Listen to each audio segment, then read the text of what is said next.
gift certificate to Texas Roadhouse, all for just $99.99. Now that's firepower.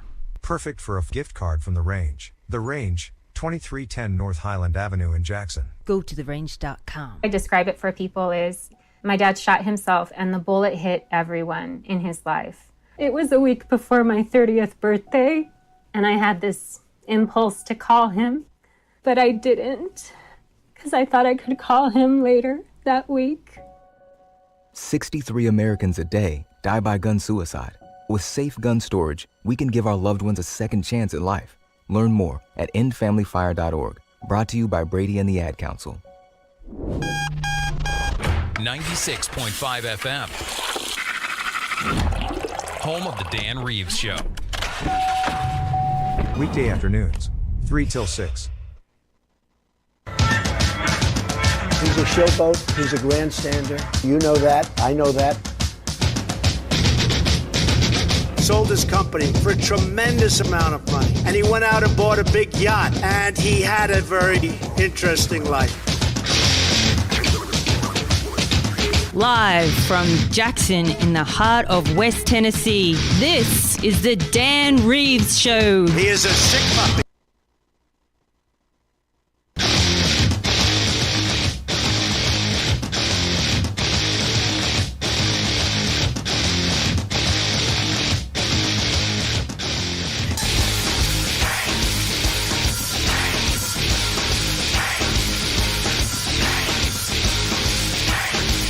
Just what day it is. Today is Friday, but also April Fools! April Fools! April Fools! Tomorrow? That's tomorrow. I'm sure it is. Sure it is. Who it is, my friend? That's how they get you. That's how they get ya. Check your places. It's time to start the show. Yeah, no fooling. Go time. This is not headline news. The new CEO of Starbucks will work one shift a month in stores, probably because it's the only way to get the bathroom code. The FDA approved a pill that treats obesity, but keep in mind it'll ruin the pill's effectiveness if you chase it with syrup. Rock star legend Paul Stanley of Kiss posted a rare makeup-free selfie. Probably the last time he'll do it because everyone commented, "Hey, it's Cher." And today is National She's Funny That Way Day, a day that honors hilarious female comedians everywhere. So as you were, Whoopi and Joy, this is not headline news.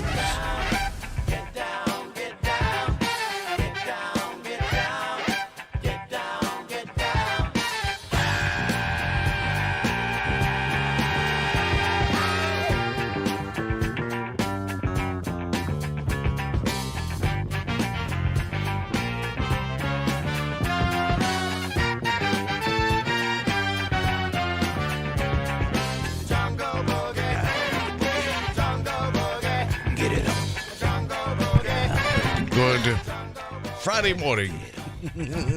My name's Dan Reeves, along with Laura Lehman. Oh, good morning, Danny. How you doing? I'm doing great. It's about time you came back home. Oh, yeah, you know. I like to be here. I'm here on Fridays. Maybe not next Friday if I go away, but see, I'm here today. every Friday. Maybe not next Friday. Yeah, maybe not. Well, now you got to take care of family. I That's understand. right. That's right.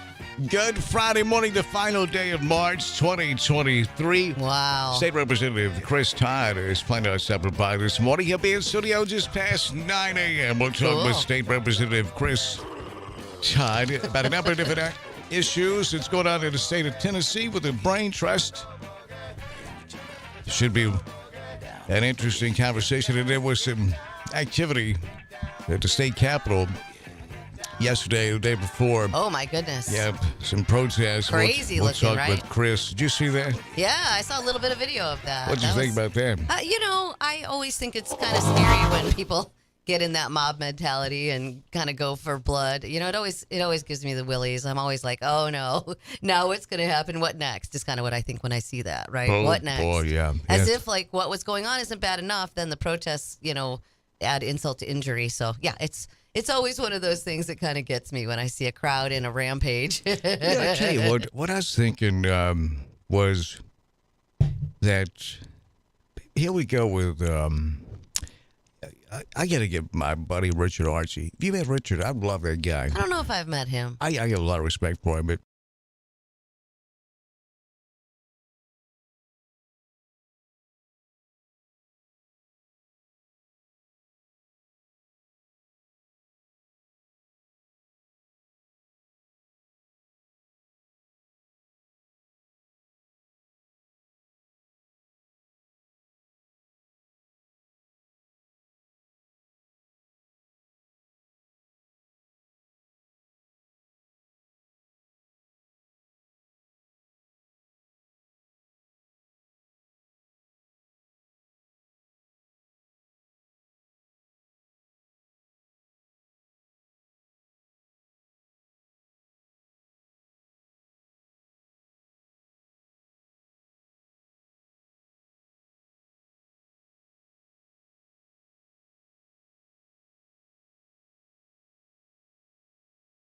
and those 2 atomic bombs we dropped on Japan. Yeah, that's That part of really it. wasn't a big thing. It was that we all had guns. Yeah. That stopped Japan right. from. And you know what I'm saying? It sounds silly if you actually think about it. It does sound silly, but I was hearing on the radio one day there was a poll about, do you own a gun? And here it was here in West Tennessee, one of the local stations. And, if you own a gun, how many? And the 10 people that responded owned a total of 270 guns. Right? Those are just the people that called into the radio. 10 people own 270 guns right here in Jackson, Tennessee. Yeah. I mean, that kind of blew me away. I mean, I get it that this is a well-armed state. I understand where we are. If Arkansas didn't even think about invading us. Right? Yeah. Tennessee has got it. So, Yeah. It's, I'm trying see what's happening. We get caught up in a trauma bond here. It's Stockholm Syndrome. Yeah. Trauma bond. That's yeah. Yeah. By our own government. Yeah. Absolutely. I think it is that. Absolutely. Trauma bond. I like that. That's not good, is it? Is it? I don't think it is. I don't think it's real good. No, I don't think it's real good. We love our captors. It would be nice if we were in a peace bond or a harmony bond or a love bond with each other, but no, we're in a trauma bond. Yeah, the love bombing stage is coming on. They've devalued us, they've discarded us, and now we're just caught up in a trauma bond. Yeah. And by the way, we are available for motivational speaking. You can book us by dialing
Yeah, it's going to be a big hullabaloo, right? Big hullabaloo. Absolutely. Yeah. Yes. So that's going to be a lot. There's a lot going on with that, isn't it? Mm-hmm. There is a lot going on with that. Like That's let right. go, Melissa. No, it's like Melissa said. We ought to do a debate, mayoral debate. I was like, you know how much work goes into that? She said, yes, we ought to do a mayoral debate. I was like, if you can get all 6 of them to commit to, And she did. and I was like, damn it, she did. Isn't that neat? And so, but the team just rallied, man. Yeah. It was great teamwork with Gabe Hart is here, now Chuck Walker, Yeah, Julie big old Chuck Walker. Holt, Gina Langley, Jake and Rachel. Jake and Rachel Morford, Greg Wood. Greg Wood, the G-Unit. G-Units. They were funny this morning. They cracked me up. Who else was a big part of that? Well, it seemed like there was even more than that. Who am I? Josh Big Smith, old of Josh. course, and Cameron House. Yeah, way to go, everybody. And, of course, Internally Sound. Yeah, they picked up 4 jobs. Oh, my goodness. from I that. bet they did, right? They were awesome. Yeah, absolutely. Really cool. Well, what do you ladies think? Do you think there should be a rule of law, a set of rules for the ruling class, and then another set of rules for the commoners? I really don't think that. I think law is law. I think it should apply to everybody. I just don't think because you have money or power or prestige or position that you should be exempt from laws. I really just don't. And I'm not saying that I think President Trump was guilty. I'm not getting into that debate at all. I'm just saying I don't think that or there even should Clinton, be. you know, Oh, even goodness. Hillary. Yeah. Right? Yeah, exactly. Especially her. I'm not saying any of that. I'm just saying I just don't think that the laws should change depending on who you are. Ditto. Yeah. If it was a good answer, because that's really the only answer, and if it's not like that, it all breaks down. Well, then it's not a law. Well, if we don't have the rule of law, we Yeah, then become a it's- banana republic. Yeah, then it's simply a recommendation for you, but not me. That's not cool. That's not cool. Yeah, it's you know, we have oligarchs in this country now Yeah. that run it. Yeah. Amazon, for example, Trump did jump on Amazon with both feet when he was in. Yeah. But they're not allowed to operate the way they do in the U.S. and like Australia. Right. Because they protect their their local merchants because of how important the local businesses are. And they don't, another reason for that, they don't want oligarchs, somebody with that much power that Yeah. he can buy the Supreme Court, Right. pardon me, or buy the politicians. Right. And we have that here. I don't know why we don't want to face that. We don't want to believe that, do we? Yeah, it doesn't seem like we do. I don't know. You know, it is sort of the American dream to make a big company and have a big success, right? So then when you get that big company, you get that big success, then, you know, the establishment wants to clip your wings so that you don't get too big. So it is a little bit of a dichotomy that we have this desire to expand so much. And, you always have to But the have so average much. person I don't think really wants that. Yeah. I mean, we're supposed to have double-digit growth every year and all this. It's like, well, you're going to create monstrous companies if you intend to constantly have growth. Yeah, stockholders. Yeah. Yeah, because then it's when private companies are not held accountable by anyone but the stockholders, and they just want more and more and more. Yeah, or they private have prison system, for example. Yeah. They have stocks. They buy advertisements. Wow. They do. Wow. They sponsored one of the fireworks nights when I was out doing the announcing for the Diamond Jacks. It was brought to you by CCA. Is that who that is? In Wow. prisons. I said, you gotta be kidding me. gotta I be was making an kidding me. announcement sponsored by CCA Fireworks. I was like, geez. Really? Wild. A Yeah. private prison. Remember,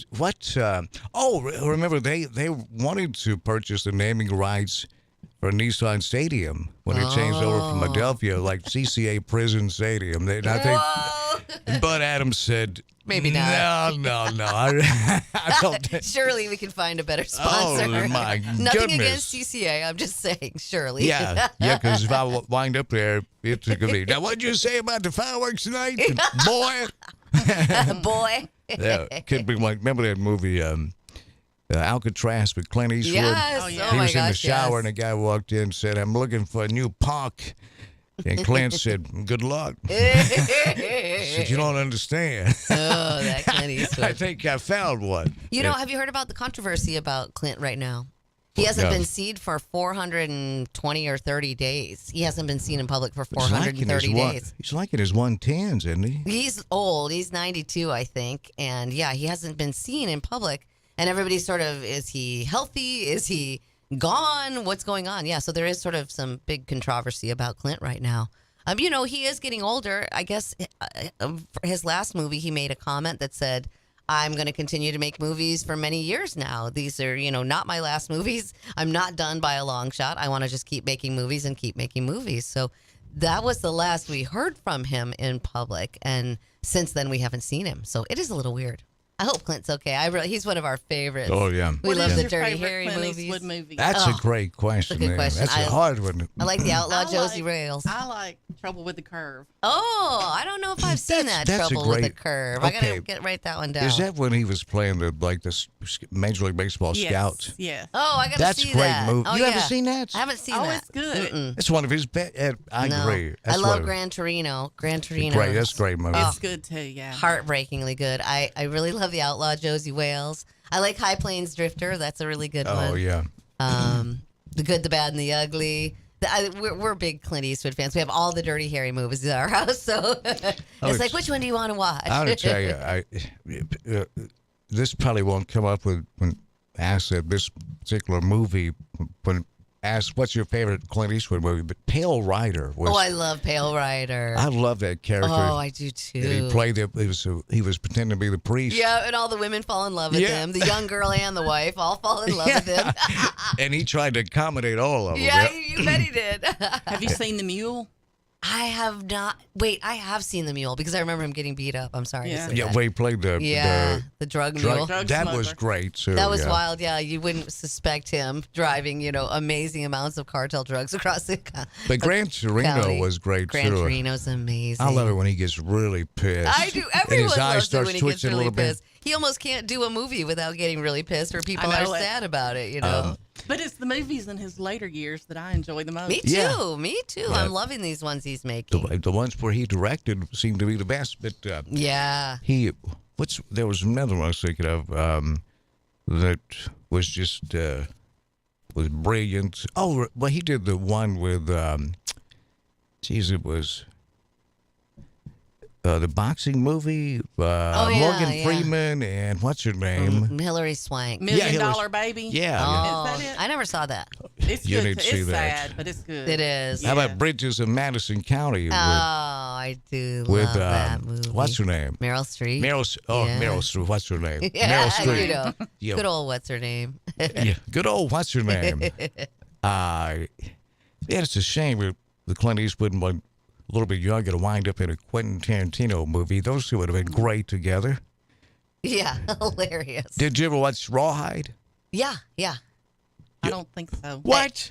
Yeah, Dave Allen kind of introduced it to me because it was a little bit before my time when I was a kid.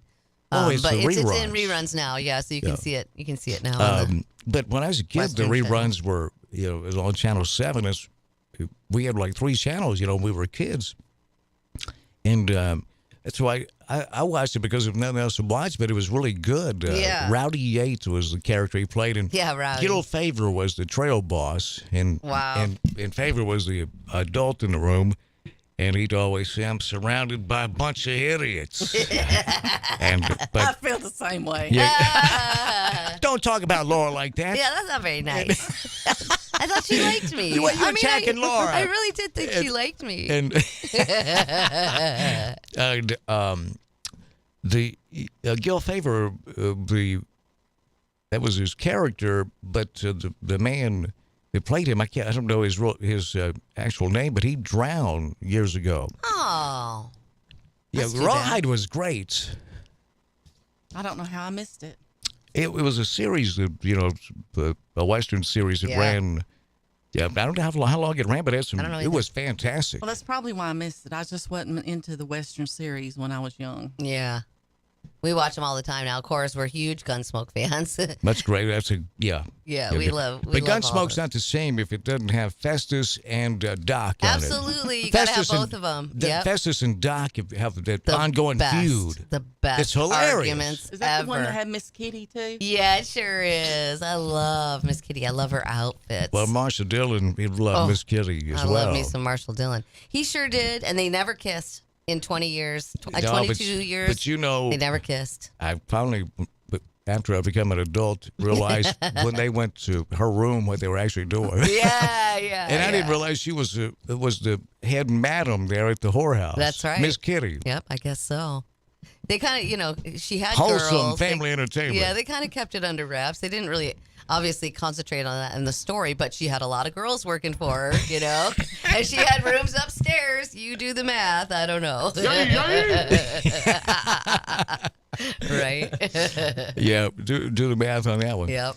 Well, and State Representative Chris Todd is going to stop by this morning in the 9 o'clock hour. We'll talk with him about what's going on in Nashville. We come back, we'll check the latest local news, sports, and weather. And the weather outside is going to get frightful. Right now it's 64 degrees. We expect to top out at 74 this afternoon. Weather presented by Dustin Ring. Dustin buys houses for cash. DustinBuys.com. Yeah. Details on the weather when we return. And whatever's on your mind as we open the phone lines up here on a Friday morning. It's the last day of March 2023. We wave bye-bye to March. Wow, crazy. Hello, April. April will be here tomorrow. Ooh. No fooling. It will be here tomorrow. Here it is. Here's Storms. Oh, nice. As you slowly go away from me, this is only another death. Every night you do not come, your softness fades away. Did I ever really care that much? Is there anything left to say?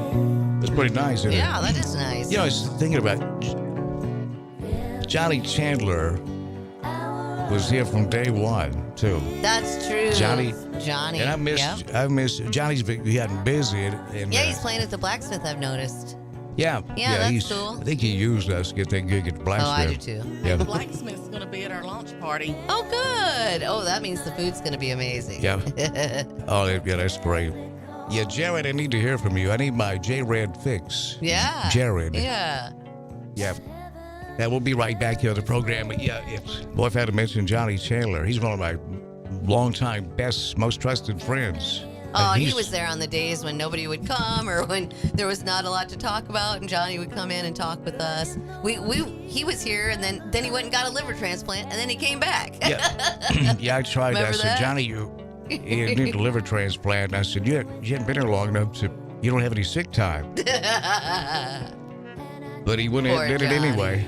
Yeah, poor John. Yeah, I've never seen anybody bounce back so quickly. That was amazing. Yeah. That was amazing. I love that guy. Yeah. That's a major organ to have replaced. Yeah. You literally cannot live without a liver. So, to have one fail and then to get a liver, that's also a really hard part of the process is to receive the organ. Right. And then to be able to live through the transplant. And he was amazing. Yeah, I couldn't believe it. 1 week he's gone and then next week he's back. I'm like, it's crazy. You just got a new liver and now you're walking around. You know what? Amazing. I think you just figured it out.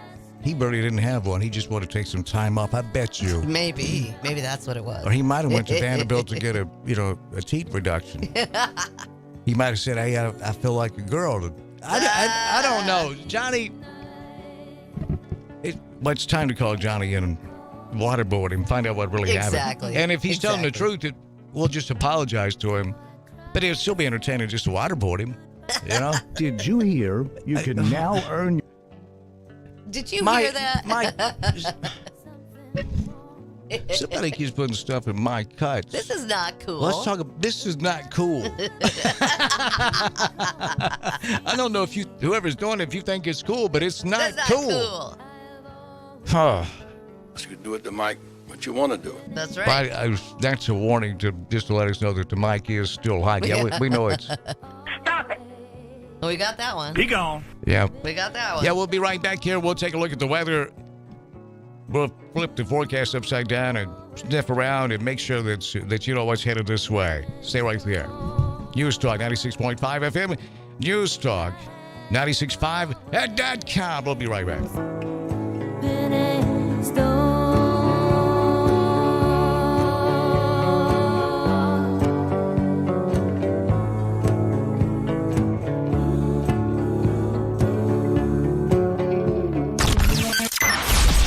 Get all the latest news, talk, weather, and sports. NewsTalkWTN.com and 96.5 FM. News Talk West Tennessee includes NewsTalk965.com and NewsTalk 96.5 FM, covering local news, sports, and weather on an extensive network of platforms, including radio, social media streaming, digital TV, live stream, podcasts, all on your devices. Our local and live weekday lineup includes Daybreak with Greg Wood and G-Unit, Walker Talks with Chuck Walker and Julie Holt, The Dan Reeves Show with Gina Langley and Larry Newman, Dave Ramsey, Jackson-Madison County Schools Game of the Week, UT Vols Sports, and the Memphis Grizzlies. Local, live, News Talk West Tennessee and NewsTalk965.com. Hear it first on News Talk 96.5 FM. We might be talking about you. Welcome to Hampton Inn & Suites of Jackson. Make yourself at home in any of the 83 rooms or suites. Hampton Inn & Suites exit 83 at I-40 is minutes away from all Jackson destinations like the West Tennessee Healthcare Sportsplex, Casey Jones Village, Jackson-Madison County General Hospital, and many industrial complexes. Enjoy free Wi-Fi, free parking, and free hot breakfast. Also a 24-hour fitness and business center. Welcome to West Tennessee. Make your reservations now by calling direct at 731-427-6100 or visit hampton.com. The Rocket is coming to Jackson April 13th, Meridian Baptist Church. Roger Clemens will be the guest at the 4th annual benefit to the Trey Lindsay Scholarship. Roger Clemens has an unprecedented 7 Cy Young Awards, 354 wins, and 4,672 strikeouts. Clemens' career spanned 24 years with the Red Sox, the Yankees, the Blue Jays, and Astros. The 11-time All-Star, winning 2 World Series with the New York Yankees. Silent auction is huge with sports celebrity memorabilia along with hunts, duck calls, vacation packages, restaurant packages, and more. Follow posts on Facebook mentioning items leading up to the event. Call 731-217-7187, 731-217-7187 for table sponsor or ticket information. Brought to you by Work Care Resources and News Talk 96.5 FM and NewsTalkWTN.com.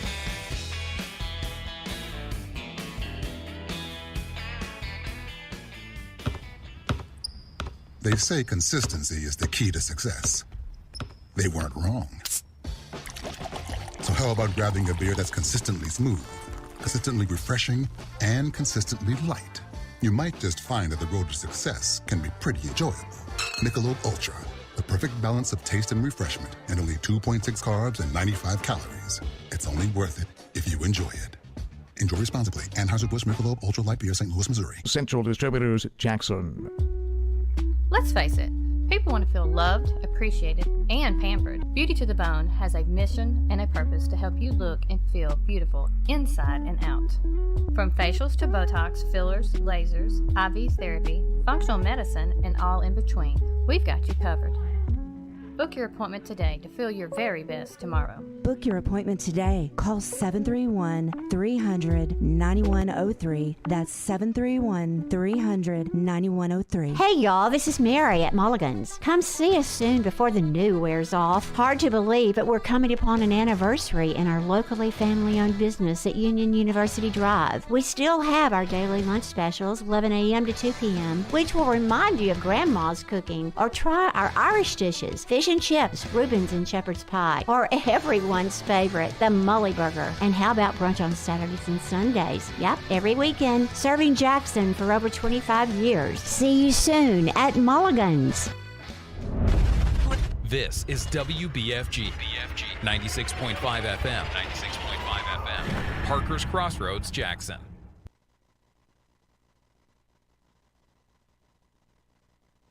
Take us with you wherever you go. Download our free apps for Apple and Android. Visit newstalkwtn.com. Then click to download. It's always severe weather season in West Tennessee. When severe weather strikes, we are here for you. 96.5 FM, newstalkwtn.com.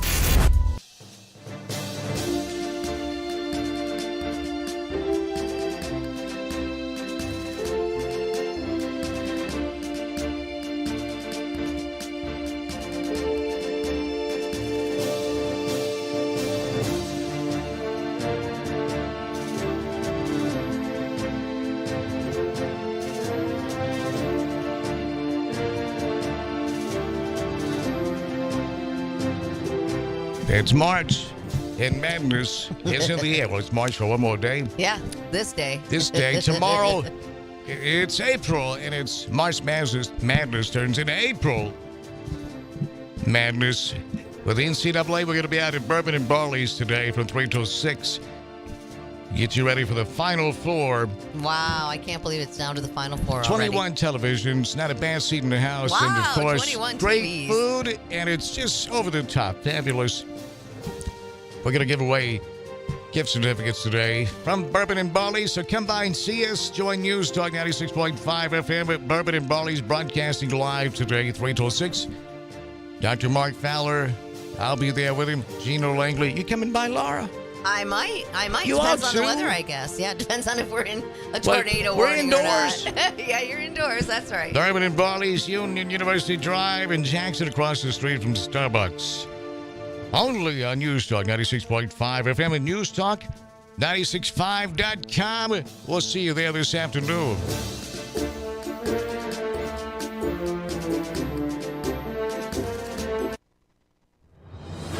Let's get to the weather presented by Dustin Ring. Dustin buys houses fast for cash. And Dustin not just houses, you know. He buys land, he buys trailers, he buys all kinds of things. Yes, Yeah. Laura, Yeah. that's right. DustinBuys.com, DustinBuys.com, DustinBuys.com for Dustin Ring. Melissa, did you...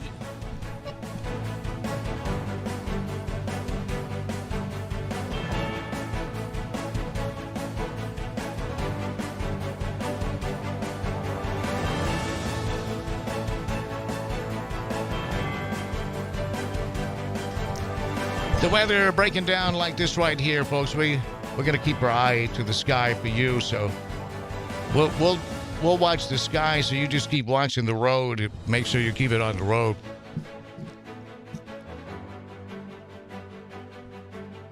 Here's the latest from the National Weather Service as we continue to follow this developing weather situation here in West Tennessee.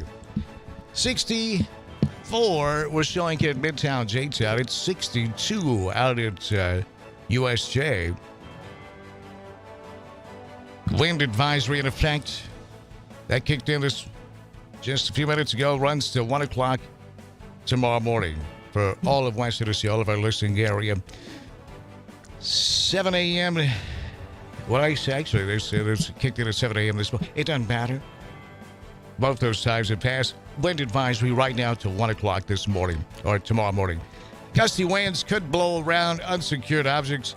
Tree limbs could be blown down, and a few power outages may result. Be prepared. Use extra caution when driving, especially if operating a high-profile vehicle. Officially, here's the way it looks, presented by Dustin Ring, DustinBuys.com. Dustin buys houses fast for cash. Mostly cloudy this morning, as you can tell. Showers and then thunderstorms this morning. Showers likely with a chance of thunderstorms this afternoon. Some thunderstorms may produce damaging winds, large hail, and also and large tornadoes.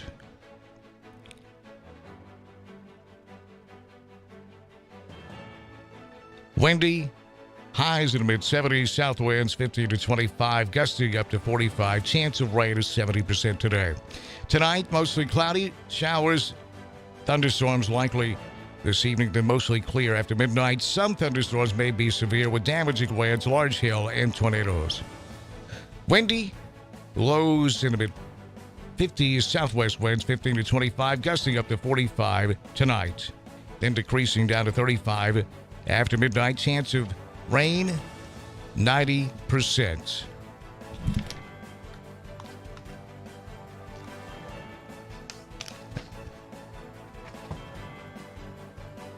So that's the way that looks.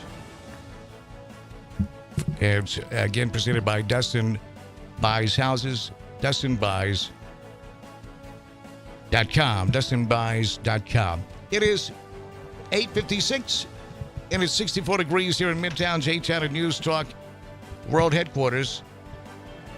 And it's a pleasure to have you along with us this Friday morning. Tomorrow's April Fools. We would do some April Fools stuff, but we jumped the shark with that. I think the first one we did back in the day with the Tennessee Dome with me and Harris, the narrator Barbara, and Brother Dave was involved with that. The Tennessee and the space age pimp Jeff Rice in his interview with. That's not the right. There's a specific number. But yeah, that's on his contract. No. There's a specific one for us that she was supposed to write down. Yeah, thank you so much, sweetheart. How would you have known that? You wouldn't. Yeah, I wouldn't have. You said no. I'm doing research for Dan Reeves. That's it. If he doesn't like it. Yeah, but thank you, sweetheart. You're welcome. State Representative Chris Todd's going to stop by just after the top of the hour and chat with Laura and I, and we'll try to make sense of all with State Representative Chris Todd. One of those, what's going on here, and who is it that's peddling outrage? The United States of conspiracies, political opponents equal mortal enemies, lies, conspiracies flourish, lizard people, teleportation, false flag attacks, conspiracy theories on auto. Hey, conspiracy theories are like 36-0 right now. There are so many conspiracy theories that people said could not have possibly been true that have proven true over the last year or two. There's a lot of conspiracies that don't even have a theory. Yeah, that's right. That's true too. We have put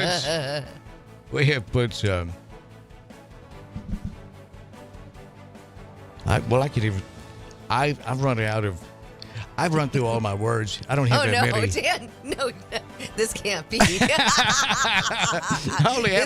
be. I only have a few. I've already ran through them. It's a little too early to run through all your words. Yeah, it's I'm gonna have to circle back so I have to start over. But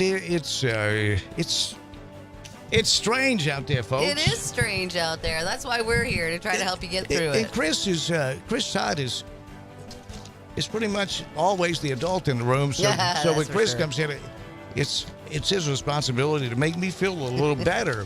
So Chris, just so you know that we're all depending on you. Yeah, we're depending on you. We're depending on you. It's a scene out of an airplane. That's right. Not a big deal, but we all depending on you, sir, as the plane is crashing. We'll be right back. Stay right there. It's 8:59 and it's 64 degrees in Midtown, J-Town. News Talk 96.5, News Talk 96.5, and .com. You can watch the replay of last Thursday night. It's the mayoral debate. News Talk 96.5.com.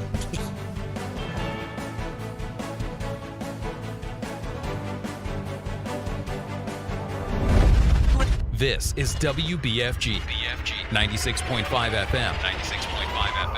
Parker's Crossroads, Jackson. News this hour from townhall.com. I'm Rich Thomason. Describing his father's indictment as weaponized justice at its absolute worst, Donald Trump Jr. says it's also a glaring example of hypocrisy. He writes, they don't do this to the Biden administration or the Biden family, or to the Clintons, or to any one of the corrupt Democrats out there who have made millions and probably billions. We get more from White House correspondent Greg Clugston. Donald Trump has been indicted by a Manhattan grand jury as the former president seeks re-election and denies any wrongdoing. The The specific charges are not yet known, but they stem from payments made during the 2016 presidential campaign to silence claims of an extramarital sexual encounter. Trump called the indictment political persecution, and his lawyers vowed to vigorously fight the charges. Prosecutors said they were working to coordinate Trump's surrender, which could happen early next week. Greg Clugston reporting. 911 calls reveal the terror in Nashville during the school shooting. The callers were pleading for help. Are you in a safe spot right now? I think so. Recordings of 3 calls were released by police in Nashville. One woman called from the school. In the art room. Art room. Yes, please hurry, I'm hearing you. They're coming. They're coming. Try to stay quiet. I don't know what's going on there. Children can be heard in the background. Another caller says he was in a second-floor room and asked the dispatcher to send help. He thought the shooter was on the second floor. I'm Ed Donahue. They were answering a call of a person with a gun when they were shot. 2 Memphis police officers hospitalized in critical condition, along with the suspect who was wounded when the officers returned fire last evening. Forecasters warning of the possibility of severe storms today across parts of the Midwest and the South. On Wall Street, Dow futures up 110 points. More on these stories at townhall.com. Relief Factor, pain relief that's natural, pain relief that works, and pain relief that attacks the source of the pain. That's the experience of tens of thousands of Americans who are taking Relief Factor right now. See their incredible video endorsements at relieffactor.com and then order your 3-week quick starter pack for just $19.95. That's less than $1 a day. Find out if it can work for you like it works for me by ordering your 3-week quick starter pack today. relieffactor.com, relieffactor.com. Be the next success story. My name is Jason Hansen. I'm a former CIA officer and New York Times bestselling author. You can protect your hard-earned retirement assets with a tax-free loophole that allows you to convert your retirement into physical gold and silver. Advantage Gold is the nation's highest-rated gold company. They have the best process, pricing, and service. If you want to get your free gold and silver investment kit, please contact Advantage Gold right now. Call 800-900-8000. That's 800-900-8000. Advantage Gold is not an investment advisor or a tax advisor. Consult with your financial advisor before investing. Call 800-900-8000.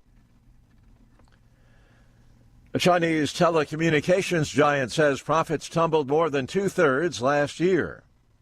Huawei is perhaps best known for selling affordable smartphones, but sales in its consumer division have fallen. The huge 69% dive in profits to $5.1 billion is also linked to increasing spending on developing its own software and hardware, including the computer chips that have become a focus of the US-China trade war. Sanctions from the United States and an increasing number of other countries mean Huawei is no longer able to rely on buying them in. It's also a major provider of mobile phone network infrastructure, but restrictions mean it is looking to diversify. The BBC's Jonathan Josephs. Syrian state media says Israel has launched airstrikes on the suburbs of Syria's capital for the second day in a row. State media says the strikes killed an Iranian advisor. News and analysis at townhall.com. A bill that would make it a crime to help minors get an abortion without parental consent has won final legislative approval in Idaho. The Idaho measure would be the first of its kind in the U.S. It would bar adults from recruiting, harboring, or transporting a pregnant minor without the consent of the minor's parent or guardian. It also would bar adults from obtaining abortion pills for a minor. People convicted of breaking the law would face 2 to 5 years in prison and could be sued by the minor's parents or guardian. The measure now goes to Republican Governor Brad Little. He'll have 5 days to either sign or veto the bill. Otherwise, it will become law without his signature. I'm Ben Thomas. Richard Branson's Virgin Orbit letting go of almost its entire workforce. The satellite launch company is finding it tough to secure funding 3 months after a failed mission. The company will cut 675 jobs, about 85% of its workforce. More on these stories, townhall.com. Watch Tennessee Championship Wrestling every Saturday morning at 11 a.m. on NewsTalkWestTennessee.com. See all the Memphis legends, Jerry the King Lawler, Dangerous Doug Gilbert, Superstar Bill Dundee, along with stars of today, The Mid-South Prodigy Bam Bam Bundy, M.J. Davis, Mr. Marvelous Mike Mayo, Insane Dane, Big Gravy, The Rocket Josh Benson, Lucky P. Larson, and many, many more. You can also view TCW on the News Talk West Tennessee app for all your Apple and Android devices. Catch Tennessee Championship Wrestling every Saturday at noon on NewsTalkWTN.com. If you're in business, you know just how important each call is. You don't have time for phone or internet downtime. Your business needs a reliable communications partner 24/7. You need Lifeline Voice and Data.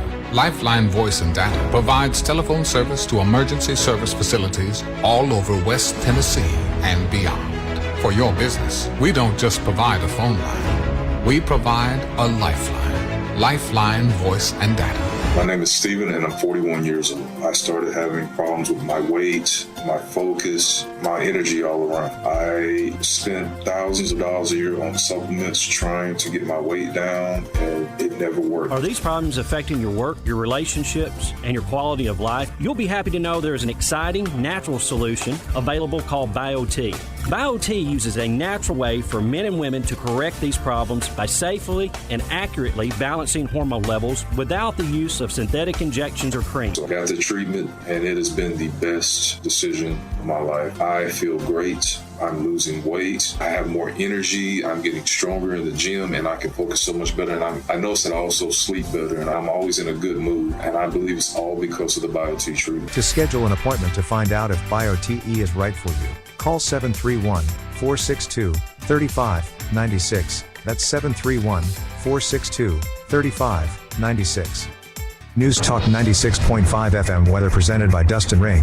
Dustin buys houses fast for cash. Call Dustin now, 731-200-1362. Friday brings showers and thunderstorms. Winds 15 to 25, gusting up to 40 miles per hour. Mostly cloudy tonight with showers and thunderstorms. Winds 20 to 30, gusting up to 50 miles per hour. Lows in the mid-50s. Dustin Ring. Dustin buys houses fast for cash. Call Dustin now, 731-200-1362. DustinBuys.com. My husband had a gun.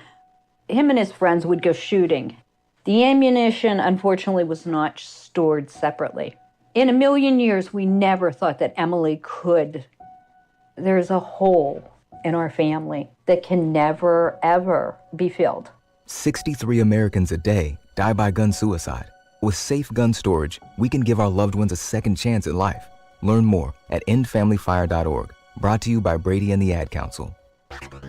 News Talk West Tennessee includes NewsTalk965.com and NewsTalk 96.5 FM, covering local news, sports, and weather on an extensive network of platforms, including radio, social media streaming, digital TV, live stream, podcasts, all on your devices. Our local and live weekday lineup includes Daybreak with Greg Wood and G-Unit, Walker Talks with Chuck Walker and Julie Holt, The Dan Reeves Show with Gina Langley and Larry Newman, Dave Ramsey, Jackson-Madison County Schools Game of the Week, UT Vols Sports, and the Memphis Grizzlies. Local, live, News Talk West Tennessee and NewsTalk965.com. Hear it first on News Talk 96.5 FM. We might be talking about you.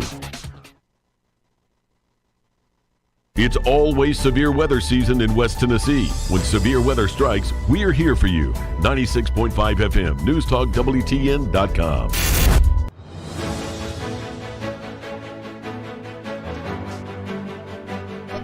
8 minutes past 9. Good Friday morning, Dan Reeves. Laura Lehman. Hi, Laura. Oh, Danny, good morning. The book is your new book? You know, my new book's a little stulted. We've got a little stultifying situation going on with my new book. Just between me and the person who's working on it, you know, we've got to... You know, I got to pay her. Well, she did a lot of work on the book. So we're people the are funny like that. It's you know, it's two books. It's book 2 and book 3. So they're gonna be coming. They're coming down the line. They're coming down the line real soon. So yeah, the weather. We'll keep our eyes open for that. Well, the weather outside is going to be frightful. Let's take a look at go inside the numbers and take a look at the latest as we continue to follow this developing weather situation. The weather presented by Dustin Ring. Dustin buys houses. DustinBuys.com. He buys houses fast for cash. The phone number to reach Dustin Ring is 731-200-1362. If you're going through a divorce, if you have are you behind on your mortgage, don't wait till it's too late. Dustin buys houses fast for cash. 731-200-1362. Well, the latest on this developing weather situation. High winds and showers and thunderstorms today. We get wind warning, high wind warning that runs through tomorrow morning. Wind advisory until 1 o'clock tomorrow morning. Gusts over 50 miles per hour this afternoon, late this afternoon, and tonight. Winds out of the south at 15 to 25 and gusting up to 50 miles per hour. So I got a new trampoline after that last storm. I may get another new trampoline. I got a trampoline in my backyard last storm. And these storms may produce large hail, and they say large tornadoes. I hope not. I mean, a small tornado does a lot of damage. You get into these large tornadoes, that's not necessarily good news. So tomorrow, after the storm passes this afternoon and tonight, windy and 63 degrees, the high tomorrow. So much cooler tomorrow, and the winds gusting up to 20 tomorrow out of the northeast. But sunny. Make it it's feel, supposed to be sunny. Yeah, it'll make it feel cold tomorrow. Gusting up to 35 miles per hour tomorrow out of the west, and then they'll switch around to the northeast. But Sunday looks glorious, sunny and 63. Lovely. Southeast winds at 5. That'll be nice. Chance of rain Sunday night, but nothing like the weather that's going to be here this afternoon. Monday, mostly sunny and 71. Looking at next week, here's what it looks like, folks. Monday, 71 degrees, and we're going to be 78 on Tuesday, and then rain all the way through Saturday. It will be April, right? April showers. April showers bring May flowers. May flowers bring more sinus trouble, allergies. Is that a pessimistic way to look at it? That is a little pessimistic. You know, we ought to be excited about the flowers. It's the fuel for the pollinators. It's what makes us have a food supply. We should be kind of excited about those. Laura, you just... The way you look at life is just so underdog. Oh, thank you, Laura.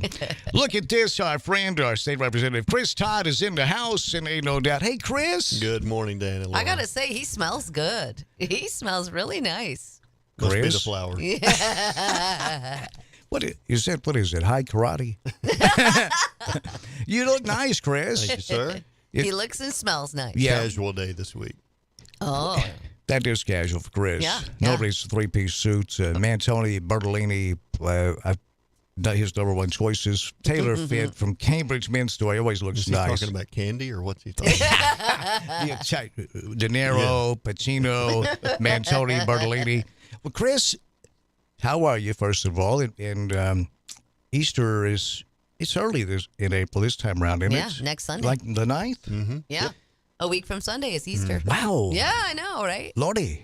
It's okay, so here it is upon us. Yeah. We've almost made it through another winter, although it's been not that harsh of a winter. But things get a little bit, well, it's interesting. It's in Nashville just the other day. What were you there, and what happened? Oh, yeah, yesterday morning. This was, I've had several refer to this as the January 6th insurrection in Tennessee. Oh, and it really almost was. I mean, other than...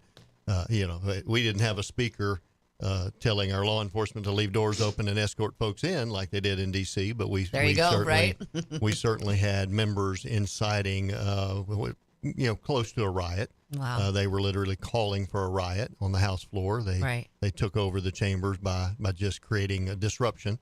Right. Three members, actually, primarily. Two were on the bullhorn. They brought in a little electronic bullhorn and just started raising Cain and inciting the folks in the gallery that they had invited in to fill the seats in the balcony. Mm-hmm. And they'd been out of order a few times during the first part of the session. And this happened right after I presented a bill. I had a bill that would grandfather in a lot of students in our state from the ESA program. There was a lawsuit just as soon as that ESA program was passed, and it tied things up for 2.5 years and created a situation where a number of our most vulnerable children in some of our most poverty-stricken areas in the state were kept from being a part of that program. And so this just grandfathered them in and allowed them to come in, and so that passed.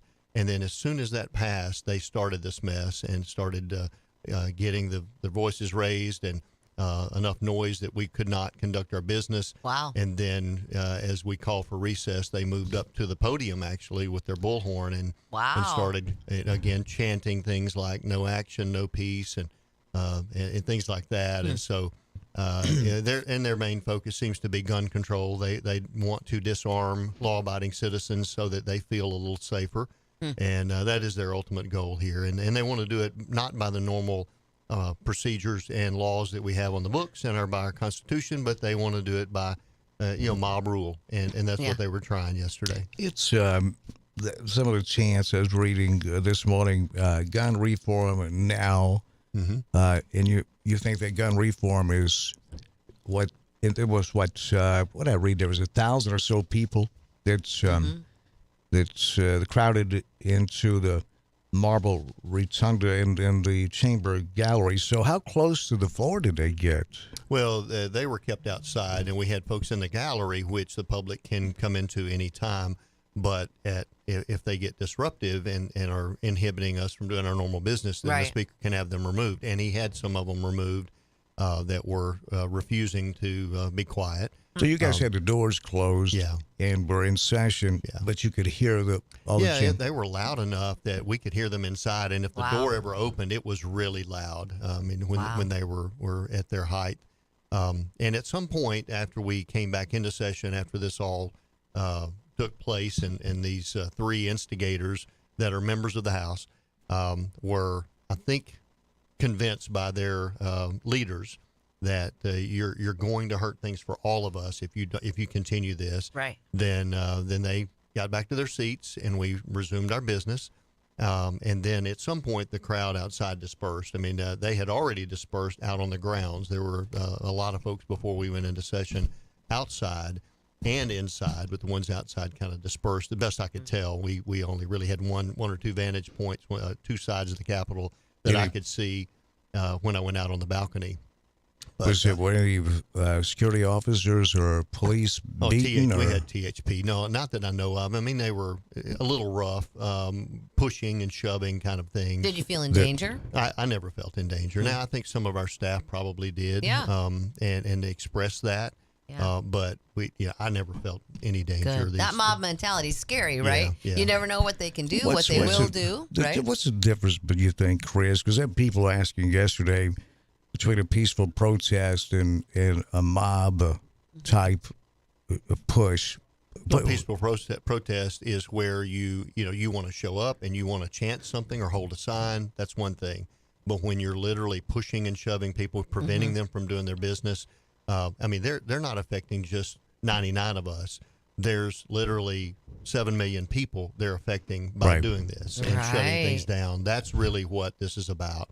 And were you guys able to continue on? Oh yeah, we had normally we have 25 items max on our calendar, but we rolled all of Monday's business to yesterday because of the shootings that happened midday, and this just didn't seem right to do any business. We kind of came in, checked in, did the minimum, and they grandstanded. Then they took advantage of a really bad situation and tried to grandstand and again call for this kind of a thing, and take advantage of a tragedy, as they'd always do. They do not. The left does not let a crisis go to waste. They're going to maximize.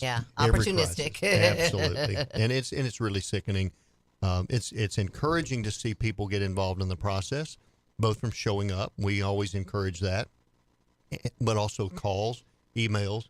And have had an overwhelming number of emails from folks. I'm just reviewing more this morning saying, do not let them bully you into taking away our rights. Good. We have a Constitution, just stick with it. And that's been very consistent, and I would imagine that's going to increase. Folks are just tired of this kind of tactic. And take advantage of a tragedy where a mentally deranged individual does something stupid with a tool and then blame the tool. That's what they're doing. That's what the left does all the time. And they want to take advantage of that so that they can then, in this situation, disarm average law-abiding citizens so they become subjects. Our state representative, Chris Todd, he's our friend, and he's here with us this morning. And Chris, what do you there? We got calls, of course, about the tragedy in Nashville. children being shot to death. And one of the big things, why can't we do background checks? Because the person that did the shooting had either a personality disorder or being treated for some type of mental illness. And they say, logically speaking, should not have been able to buy a firearm. And legally, he was or she was able to buy a firearm and then was heavily armed, shot, the doors were locked to the school, shot the door handle off and went in and just started over. And if those police officers had not reacted so quickly, it would have been a lot worse than what it was. And I think one of the officers is originally from Crockett County, isn't that right? So do you know? I don't know that. Okay. I'm not sure. And so why can't we do background checks before we allow someone with a mental illness to buy a gun? I've not had any indication that this individual did not have a background check. May have had as many as 5 background checks if they bought 5 individual guns at different times from a dealer. But can you check for mental illness? Well, again, I don't know what they might have been treated for, what this young lady was treated for. Obviously, one of her disorders, she's probably not being treated for, except maybe to exacerbate it and try to normalize it. And this transgender idea that is somehow normal and not a mental disorder is absurd. And so I think that's the first item.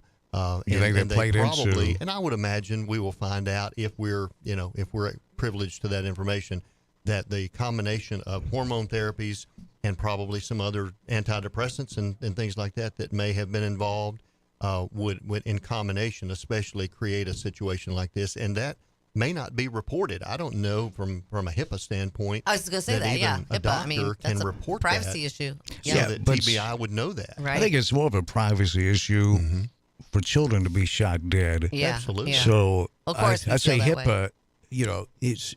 I understand the HIPAA laws, but they need to be changed, in my opinion.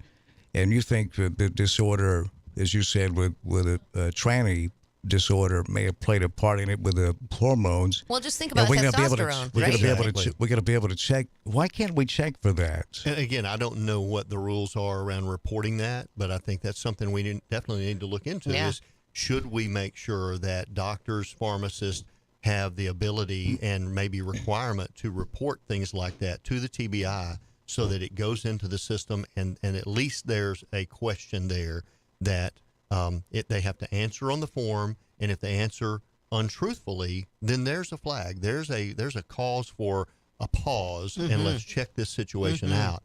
But beyond that, what's the basis of what happened?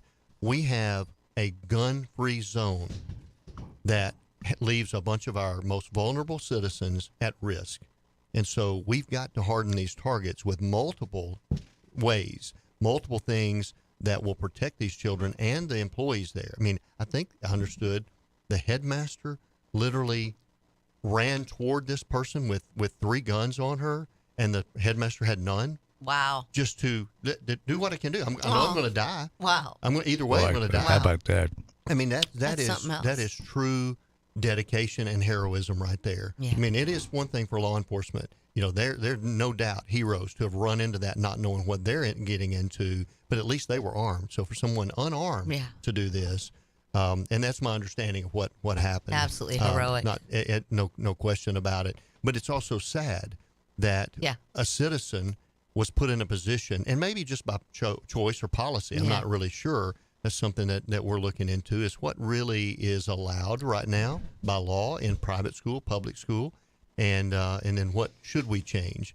I firmly believe that, and many of our citizens know this and realize this because we've tried these other things over and over again. They never work. What did we try? The gun control things, outlawing certain things, outlawing certain magazines and that kind of thing is just it's absurd. I mean, it's window dressing is all it is. It's just something to make you feel good and make you feel safe. But the things that absolutely work, you never hear of a police station getting shot up. No one runs into a police station. So you think the problem is we don't have enough guns? No, the problem is we don't let people arm themselves in these places, and we create gun-free zones that guarantee a person like this can go in and have success. Wow. State Representative Chris Todd is in the House. What do you say to it might be, the way you explained it, might be a good idea to let to pharmacies to sell guns. So you could, you know Not what I mean? really sure how you're making that connection. Well, if if they put you through the chest right there, it's she's almost said Chuck Cloud. Chuck Walker is in the house. He just got back from vacation. Hey, Chuck. He's in a cloud. Hey, yeah, absolutely. Absolutely. How are you doing? You come back home to this news of the shooting in Nashville, and you got an 11-year-old Chuck took his son Chris down to the beach, and then you come back and hear this. What's your thoughts on this, Chuck?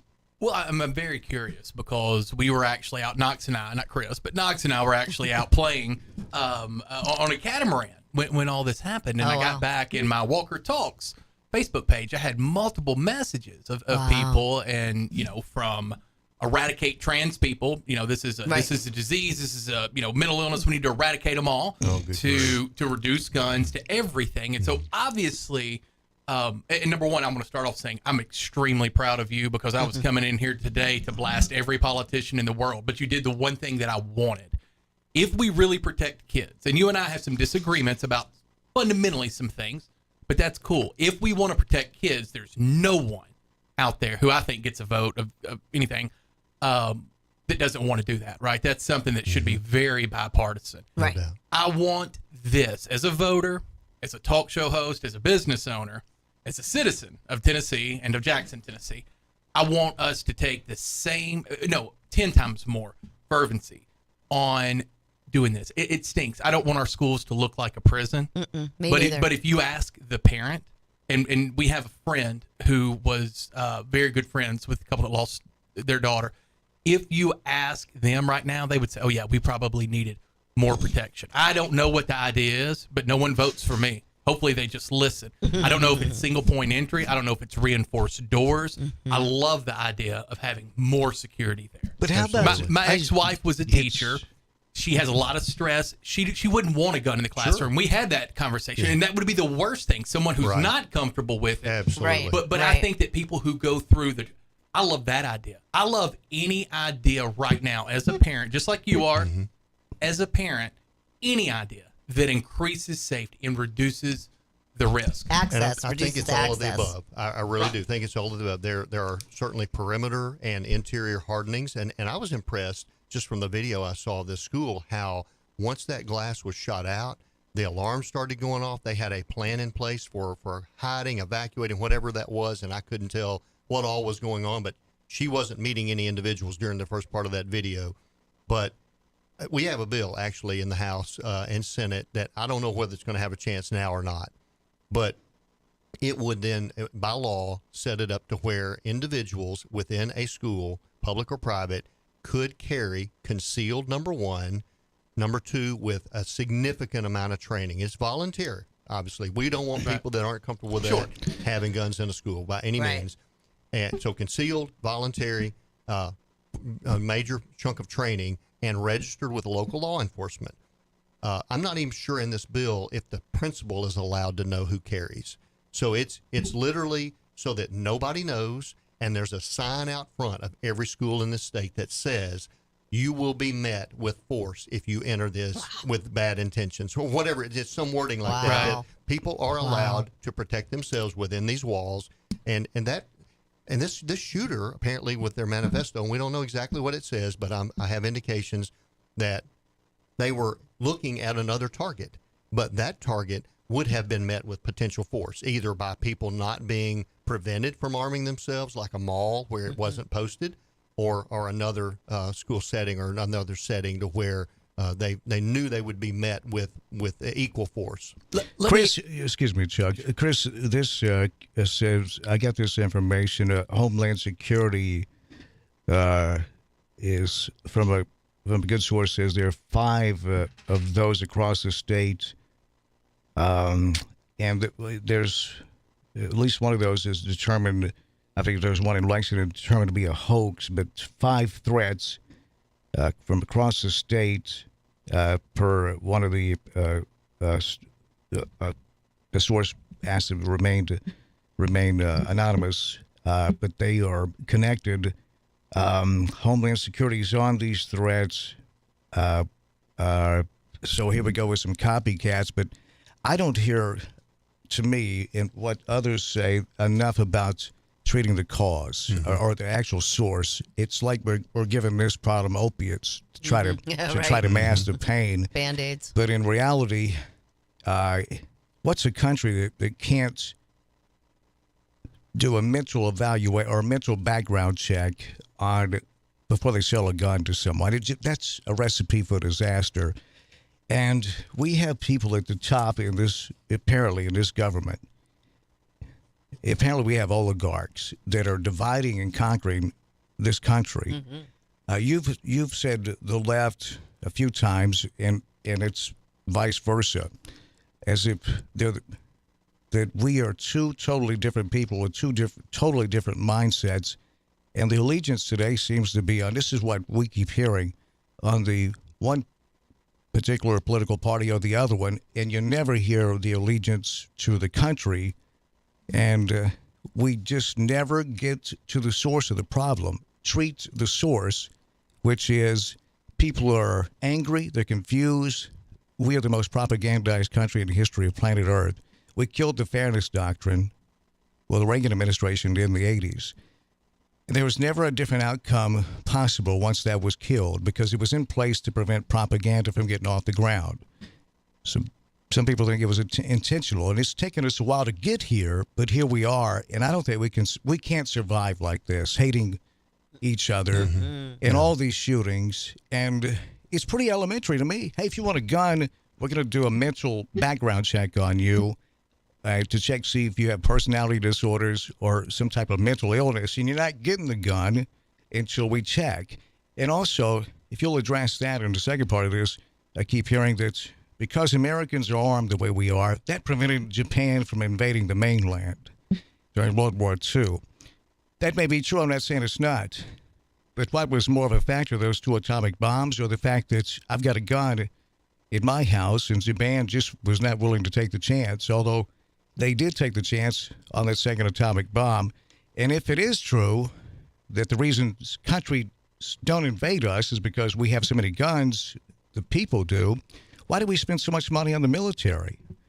Those are questions I keep hearing and I can't really answer. I think for every conversation in this realm, the beginning point is what our foundation is. And our foundation is the Constitution of the United States.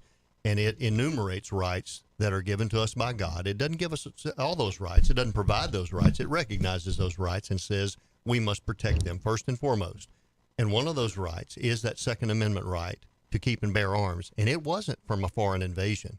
It was from a tyrannical government. A well-regulated militia. Absolutely. Now we don't even have training. Well, regulated and the militia, that's critical. Regulated at that time meant well-armed and prepared. But what does it mean today? Not constricted. And today it means more constricted, where I'm going to put constraints on you and I'm going to put restrictions on you in today's definition. But at that time, it was trained and ready. We didn't have a military the way we do today back then. Exactly. So citizens were the military. We have a well-regulated militia, which is our military now. And we have a militia now. Every 17-year-old, by U.S. Constitution, every 17-year-old male in this country that's not part of the active military is part of the militia by law.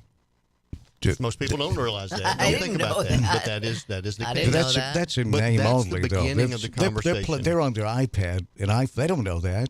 Well, sure. But that, to me, that's the beginning of the conversation is, okay, what are the guidelines? What is the box we have to play in? And we've all agreed to play in that box called the Constitution and the rights enumerated in it. And quite frankly, nowhere in there does it say the government guarantees to keep you safe.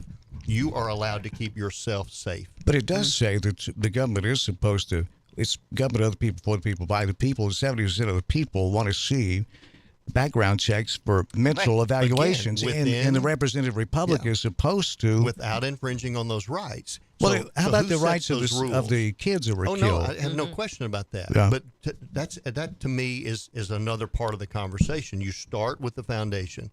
And so within that box of those rights that are protected by all of us that are representing, where can you go within that box and not get outside that box? And so the first conversation that I hear usually is, I know what the Constitution says, and I believe in the Constitution, but... And every time I hear that word, I know where the conversation is going then. I'm willing to throw some of those rights out so that you make me feel safe. That's usually the next sentence. Like separation of church and state clause, but... There is no separation of church and state It doesn't clause. say that, but there is. It's a secular constitution to separate church and state. It's not. It's not? No, it's not. You mean read it? Again, I'll read when it. you go back Let me read to it the to you. beginnings. No, it's a question. I want to read it to you, and you can tell me what it means. But go ahead. The federal government was established by the states. Don't forget that. States are the center of our government. We established the federal government by the states. The people, and many of those states had their own state religion, and that was put in there so that the federal government could not establish an overarching religion exactly. for the country. The other side of that is what?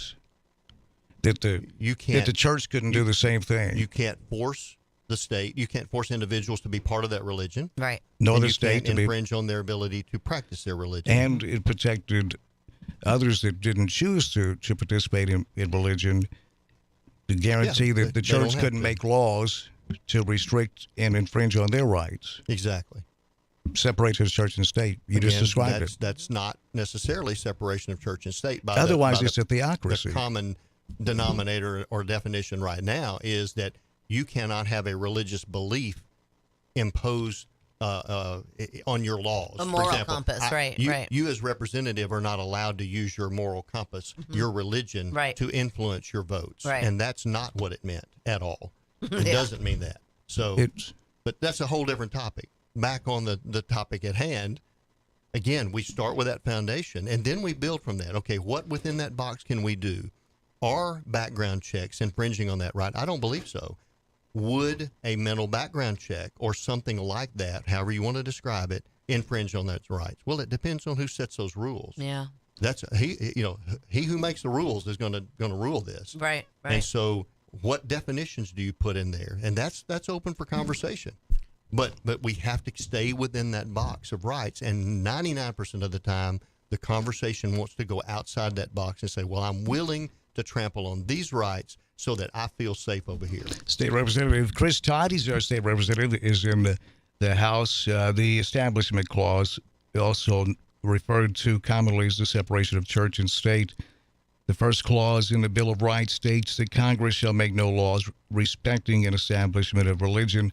It protects the church as much as it does the state. That's pretty clear. And and so that's the separation of church and state. You say it's not in there. Religion.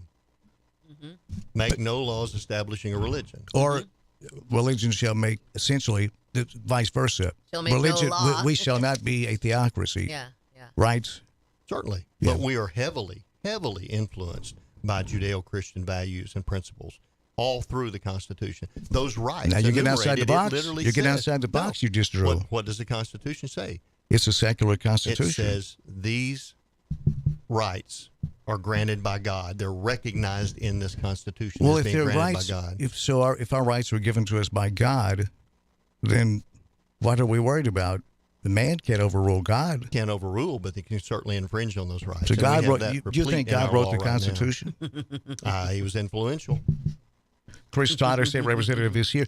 The founding fathers. One of the things that they said that sticks out to me, Chris, is that in order to maintain our democracy, our representative republic, which is the most modern form of democracies, that the citizens, the voters, the people must be informed. Do you think we are? Not adequately. I also think that in the Tennessee Constitution, for sure, it directs citizens to be involved as well and to inform their representatives. So I'm very encouraged every time I see an email. I don't care what the opinion is, what they're telling me to do or not do. I'm encouraged that they're involved. And that's what we need. Chris, you always come in, man. That's the way it should. Not everybody does, but you do. Thank you for doing that. Just average citizen being involved. That's what I'm talking about. Just like yesterday, I was thrilled to see those people show up, whatever their motive was. Now, again, they crossed the line in a number of ways beyond the peaceful protesting that they're allowed to do. You compared it to January 6th insurrection. I said others were comparing it to that. The violence wasn't there. There are a number, like I said, our our speaker wasn't directing folks to open doors and allow them to come in and swarm the chambers and go down that road like we had in the January 6th event. That's been proven now that folks, literally law enforcement, Capitol Police, escorting these protesters in and opening doors for them. Well, I saw that live. Happen. I saw that live that day. I watched. It got scrubbed for a while. It sure got scrubbed. I saw all of the live footage. So what are y'all saying? It was amazing. They let it him was in. a setup. Yeah, well, that's what we're saying. Who set it up? Who do you think set it up? Pelosi and Schumer. Who else would have? I'm had just power? asking. They had the power. Why would to they? do that. Why would they do that? Because their guy wanted to won. force that vote. But there was a vote in the Senate. If you remember, that's what this was all about. That's right. To certify the election. And there was some question about what some senators were going to do. So let's go in and scare them to death, literally make them fear for their lives. Yeah. So you think they set that all up? Absolutely. I do too. Absolutely. They had the Look people. at all the evidence you have now that's finally been released after we kicked the it. Democrats out of control in Wait a the minute. House. Where's it been released? On Tucker Carlson? But partially, yeah. He's been sued again, and the first 2 times he was sued, his attorney in court, here's his defense. No reasonable person would believe what my client says. But that doesn't change the video. That's very true what you're saying. But the video evidence. The video that part was, of that, yeah, but that was does not change. No, but it was, how many, was it? It was 3 minutes out of like 400 hours. Is 400 hours? Yeah, it didn't video. last that long. I think it was 40 No, hours. that's how, videotape. or 40 hours. It was 40 hours. It was edited down to 3 minutes. That means culminated of many different, And cameras. his defense in court by his lawyer, no reasonable person would believe what my client says. That's another way of saying, I think he was lying. Well, it's also don't shoot the messenger. I can't believe. Don't shoot the messenger. The messenger. The video tells the tale. No. There's 3 minutes of 40 hours, and the guy that's showing it to you, that's editing it, has repeatedly used, "No reasonable person will believe what I say." That's another way of saying I'm lying, folks, and it doesn't seem to hit home. I think both things can live in the same world. I think that some people can be walked through. I saw the video. That wasn't edited. They were opening doors, just like you said. I saw the exact same video. I also saw video where people were out of control, where they were shoving, where they were destroying. They were looking for. So I think those doors were opened in some of the both possibilities can exist. Some people were there and they thought, okay, well here. I mean, I can't get it around my head like, oh wait, they're letting us. I can't. I'm not trying to defend anyone there, but I think some people were there thinking, okay, it's okay to be here. And then some people were there to cause harm. But we see that. We saw that in the riots of 2020. We're so off topic from when I came in for, but we saw that with the riots of 2020 in the summer. Some people were actually there saying, BLM, which I think that's a whole other show about all the money that was abused and stuff there. But some people were there to protest, which is an American right. Yes. And then I do believe that some people were there to cause a ruckus, and I think some people were sent in. I think all three things live in the same 10 blocks. Yeah. But if you've ever been to the Capitol, if you've ever toured the Capitol, any reasonable person looking at their experience of getting to and in that Capitol would know there is no way physically a crowd of any size is going to get in that building without bodies piling up at the door unless those officers are told to not do their job. There is no way that would happen. That was a lot of people out there, 14,000 hours of January 6 footage to lawmakers that was provided. And I think Tucker ran 3 minutes of the 14,000 hours after it was edited down. Numerous clips this is an entirely this will take up an entire show. We'll get to that. This in the text line, the Advanced Rehab and Medical text line says, "Dear Dan, crime bill 94 banned assault weapons from 1994 until 2004, and assault weapon crimes went down. Bush 2 let the law expire, and assault weapons went up. The sales went up. So that was from 1994 to 2004. Did they make those weapons disappear? No. All it did was drove the cost up. If you owned one, you suddenly had something worth more money. That's all that changed in that time period. What and says I've got a feeling if so those statistics are challenged, they would be found to be bogus as a $3 bill. Do you have something to the contrary? I haven't looked that up. I mean, that's just out of the blue, Dan. We were kind of talking about something else. Yeah. But the way you said it, I thought you may know the I just stats. know you can prove anything with stats. You can go find anything with stats. But you don't have any. What can you prove it out of? It's not something I have in my pocket. Representative Todd, let me ask you a couple things. Going back to this school shooting, because like I said, I've been on air all week. You don't have any personality either, Chris. No. Because of this, have any of the bills that you've proposed, like the carry the long gun, have you had second thoughts about that? Number one. Number two, how much influence, and this is me just asking because I want to know who to be mad at if this doesn't happen in the next year, right? And that's just me being honest. I mean, I don't this is any party. Does the state of Tennessee have the power? Because I know that like a lot of the standards and stuff are done federally, at the federal level, to make these changes in the school relatively quick, number one. And then number two, because of this, have you second thought any of your positions on long rifle carry, anything like that? Well, that first question, no, absolutely. Okay. You always rethink. You're always assessing, am I within that box of the Constitution? And so I know I am solidly. I've reassessed that over and over again, and there's no question I am. And it doesn't change what happened Monday. It doesn't change what's going to happen next week. When we enact that and we allow folks to protect themselves and we take the crime off of a civil right, as we've been instructed by numerous federal courts to do, then that's not going to make folks less safe. The long gun issue, 46 other states allow this right now. 46. We are in the likes of New York and New Jersey in preventing folks from carrying long guns. Number one, do you ever hear of an issue with somebody walking down the street in California, for say, or Pennsylvania or anywhere else where they can legally carry a long gun? No, folks don't abuse that. It's a technicality, quite frankly, where right now it's against the law for you to walk from your front door to your car with a long gun in one hand and cartridges for that gun in your pocket. You are violating state law. Now, that's a constitutional right, but we somehow, years and years ago, we infringed on that right, and this is to correct that. I don't think people will abuse that. And it's not going to make people let it So what about the just schools? Chuck. Right. So you think it's a good idea for somebody to be able to walk in here with a long rifle? Yeah, that's going to change the atmosphere in here. I didn't say it was a good idea. Right. I think they have the right to, and you have private But property. what's my you right? have the right to restrict that On your private- private property. Okay. Yes.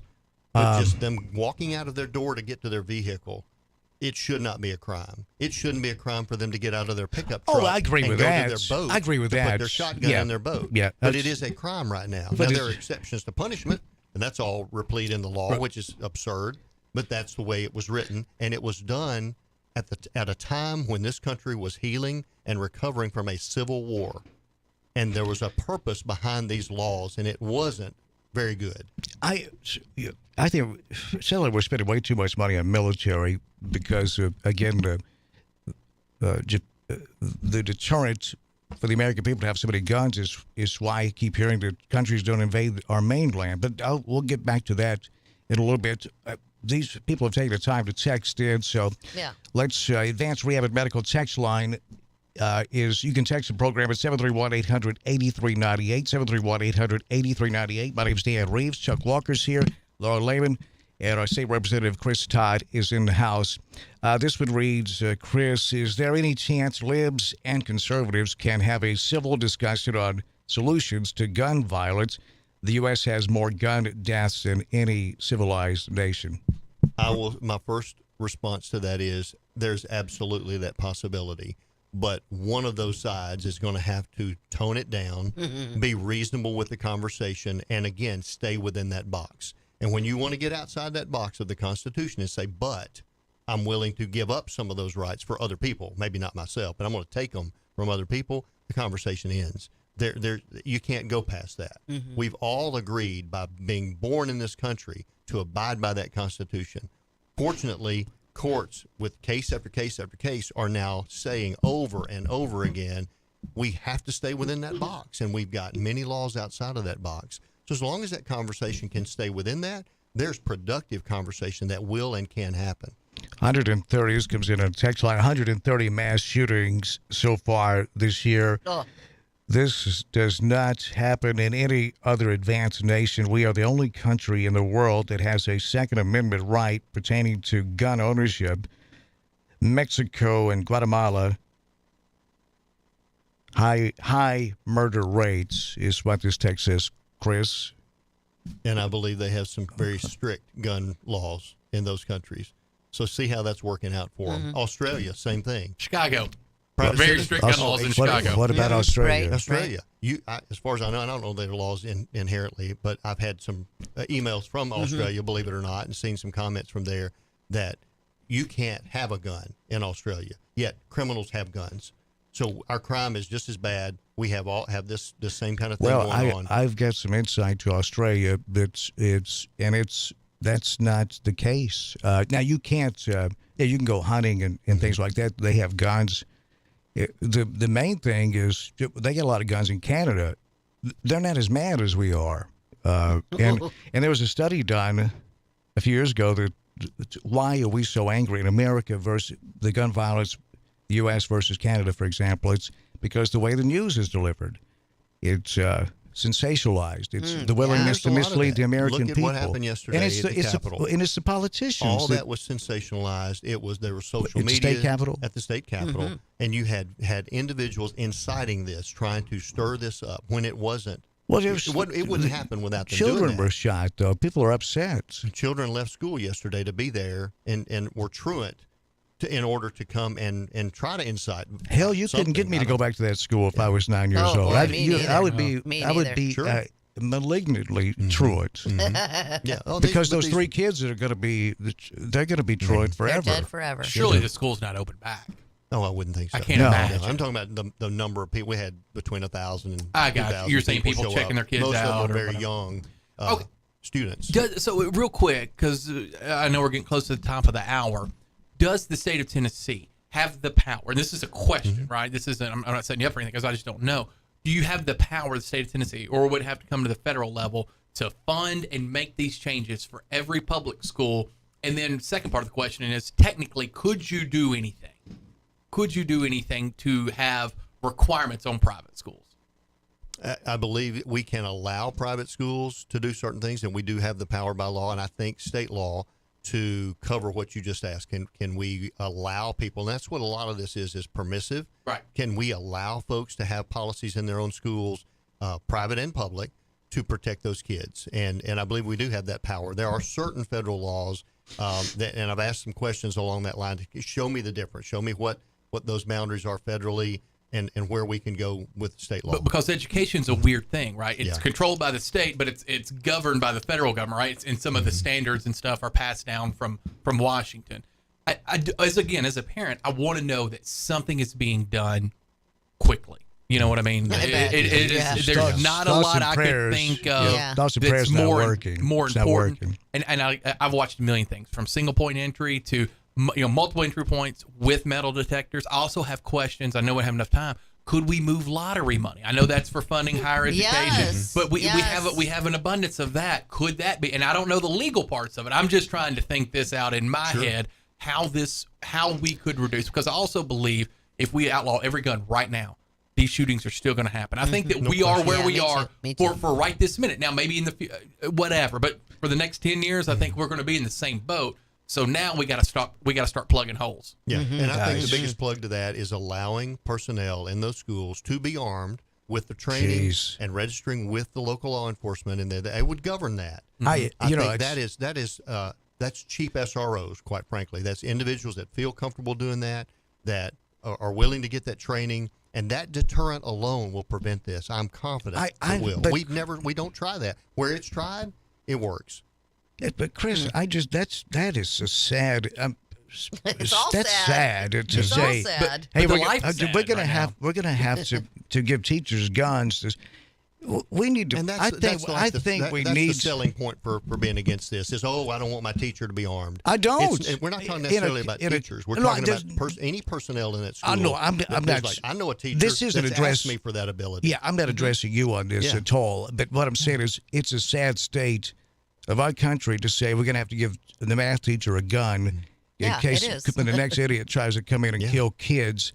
it's if we don't get down to the heart of the matter, in my opinion, that is this. We don't have a representative republic right now. We have oligarchs. This is more of a federal thing than certainly a state thing that I'm talking about. And both national parties are corrupt from the ground up. They're doing a two-step dance. It's finally gotten insulting to me to hear this gibberish that flies out of their face. And still they can't get. We can set up Homeland Security to listen to our phone calls, to read our emails. Right. But we just can't do a background check to see if someone has a mental illness or a personality disorder before they buy a hand cannon. How about how many prescriptions they're on? I think about that too. What about the prescriptions, right? Exactly. How many medications are and they that's on? something I want to look into. Is there a way within the HIPAA laws and all the other federal stuff that we've got to comply with medically to get that somehow in that database with just a TBI? It's important data. Data. Somebody we can trust. And is that going to infringe on some other right? We got to weigh that out. Let me get you a couple more texts that have come in here on the Advanced Rehab and Medical text line. Says the ruling class in America wrote the laws, so those laws don't apply to them. BlackRock is now the majority shareholder of Amazon. Jeff Bezos, a 5% shareholder now. I'm not sure. I have no idea. I don't think that's a question. They're very dangerous. BlackRock is very dangerous. Yeah. The state of BlackRock is that the Vanguard, BlackRock? BlackRock. They own one another. It's if you dig into it, it's very alarming. There's potentially, and this is again, I'd love to have you on our show just so we could talk one day. Sure, I'd love to come in. Potentially, you're talking Chris. By 2040, and Julie's got this stat that 48% of all homes in America, not Tennessee, will be owned by one of those investment groups, which means only 52% home ownership, which we know what that could potentially do for communities, states, things like that. So I'm glad you brought that up, Chuck. That's a great point. Yeah, those things. There's a lot to keep me up at night. But Chuck and Chris and Laura, a guy that's I think he's assistant manager at a convenience store that I frequent. Heck of a nice guy, and I walk in, he knows what I want. He said, "Do you want 2 packs or 3 packs of those smoke American Spirit?" And we were talking. He said, "Yeah, moved here from Dallas a few years ago. My wife, she's from here. We live at a hotel." And I said, "Why you live in a hotel?" He said, "Man, rent has gone so sky high here, and it's going to continue to go up."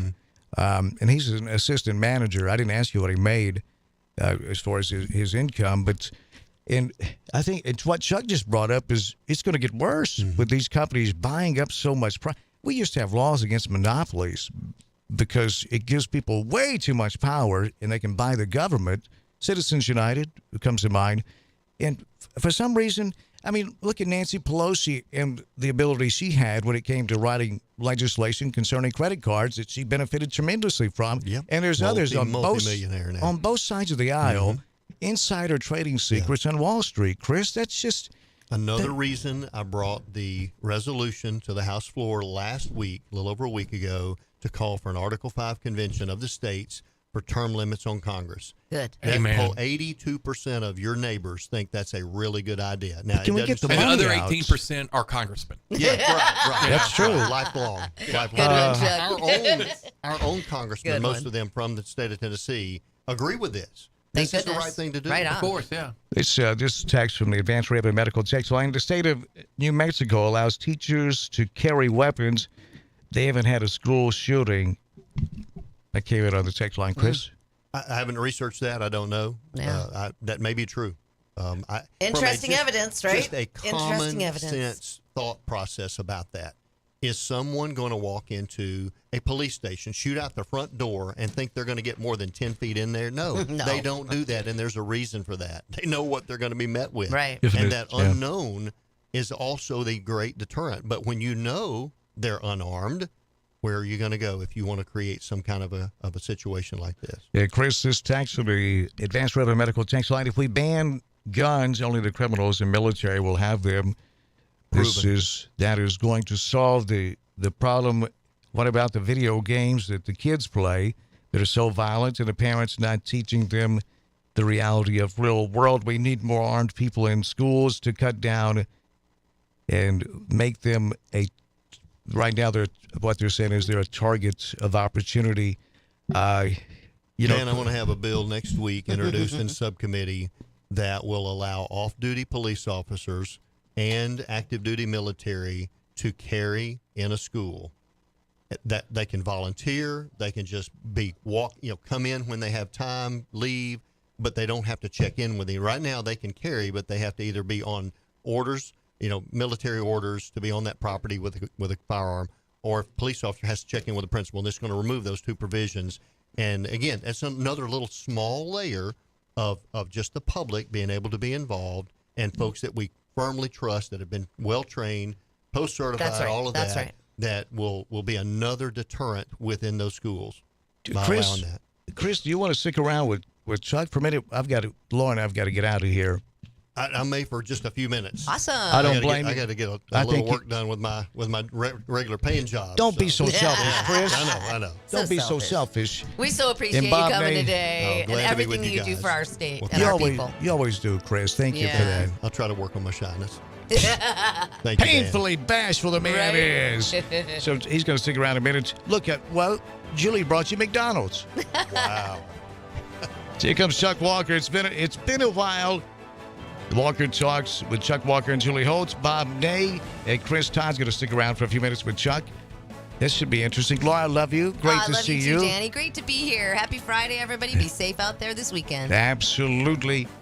It is 10 o'clock. Thank you for listening. Have a wonderful weekend. Join us this afternoon from Bourbon and Barley's from 3 till 6. We'll see you there.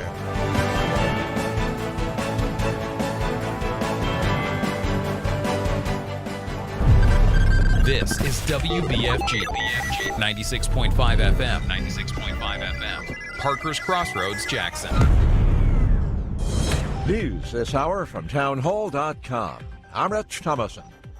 Americans weigh in on the indictment of former president and current presidential candidate Donald Trump. Just think it's stupid. It's going to not get anywhere, and it will come back to... Speaking out. Senator Cruz tweets that the Democrat Party's hatred for Donald Trump knows no bounds. He writes, quote, "The substance of this political persecution is utter garbage. The former president denies any wrongdoing in the alleged hush money scheme, in which he is accused of paying a former mistress hush money during his 2016 presidential campaign, then paying his attorney to hide the payments as legal fees. Republicans see it as an effort to weaponize the Justice Department and keep Donald Trump off the ballot in 2024. Bob Agnew reporting. And the former president says the Democrats have, quote, done the unthinkable, indicting a completely innocent person in an act of blatant election interference. 2 Memphis police officers shot and wounded. It happened last evening as they were looking into a report of someone with a gun. There was a brief foot chase. Shots were fired. The officers and the suspect wounded. The officers and the suspect hospitalized in critical condition. While inflation did rise again last month, at least the pace of the increase was a bit slower than the month before. The Commerce Department reports that consumer prices rose 0.3% from January to February. That was down from a 0.6 increase December to January. Wall Street seems to be pleased with that inflation report. Stocks trading higher this morning. Right now, the Dow is up 180 points. The Nasdaq Composite Index ahead 70, and the S&P is trading 22 points higher. More on these stories at townhall.com. People ask me sometimes, Lance, I'm worried about my finances, and I feel bad because I should be worried, right? I realize that inflation is going to be eating up money. I've got to do something to get around this crazy stock market and Biden's spending spree. Gold has, since the beginning of time...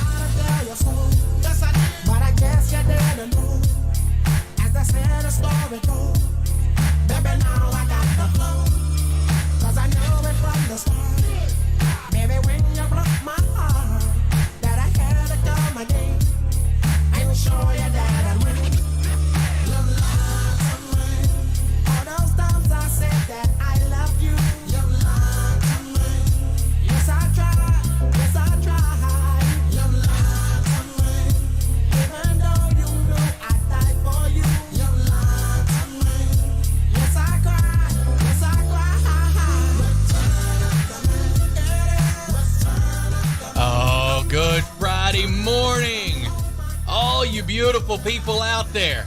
I missed you. I came back a little tanner, a little more broke, if you can believe that. But I came back. Even had enough gas. I didn't even have to ask you for a Venmo, Julie. I would have done it. How impressed are you? I'm so pressed. You were so pressed. So impressed. We've got some crazy weather coming up tonight. You guys be careful out there. We've got State Representative Chris Todd, who we have talked about more so than any politician not named Donald Trump on this show. So we're very excited to have you in studio finally. Talked about? I need to know more about this. About, supported, yelled at, everything. You have run the gamut on this show, sir. All the above. You have run and you know what, though? That's okay.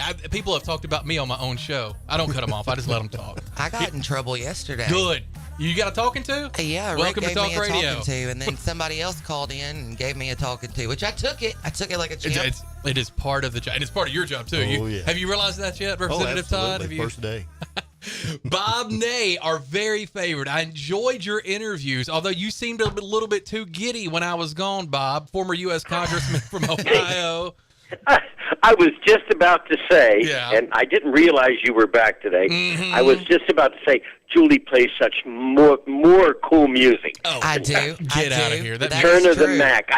That was my disco era. I love that song. I'm telling you right there. And I started as a state rep, so the representative, that's more of the job close to the people, that's for sure. Yeah, I started as a state rep. Well, and Bob, you were from Wheeling, West Virginia, right? Was that where you were a rep at, or were you a rep in Ohio? I was born in Wheeling, and 3 days later moved across to Blair, Ohio, a little town. You have some listeners, by the way, from the Ohio Valley. Wonderful. Because they messaged me and down there, and that live now down in your area. But I started out there, and the Belmont County was... let's see, it had 1,300 Republicans out of 87,000 people. That was it. It's crazy. It's crazy. Well, you and Representative Todd, he needs to follow you on some social media platforms because we've talked. Bob does radio shows. How many different stations are you on, Bob? Well, I used to be on 410 stations a day through syndication. I would call 26 shows a day. And then I left that news service, but right now I'm on about 7. Yeah. So I call different parts of the country. But yeah, I started as a state rep, then I went into the state senate, and then Newt Gingrich talked me into running for Congress. And there we go. And Newt, what a great friend he was. Yeah, and then I would advise the representative, skip the next part of my life. I went into the Bush housing program, better known as Federal Corrections in Morgantown. So just stay with the good stuff. Well, and we have actually talked about you with Bob before. He was talking, I think, to a station in Pennsylvania when the drag show bill got passed. You know, we made Saturday Night Live a couple of times, and then our lieutenant governor, got very encourageful a word? Cool. Is Randy? He was very encourageful to a I don't think that's a word. Person. That sounds like something Chris Holt would say. Well, I do want to ask this because we've got you on here and we've got Representative Todd on here, so I'm very, very curious. And I told Representative Todd if he wants to jump in, let's talk about it. Mm-hmm. Is Julie going to get a mugshot for her bathroom wall next to Elvis's mugshot, Johnny Cash's mugshot? Who else do you have on Marilyn there? Monroe. Marilyn Monroe's mugshot. Is she going to get President Trump's mugshot? Because that would really set the wall off. In my eventually, she'll get one. So it's going to be like the 6 foot, it's going to be a real mugshot? I hope so. Well, this is the thing I wanted, because Julie was messaging me and we talked about the perp walk. Yes. If you look at the movie called Casino Jack, Kevin Spacey plays Jack Abramoff, and Jeff Pustile, who played in Saw, plays me in that movie. And in the movie, they have me coming out of my office in the Capitol, and they have me in handcuffs. And I'm saying, call my wife. And now that never happened. I was never handcuffed.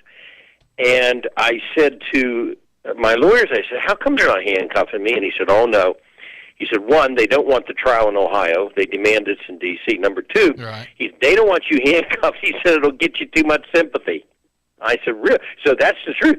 They will not handcuff Donald Trump. Yeah. And then that will absolutely not happen. Do a mugshot either. They're not going to do a mugshot? That's what I understood this morning. If I were Trump and I weren't already a billionaire, if he got the mugshots and signed them and just said $5 a piece, he would be a billionaire again. Oh, I would totally. And they may not show. Mine's not available publicly. I'm not sure why, but it's not. Can you send us your mugshot for Julie's wall? What's that? No, I don't have one. I mean, it was never ever. Don't ask me why. It was never made public. Can you get it? Because if you can get it, I will pay you $500, and I will put it in my bathroom. I can fake one. Bob, you just come down here. I've got some connections. I know the state rep. I'll just take you to the police department. We'll just make a fresh one and give it to Julie. We'll split the money. We'll split the $500. Have you ever noticed in the actual commode room in my bathroom? You know how you have like your private potty room. It says we're not that close, Julie. I don't know about that. Whatever. It says "Welcome to the something show," and it's got like don't Biden, do that with Representative Todd in here. It's got Biden and AOC and Pelosi and all of them like losing their mind in pictures in black and white. It's the best thing if you ever. Could put Trump's in there, it's mugshot. Or Bob Nays. It'll be like AOC, like and like Nancy Pelosi. Her teeth are about to pop out, swishing vodka. Like it's my favorite. Very classy people we have here. I'm very classy. So you don't think Trump's going to get a mugshot? That's what I read this morning. Okay, but Bob, you think he might? Well, if he does, it won't be made public. Like I said, I got one. They took, but they don't make them public. So it doesn't exist if it's not made public. I wouldn't be surprised. I'm sure everybody's read the statement that Trump released on Truth Social. I wouldn't be surprised if he didn't make it public because I don't know that this is a bad thing for him. I really don't. I mean, now that we all know that it's happening, I don't know that it's a bad thing. Yeah, I think he just won the presidency. Mm-hmm. Go well, there's a few things. There's two sides to this. By the way, we're going to be talking about this because there are going to be so many nuances and twists to this thing. Hang on to your hat. Let me give you a great example. Mm-hmm. What about the usual argument in a jury trial about an unbiased jury? Yeah, how are you going to find that? Can you imagine when they do jury selection? Who did you vote for? Who did you vote for? Has to be jury selection. Yeah, what happens there? What do they? There's no way we get to this point, right? This is. I mean, the indictment is. I mean, does this go to court? Like, really go to court? Well, I think it will go to court. Now, again, let's look at the legal side for a second, and this one's a big deal in the sense of John Edwards. And John Edwards, of course, was a senator. He was there when I was in Congress. And Edwards ran for president. He had a $1 million fund, which he denied. He denied he had a child. Mm-hmm. It was an ugly case. His wife was dying of cancer. He had this child out of wedlock. He paid $1 million through the campaign account for the child and for her. And then he lied about it. Then he admitted it. The Justice Department at that time took him to trial and flopped. I mean, flopped. The prosecution stumbled on it. They had no conviction. I think he had 6 felony charges, if I remember right at the time, right? Mm-hmm. And the reason I point this out is this. The Justice Department, of course, under Trump, but also under Biden, the Justice Department has chose not to indict Donald Trump for this under Joe Biden. Mm-hmm. And because justice knows the history of cases like this with John Edwards. Now, Manhattan's different. Look, any prosecutor can, for the most part, can get a grand jury to do whatever they want. The old indict a ham sandwich. They'll do what they want. Right. And also there might be a, problem with getting a fair jury in New York for Donald Trump, but justice itself, which is armed with a lot of money and a lot of lawyers, decided not to pursue Donald Trump. So that kind of tells you something. Number 2, on the political side to the thing, this will make no difference. I don't believe there will be massive violence across the country. It's the United States. Look, this is precedent-setting. This is not going to upend the country. Yes, it's precedent-setting. The former president is charged, but it's not going to end up the country's not going to go upside down and die as a result of this. And I just don't believe there's going to be. There might be some violence, but I just don't believe there'll be widespread violence over this. And politically, this is not a good thing for the Democratic side politically, because Trump, like me, I can run for Congress. And people say, you got to be kidding me. No, I can't. You can run with the felony. You can run when you're convicted. You can run for president or for the House or the Senate. So this isn't going to necessarily stop him. You know, Bob, and I know you know this person, but one of the very best people in this entire town, probably this entire state, is Richard Barber. And Richard and he will say all the time, he's like, you know what? Some of the best people I know have a troubled past. Yeah. I think if Trump goes to jail, he gets a little street cred. You know, maybe gets a tattoo, maybe one of those little teardrops like right under the eye. No. I'm telling you, you pull in a new wing of voter. I just don't want him to convert to Islam. Other than that, I'm good if he goes to jail. I lost 62 pounds in jail, so he'll he won't have any more Big Macs and Diet Cokes. You know, that's like his favorite thing is Big Macs slathered in ketchup, steak slathered in ketchup, and Diet Coke. Now, that's the other thing. If he's convicted, he's not going to serve. I mean, they're not going to. Could you imagine imagine the Secret Service detail that has to go with him? What if they just made him pick up trash? Like we had that here in Jackson, where like the people get in trouble and they have to wear the little vest and pick up trash. What if they had him do that? Now, I wonder if they had him do it around the White House. Here's the other thing. You know, you can't write these things. HBO would kick us out if we went and said, hey, let's now do a show about a former president charged. They'd be like, get out of here. You know? Right. Now, wouldn't it be something if Biden pardoned him? Wouldn't that not be genius by Biden? Because I will say I'm kind of thinking, because even DeSantis has said, hey, look, we're not going to whatever the word is there, extradite him to New York or whatever. We're not going to, put him in a van like they did the Hispanics when they sent them to Cape Cod. He's like, we're not doing that. Mm-hmm. And Mike Pence, I saw an interview with Mike Pence last night where Mike Pence, who said, yes, Trump was yelling at people to hang me. Even Mike Pence said, hey, guys, this is ridiculous. I can't imagine they're friends. But I think some of why they're doing this is because they know how dumb this is. And if they don't support it, they're going to look worse as people who could potentially be candidates for president.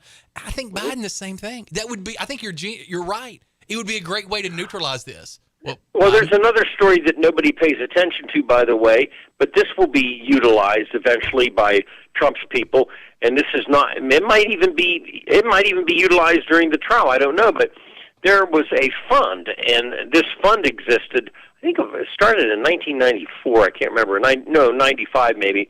But anyway, the fund paid out for sexual harassment complaints and discrimination complaints on Capitol Hill. And the fund paid to settle with people that were, offended in the process, and it paid taxpayers money to settle it. And by the way, it's secret who got paid. That fund is secret to this day. So my point, I guess I'm telling you, is why don't the lawyers say, well, they had that fund that was paid out for sexual harassment. So what's the difference? It was taxpayers' money. It was kept secret. What's the difference here? Why is this a crime? And I think the prosecutor stretched it to make it the felony. How many people? I watched a video last night on TikTok before your friends ban it, Bob, and it went through in the video. And most of my stuff is political stuff because we do a relatively political show, state, local, and national here for 3 hours every single day. And so most of my stuff is political. And I think that TikTok has something that Facebook can't replicate, or Instagram or anything, or YouTube with these reels. And I think that's why you're seeing a lot of money behind getting out. Their algorithms are great. It gives me right-leaning national and state news, from the state of Tennessee to national news. Right, but one commentator who's a radio host, which, Julie, why don't you and I do TikToks? I don't understand it. But he was doing. You don't make time for me to do it. Oh, whatever. He's got 3 hours. Don't act this way in front of the representative. But it said, we got Bob Ney on the phone, Julie. He said that he started listing all the people around Trump that had been arrested, and it was like 14. I quit counting at like 12 or 14, somewhere like right around that number. He was going so quick I couldn't write the names down for the show. That part, if I'm being objective, and I was a Trump fan, and still am, because Lord knows my retirement was in better shape. I had multiple $100 instead of just one. But That's kind of bad, right? They say you're the culmination of the 5 people you spend the most time with. Ugh, I'm in a mess. Right? But that is my children. We've never really had that, have we, Bob? Like, there's never been a politician with that many people around him that have gone to jail. Well, there was a considerable amount around Trump. So I don't know the history of, who had the most convictions in the presidency, but I would say his administration would be up there. Oh, it's definitely up there. It's definitely up there. Now, somebody commented on there that the Clintons just had him killed, but I didn't think that was nice, and I'm not going to repeat that on air. Well, who had control of the Justice Department? At the time? Exactly. Okay. When all these came down.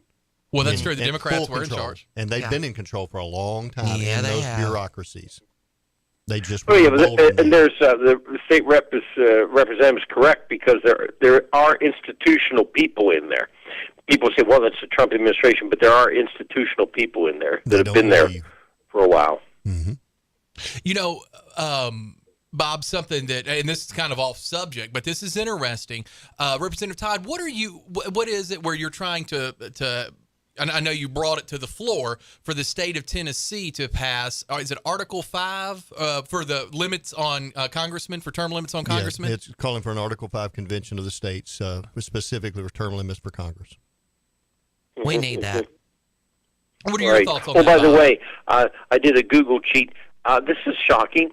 Ronald Reagan had the most investigation indictments or convictions of 138 administration officials. Wow. That blows my mind. Look at that trend. Very strong, powerful conservatives that made significant changes, that were bold, that got a lot of public support. But yet the bureaucracy was the same before, during, and after. And once they are out of office, the hammer comes out. Clintons, of all people, if those bureaucrats had been objective in their job, the Clintons would have been under the jail. We thought you had death threats before, Chris. Here we go. Without a question. Here we go. You mess with a Well, Clinton. if you look at if you look just one thing with the Clintons, just one, which was the international online school, which the State Department under Hillary gave, if my memory serves me right, I carried this story a lot, $55 million.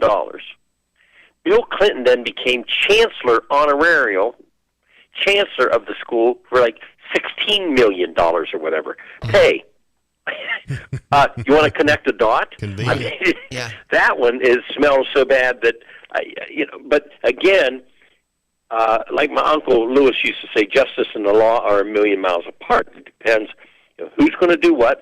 Justice Department chose not to indict Trump, and Manhattan did.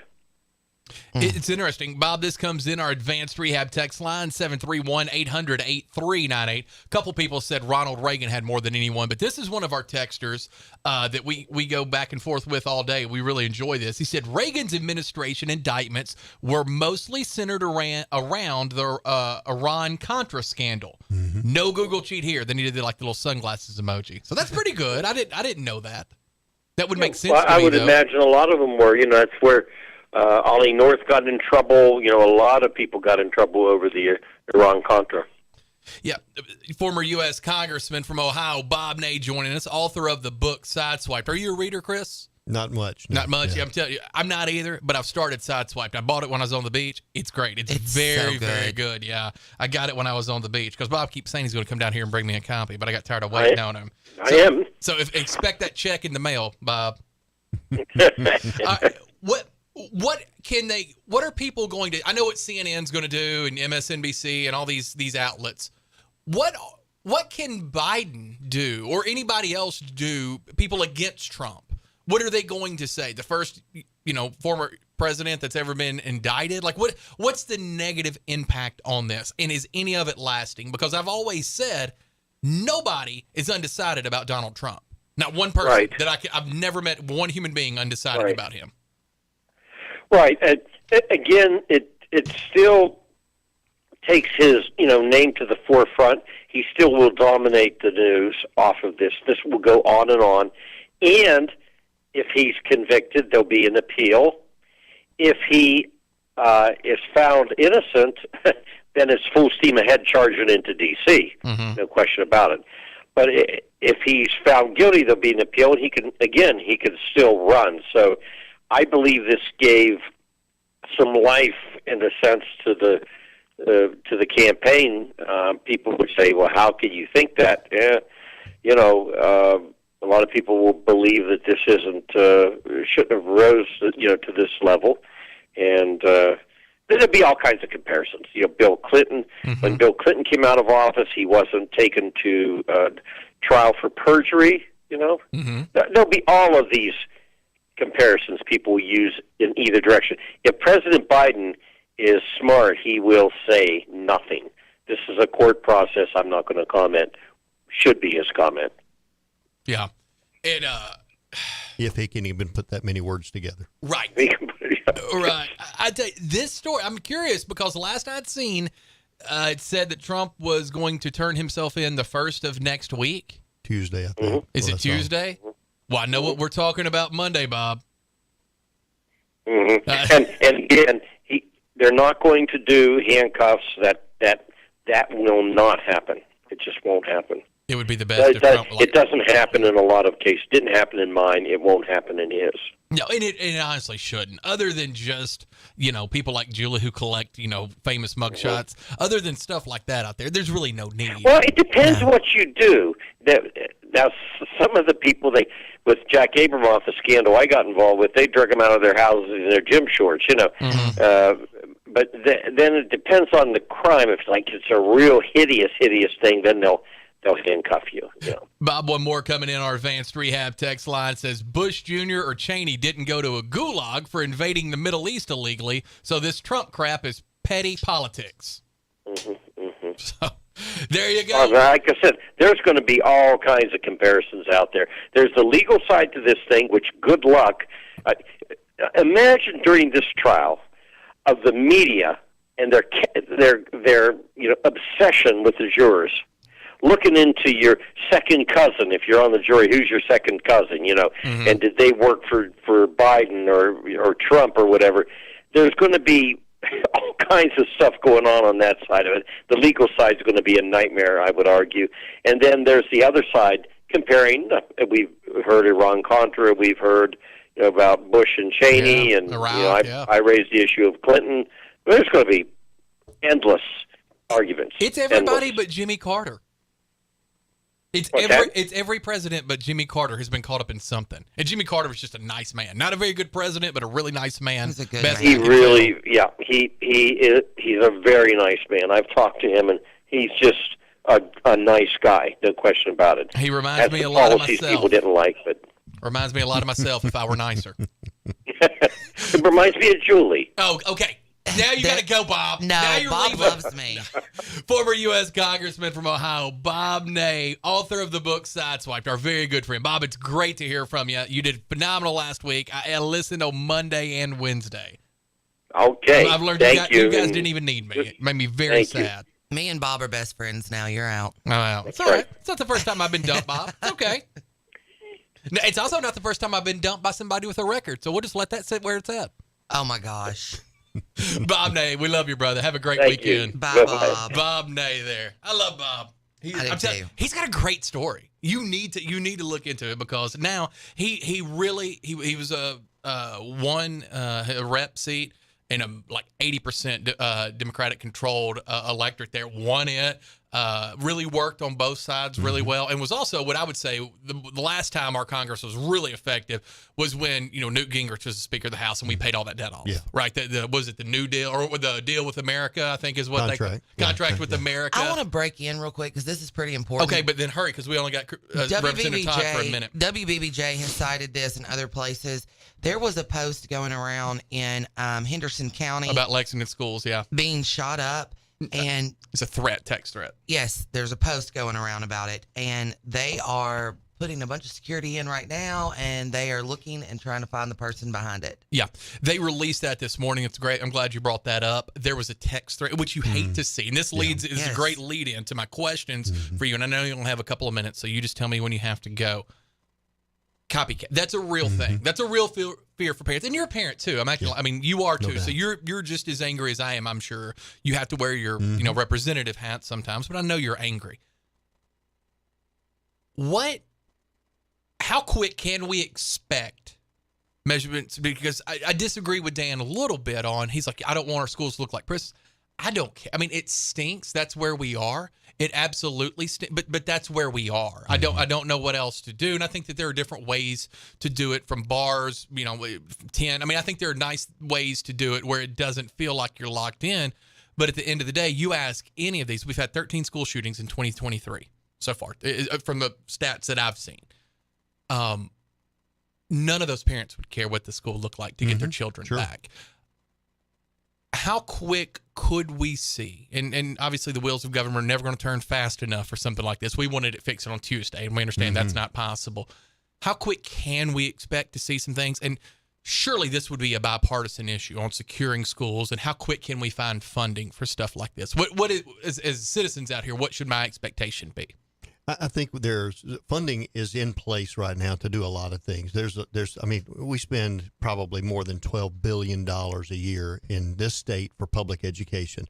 There's a ton of money going into public schools right now. Private schools, obviously, different situation there. They can do whatever they want to do from the standpoint of spending money, borrowing money, anything they want to. So I think it's looking at those priorities. Where are our priorities today?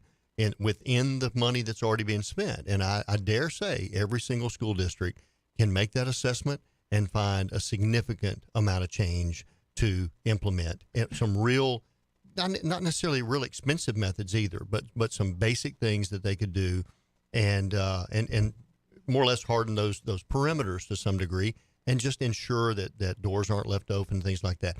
We had a proposal of a law. I don't know if it's still moving or not, that would literally put requirements on schools to ensure that doors stay locked. It had some wording about staying locked, and I had some teachers up this week saying, how can we don't have enough personnel to man those doors, because you'd literally, as many activities go on in and out of that school building on school grounds, we'd have to have somebody just constantly checking doors to see if they're propped open. And I get that. I don't care. Yeah. You have to do things let's do like it. that, and that though. comes into my question with funding. I like the idea, and I know every single school system, right? My youngest son, he goes to school in Medina, at South Gibson. He's in the middle school. He's in 5th grade. And so they have all the teachers have doors that will open up and you can go outside. Well, one of the things, and I think this is a federal mandate, I don't think it's a state mandate, but like limited recess time. Whereas when you and I were kids, we had recess every day. Yeah. That's like once every other. I mean, it's ridiculous how they do it now, because we do know that going outside in the fresh air, that helps stimulate the brain, burn off energy. You're less of a classroom disruption. You can focus better. So I don't want to make it look like a prison there, but I do think that we could be smart. What about having the money to say, okay, every school has to have reinforced doors and metal detectors. And I think you can close all the other doors, not use them, just use one point of entry, even for the students during the day, to go outside and play. But only one door is going to open back and forth. You're going to have to be buzzed in both times. South Gibson does a good job with this. That's how their system is now. But it's obviously a newer school, and I understand that some schools probably don't have this in place. But you would have to walk through a metal detector every single time. And having somebody, I don't know why we don't start there. Oh, I think those are basics. Yeah, absolute like that, basics. and that's just the starting point. Like there's probably lots of ways. I love the idea of people comfortable and tested, and maybe an annual test. I would make this suggestion to you. If you're a teacher, a janitor, an assistant principal, a guidance counselor, and you feel comfortable with your firearm in the school building, that's fine. But every year you're going to have some kind of the background check to make sure that no domestic situations were called in. I mean, but you could do that every year, just filling out your Social Security. Certainly. I mean, you could say, okay, I want to have this, because most people can't carry a gun into a school legally now. Right. So if you are allowing yourself this extra scrutiny, volunteering for that. Yeah, and I think that's where we can all fall. You were talking about the left going to have to come and play inside of that box. I think we can. And I'm not the left, but I'm talking this. I don't care. This isn't political to me, right? Other stuff can be political. This isn't political to me. This is, okay, we gotta operate inside these parameters here. If we do this, because even Democrats want their children safe. No doubt. Independents, libertarians, they all universal. want their children safe. This isn't political. This is the one thing we should start agreeing on. If there's any politician out there that doesn't, we got to get them out of office immediately. Representative Chris Todd joining us. Chris, thank you so much for being here. With you. Anytime you come back in here, we would love to have lots of conversations. Because like I said, you have been, other than Donald Trump, which is a prerequisite for anybody with a microphone, you have to talk about him so much of the day, otherwise you get a fine from the FCC. But other than him, you've been the most talked about because you have we read a story from, was it the UK, about the drag bill. We made the news. We made Saturday Night Live 2 weeks in a row. You've been a popular man. That story should have been about the citizens of Madison County that rose up and said, we're not going to have this in our community. Our children are not going to be subject to this. I just got stuck in the forefront there. We're glad to carry that, but the citizens were really behind pushing this one. Oh, I know you got it. But don't you think the two sides should have talked before everyone was dug in? Don't you think the two sides should have talked? Because I did. I reached out to the president of the Pride Board and I said, here's the allegations. Here's what, and I'm a talk show host. I am not a journalist. I literally try to be informative and entertaining. That's it. But nowhere is there journalism in there. But I got nervous because of the town that I live in. And I knew these people. I knew these people on both sides. I was friends with both groups. And I understand that everybody can't be friends. I totally get that. But I was. So I reached out to him. I said, what about over-sexualization? Because I saw the same stuff on Fox News that you did. I saw the one where they'd rub the dress and it would change the genitalia, the grinding. That was insane. So I said, is this to over-sexualize children? He said, no, believe it or not, some homosexual people have kids. We just want to welcome. This is going to be people dressed up in a muumuu singing a Cher song. I asked him, I said, but if you're around enough gay people and you're a kid, you're definitely going to be gay. And he's like, Chuck, when you were 14 years old, how many gay people would you have to have been around to all of a sudden be? I was like, well, no, I was pretty certain when I was 14. Yeah.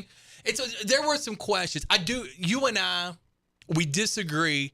Not on should we have, I don't think we should have, I think that not your law, but I think the law the state passed didn't go far enough. We shouldn't have bikini contest in the park. We shouldn't have any of that stuff. But I think that some of it's covered under the obscenity laws that we already have in place. It is, yeah. You know what I mean? And so then that's another conversation for another day. But that's been what a lot of the talk was. But all of that, none of that matters to me right now. The only thing I want you as my representative here in Jackson working on is protecting these children. Absolutely. For real, where lives. they are, where their lives. This is so much more important to me than anything that you and I have not lined up with, eye to eye. This right here, I don't care about anything else. Yeah, and we had, unfortunately, going back to that previous issue, we had a local mayor that was all about not protecting the kids. Don't worry about protecting the kids. Just let these folks do what they want to do, no matter what the mass majority of my citizens think. You don't think he was worried about the ACLU? I don't think that's fair. Yeah, because the ACLU. You don't think he's worried about getting sued? Because I pay taxes in the city of Jackson. The last thing I want They literally had the ACLU of Tennessee fighting this battle for them, for the city. They were the ones negotiating behind the scenes, not the city. Oh, this is more information. They were telling the city what to do, how to negotiate. This is what we got to. This is what we got to talk about. No, that's not true because I was on the board, and my information got blasted out by multiple people in the community saying, "Call and tell them what you think." Whereas nobody came to me and asked me what I thought, and I also even said, we've got to do this the right way. It needs to go in the Civic Center. I encouraged a different conversation to happen. The ACLU were talking with 3 people from the Pride Board basically saying, you tell your mayor, if you do this, then we are going to do this. We're going to sue you. So we are going to sue you. We are going to come in.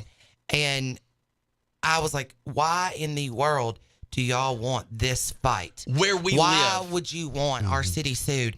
Why? I love people of all walks of life. I love gay people. I love white, black, orange, purple, everything. Don't care. I love everybody. But at the end of the day, sometimes you do yell at me. I do yell at you. Go ahead. Sorry, I didn't mean to interrupt. It's okay. But at the end of the day, I want everybody safe. I don't want anybody being hurt or attacked. Yeah. I became really upset, and I ended up stepping off the Pride Board because of all this. I knew my voice was not going to be heard. It was being handled a way that I couldn't do anything about. But I was really upset that we were screaming, protect our children, And in the same voice, we were going to have the Proud Boys.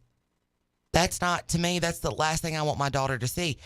There was rumor of it. There was rumor of it. Yeah. And they had already been in Memphis. Yeah, they had been. And with Pink Panther, I believe. the last thing I want, I'm not going to take my child to a drag show. I'm not. But the last thing I want is to be driving down Highland and my baby see this park filled with men who are intimidating with assault-style rifles. Yeah. So I felt like we did not, and when I say we, the community did not do well in coming together for resolve. Instead, it was like everybody dug their feet in the sand and said, "This is where I'm at." Well, and when I'm the conversation started, when the conversation started, it should have. When the conversation started, fairly early. Yes. Is this when the mayor brought everybody together? It was mostly the It was Pride too people. late at that point. Go ahead. It was and they were digging heels in. They would Correct. not hear any argument to the contrary. Absolutely. I don't care what your suggestion is. We're going to proceed forward.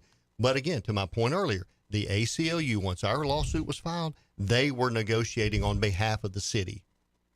That's a fact. Because if they didn't, that's then information they were we being... did not have. That's information we didn't have. But let me go back just a step, because that's very interesting, and that could change some of my opinions on this, right? Because I've had hard opinions about the difference between the state being Will and Knox's daddy and Chuck Walker being Will and Knox's daddy, right? I think that my kids have never been to a drag show. Very purposeful, very intentional, right? I have made those decisions. They've also never gone to the bikini contest at Fisherdale Docks. Yeah. They've never done that either. And I promise you, they would both love to, but they haven't.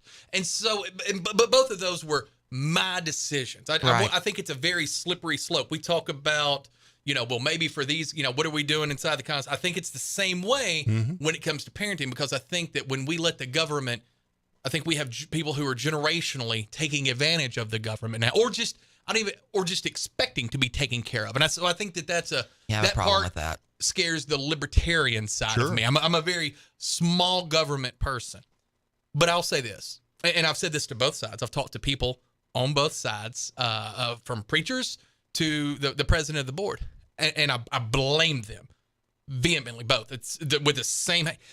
When there's a vacuum. When there is a vacuum of information, I invited everybody on my show. And you didn't have to come on my show. I don't care whose show you go on. You go on any show, anywhere. I was still at 101 when this was going on. And I was the only person that I know of that reached out to both. And I told the person, I was like, look, when you don't say anything, when you just pass this through me, there has to be more. You've got to do interviews, because otherwise, and the same thing on the right. This rumor and innuendo, the stuff that we were seeing in San Antonio, in Chattanooga, I honestly don't believe any of that was going to happen in Jack. I really do. I know I didn't go, so I don't know it. I don't think so. But regardless, when no one's talking about it and no one's saying, because I said, look, do you want trans people to graduate? It's like, no, I think that 88% of everything that a gay person and a straight person would agree on. It's really, who do they want to take home at the end of the night? I think that's going to be one of the biggest differences on reasonable people.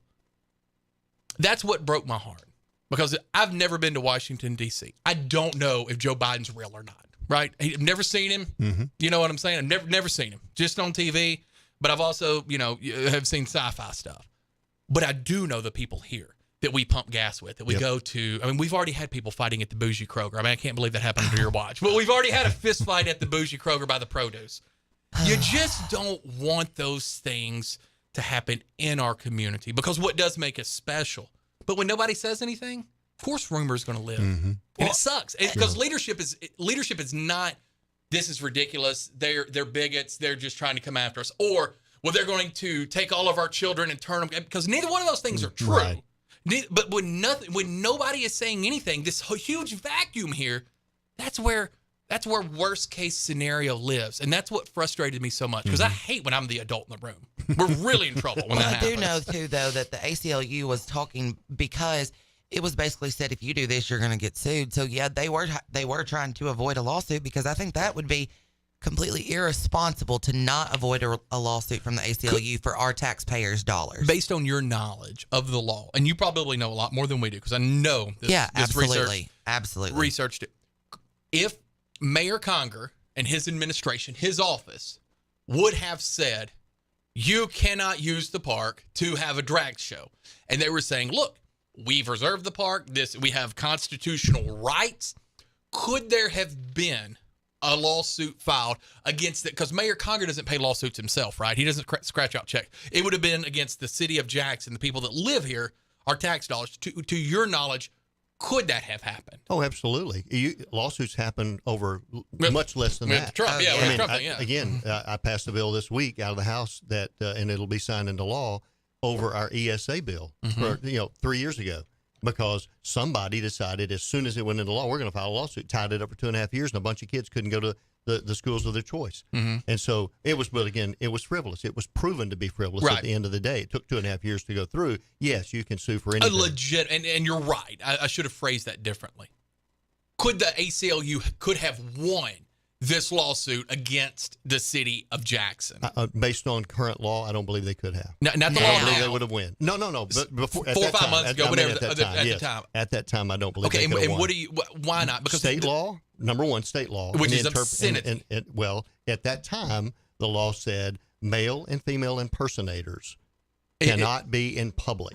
No, it didn't say. Didn't it say something besides male and female impersonators were in a list? No, it was a list. Okay, yeah, it was that a list. included male and female impersonators. Okay. So what we've done now is clarify that much more, that it has to be tied to the obscenity, not just be a male impersonator or a female impersonator, because at that time that was the interpretation that many attorneys had, and it all hinged on one word that was not defined in law, and that's the word cabaret.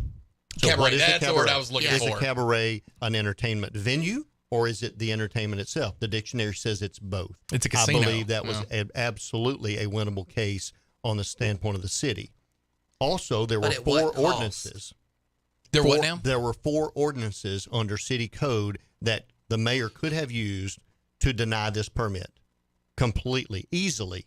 And again, they could have sued, but I believe they would have lost based on the facts that were in place at that time. And he chose not to. Absolutely ignored 4 ordinances. And I've even heard law enforcement since then refer to those ordinances, that he did not enforce his own ordinances. What were on they? that. I don't have them in front of me. Look at That's them, been, gosh, how many months ago? You had a lot of legislation. But we're not trying to put you on the spot.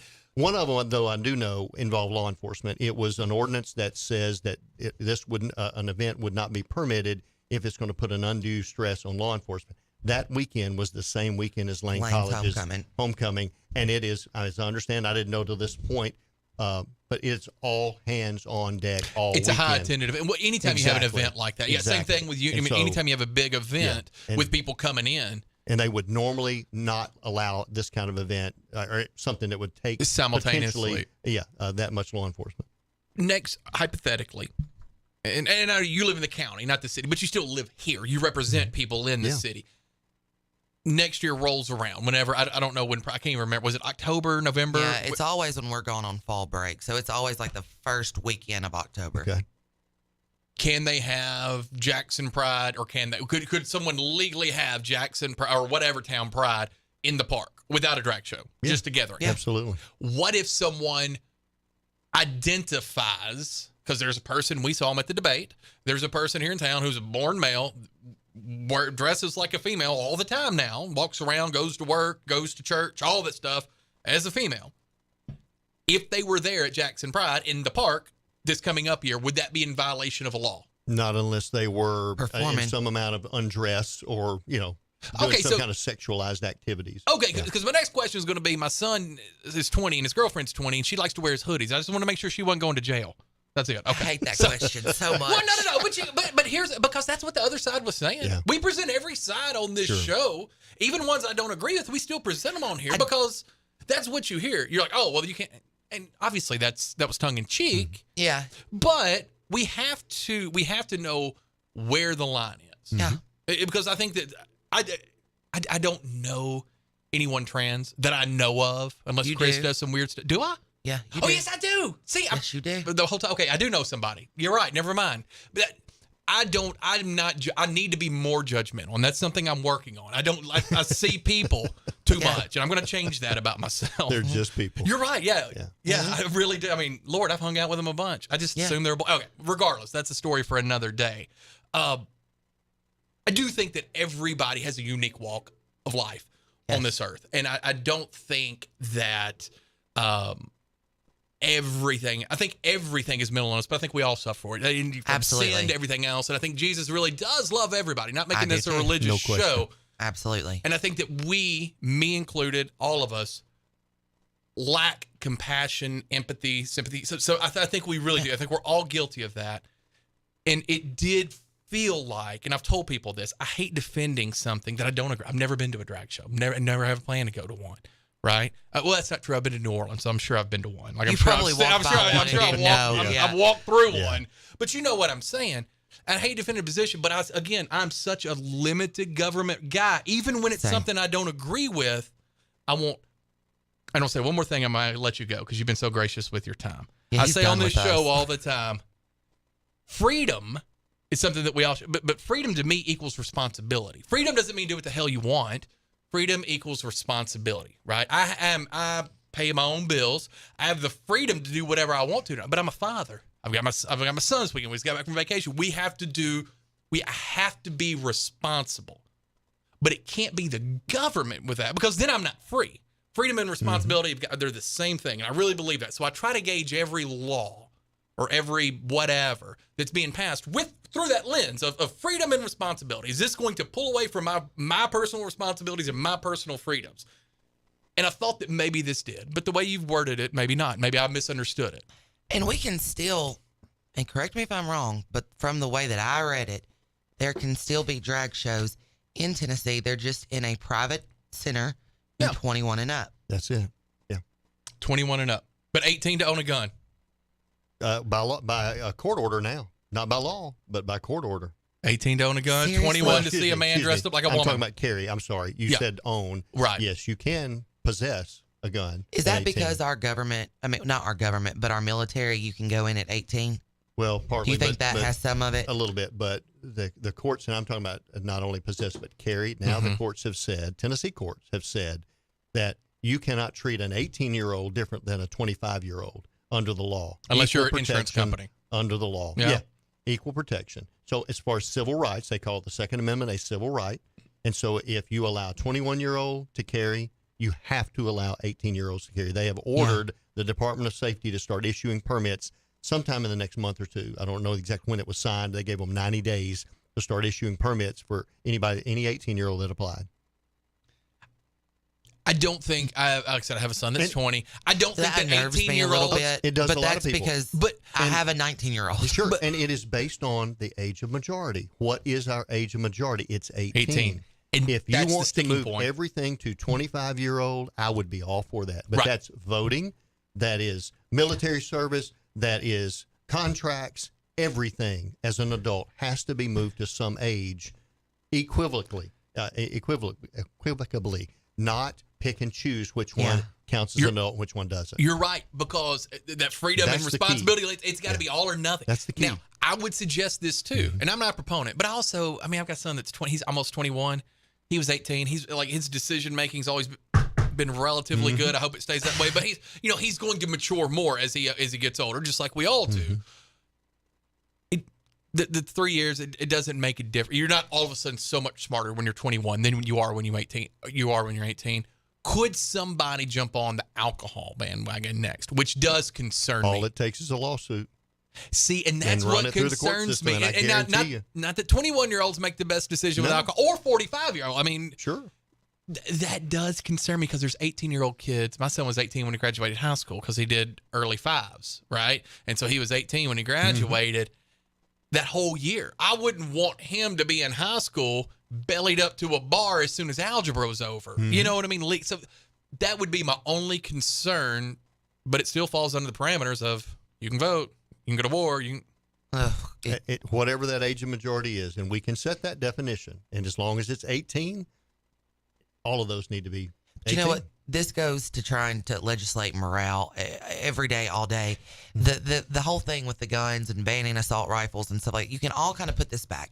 Any kid under the age of 21 who wants to drink is going to find a way to drink. Oh, yeah. Any criminal who wants to find a gun is going to find a way to get a gun. It's a great point. I mean, at the end of the day, great point. You cannot legislate morale. Our whole law and Constitution are based on a moral society. Yeah. That is foundational. And when you lose that, as we're gradually losing it, unfortunately, doesn't matter what laws you write. Doesn't matter what the Constitution says. No, it doesn't. Unfortunately, people don't obey it. No. And that's what this deranged individual Monday morning did not obey any law. She had 2 felonies against her before she ever walked in the door. Yep. 2 felonies. Did that stop her? No. And she was prepared to die. Yeah. Because, I mean, she said it in her messages. He saw the messages. So when somebody is so, they believe deranged. their thing, their reasoning so much that they're willing to die for it, there's no paper you just have that's to going to stop them. You have to hand that wish list to them before they get in the door or as soon as they get in the door, not after they do their thing. Exactly. Did you see there's been a couple of senators and congressmen kind of around saying that they think that we should push the death penalty immediately for anybody who survives the school shooting, and that maybe that would, and that to me, I'm like, I'm not mad about it. I don't think they care. Like I think most of them that won't be the either turn the gun on themselves. Yeah, you're right. Or suicide by caliber. That won't deter. That will not deter. No. What deters is knowing they will have an equal force on the other side of that door. Just every like single she time. decided not to go to Whether the other that's school. an SRO or whatever Yes. that is. If there's an equal force on the other side of that door, they will not attempt this. Because she didn't go to that other school in her manifesto because Or of mall, I've heard the different things. security. Yeah. Green Hills Mall allows you to carry in their mall. There's no prohibition and against they that. should. So this comes in and said, Second Amendment's creating less freedom, not more. Not wise of this SCOTUS decision on McDonald versus Chicago. We get rid of the guns tomorrow. You pass a law, guns are illegal. Yep. It doesn't matter. Because from the best I can tell, meth has not been legal in Tennessee for 5 or 10 years, right? Where's that going? Right. I mean, so I get you. I want to protect our kids. And if I really believed that that's how we would do it, I would give up my right. Because I was like, I just don't think it is. Matter of fact, I know it's not. You know it won't. Speeding. There's speeding limits. Look outside right now. We could arrest 10 people. There's where I'm going to get in trouble. Well, I have a lead foot. You can tell me that it is 25 miles an hour, 24. It doesn't matter. I'm going. I got places to go. It is.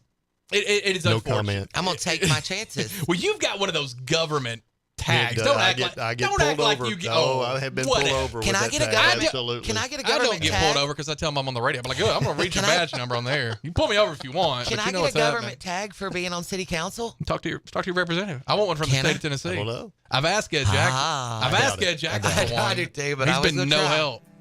Ed Jackson's not getting me one. Maybe you can swing it. Not happening. Representative. Well.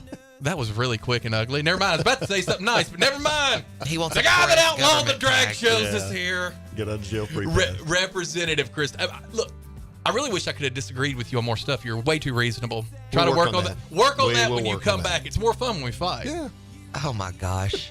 I appreciate your answer to the thing about alcohol. Because again, I know it's something you don't want 18-year-olds doing, but you're looking at it through that lens of fairness and equality. And as long as you do that, say that other word, fairness and what? Equality. It's equal.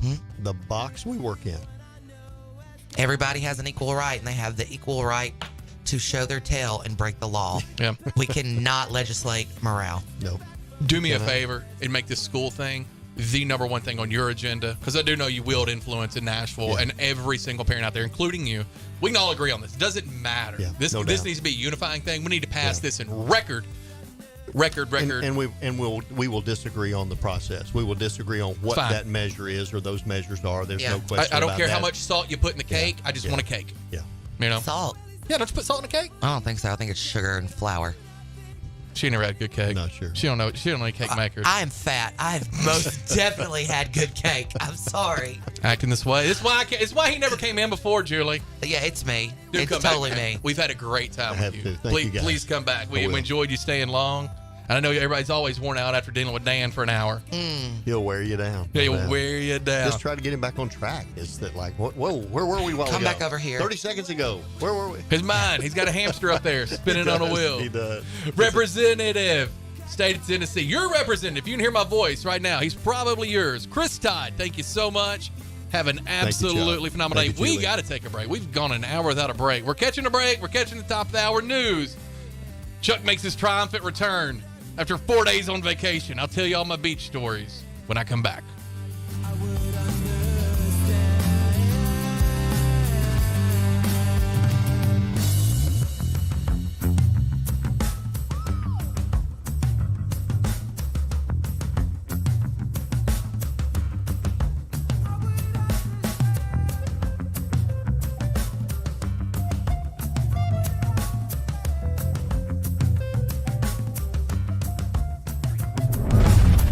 This is WBFG 96.5 FM, 96.5 FM, Parker's Crossroads, Jackson. News this hour from townhall.com. I'm Rich Thomason. Former President Trump calls his indictment by a New York grand jury political persecution and election interference at the highest level in history. The indictment just happens to come as Mr. Trump seeks re-election. The unprecedented legal action means that Donald Trump is the first former U.S. president to face criminal charges. Despite the charges, he is not prevented from running for another term in the White House. Trump has denied any wrongdoing, has repeatedly assailed the investigation, and calls the indictment political persecution. The former president is expected to surrender early next week in New York, where he would be photographed and fingerprinted. Greg Clugston reporting. Trump attorney Joe Tacopina says you'd better believe the Trump legal team will fight the charges. You don't bring a case like this against a former president on a petty allegation, on a completely legal civil transaction with attorneys, unless you have the goods, unless you have something substantial. Tacopina speaking with the Fox News Channel's Hannity, calling the DA's case against Mr. Trump un-American. Florida Governor Ron DeSantis says he will not cooperate with any extradition request. The president of Belarus, an ally of Russia's Vladimir Putin, says Russian strategic nuclear weapons might be deployed in his country, along with part of Russia's tactical nuclear arsenal. The federal government filing suit against Norfolk Southern over environmental damage caused by the East Palestine, Ohio train derailment. It spilled toxic chemicals into nearby creeks and rivers and polluted the air. There is a weather heads-up for people across parts of the Midwest and the South. The National Weather Service warning of possible severe weather later in the day. On Wall Street, the Dow is up 177 points, and NASDAQ ahead 99. More on these stories at townhall.com.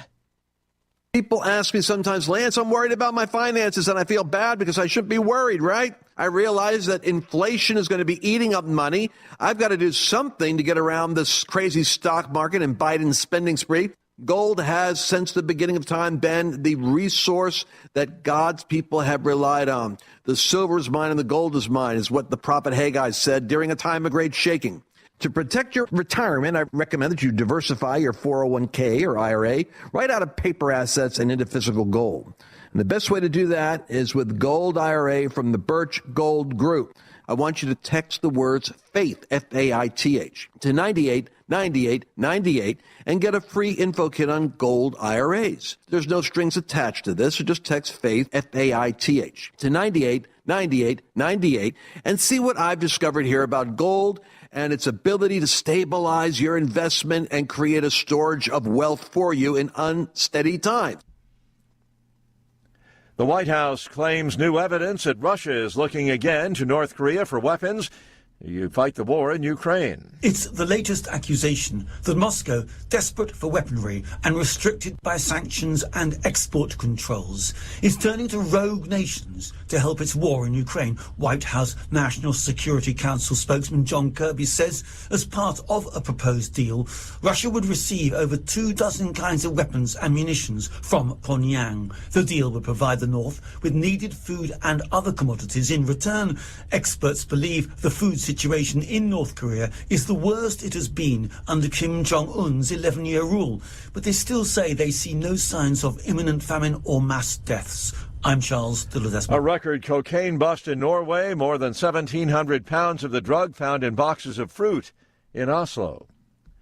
News and analysis at townhall.com. Change is in the air in some of America's biggest counties. Several large urban counties across the United States gained residents or stemmed population declines in the year ending last July. That's after losing residents in the previous 12-month period amid the COVID-19 pandemic. Population estimates were released Thursday by the U.S. Census Bureau. Population change is driven by migration as people move around inside the country or arrive from abroad. It also depends on whether births outpace deaths or vice versa. But not every urban center was on the upswing. Los Angeles is the most populous county in the U.S., and it led the nation in population loss last year, declining by 90,000 residents. Keith Peters reporting. Richard Branson's Virgin Orbit is letting go of almost its entire workforce. The California-based company will cut 675 jobs. That's about 85% of the workforce. More on these stories, townhall.com. Welcome to Hampton Inn & Suites of Jackson. Make yourself at home in any of the 83 rooms or suites. Hampton Inn & Suites exit 83 at I-40 is minutes away from all Jackson destinations like the West Tennessee Healthcare Sportsplex, Casey Jones Village, Jackson Madison County General Hospital, and many industrial complexes. Enjoy free Wi-Fi, free parking, and free hot breakfast. Also a 24-hour fitness and business center. Welcome to West Tennessee. Make your reservations now by calling direct at 731-427-6100 or visit hampton.com.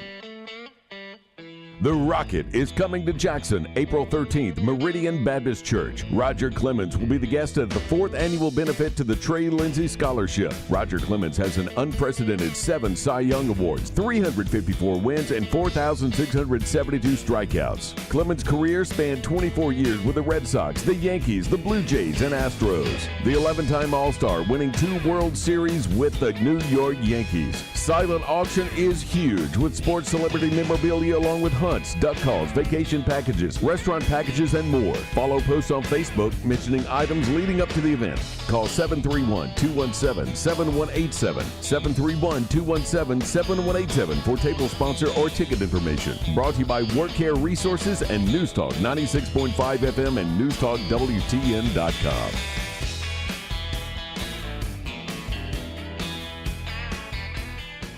Looking to add a little spice to your love life? Nothing adds spice like gunpowder. Jackson's only indoor shooting range, date night at the range. Here's what you lovebirds get: a shooting lane for two targets, 100 rounds of ammo, eye and ear protection, and a $30 gift certificate to Texas Roadhouse. All for just $99.99. Now that's firepower. Perfect for a gift card from the range. The Range, 2310 North Highland Avenue in Jackson. Go to therange.com. When the game goes into overtime. But the game goes into overtime. Bud Light, easy to drink, easy to enjoy. Pick up Bud Light at your local convenience store today. Enjoy responsibly. Anheuser-Busch Bud Light Beer, St. Louis, Missouri. Central Distributors, Jackson. News Talk 96.5 FM weather presented by Dustin Ring. Dustin buys houses fast for cash. Call Dustin now, 731-200-1362. Friday brings showers and thunderstorms. Winds, 15 to 25. Gusting up to 40 miles per hour. Mostly cloudy tonight with showers and thunderstorms. Winds 20 to 30. Gusting up to 50 miles per hour. Lows in the mid-50s. Dustin Ring. Dustin buys houses fast for cash. Call Dustin now, 731-200-1362. DustinBuys.com. News Talk West Tennessee includes NewsTalk965.com and NewsTalk 96.5 FM, covering local news, sports, and weather on an extensive network of platforms, including radio, social media streaming, digital TV, live stream, podcasts, all on your devices. Our local and live weekday lineup includes Daybreak with Greg Wood and G-Unit, Walker Talks with Chuck Walker and Julie Holt, The Dan Reeves Show with Gina Langley and Larry Newman, Dave Ramsey, Jackson Madison County Schools Game of the Week, UT Vols Sports, and the Memphis Grizzlies. Local, live, News Talk West Tennessee and NewsTalk965.com. Hear it first on News Talk 96.5 FM. We might be talking about you. They say consistency is the key to success. So how about grabbing a beer that's consistently refreshing and light? Michelob Ultra, only 2.6 carbs and 95 calories. It's only worth it if you enjoy it.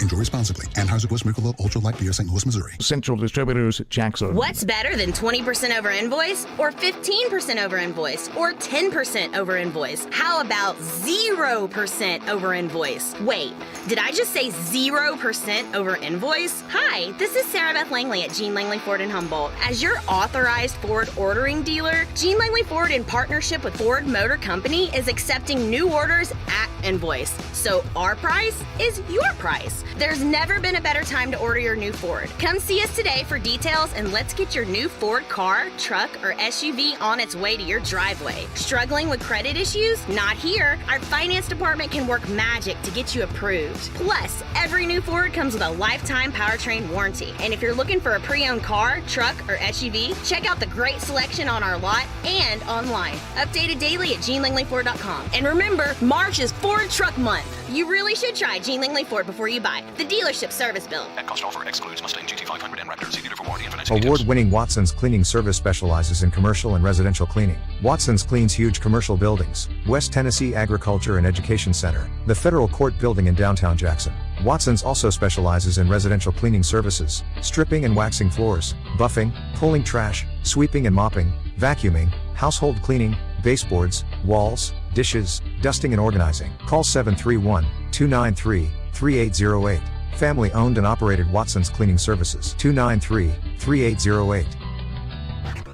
News Talk West Tennessee includes newstalk965.com and Newstalk 96.5 FM, covering local news, sports, and weather on an extensive network of platforms, including radio, social media streaming, digital TV, live stream, podcasts, all on your devices. Our local and live weekday lineup includes Daybreak with Greg Wood and G-Unit, Walker Talks with Chuck Walker and Julie Holt, The Dan Reeves Show with Gina Langley and Larry Newman, Dave Ramsey, Jackson-Madison County Schools Game of the Week, UT Vols Sports, and the Memphis Grizzlies. Local, live, News Talk West Tennessee and newstalk965.com. Hear it first on News Talk 96.5 FM. We might be talking about you.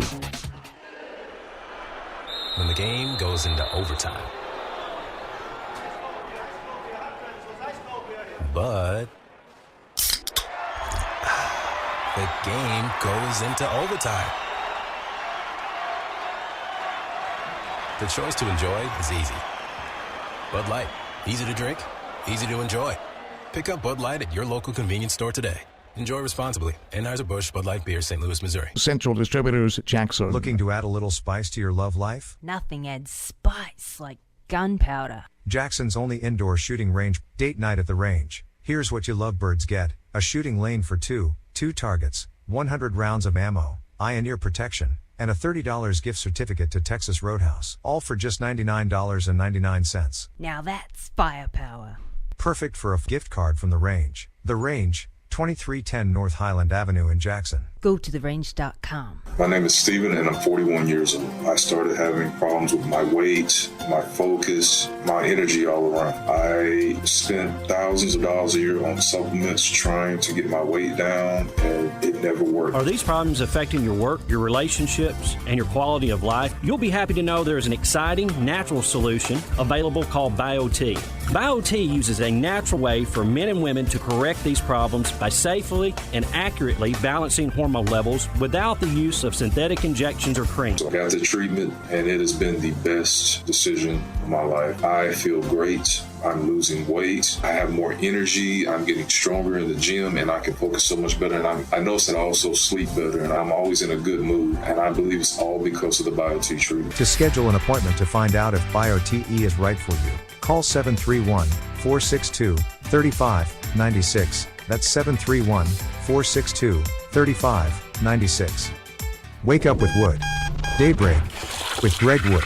Weekday morning 6 till 10 on 96.5 FM and NewsTalkWTN.com.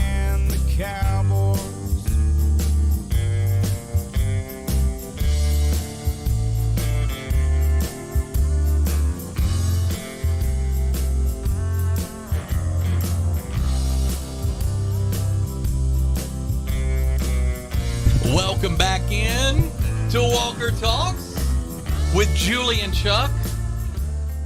Julie been manning the ship this week as I've been gone.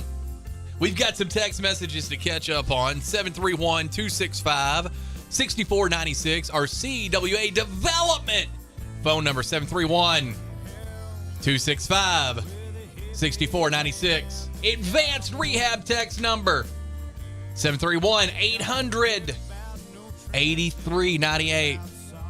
I'm very sorry about that long break and very sorry about the interview we did with Representative Todd.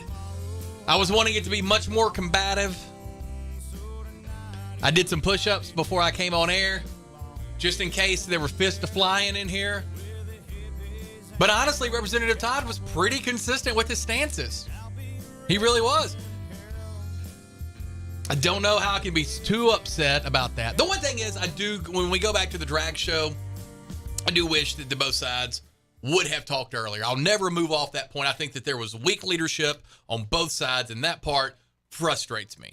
But, I've been frustrated before, and now we're not going to have to worry about it, right? You're not going to have to worry about a drag show in a park or a bikini contest. He cleared that up for you perverts out there.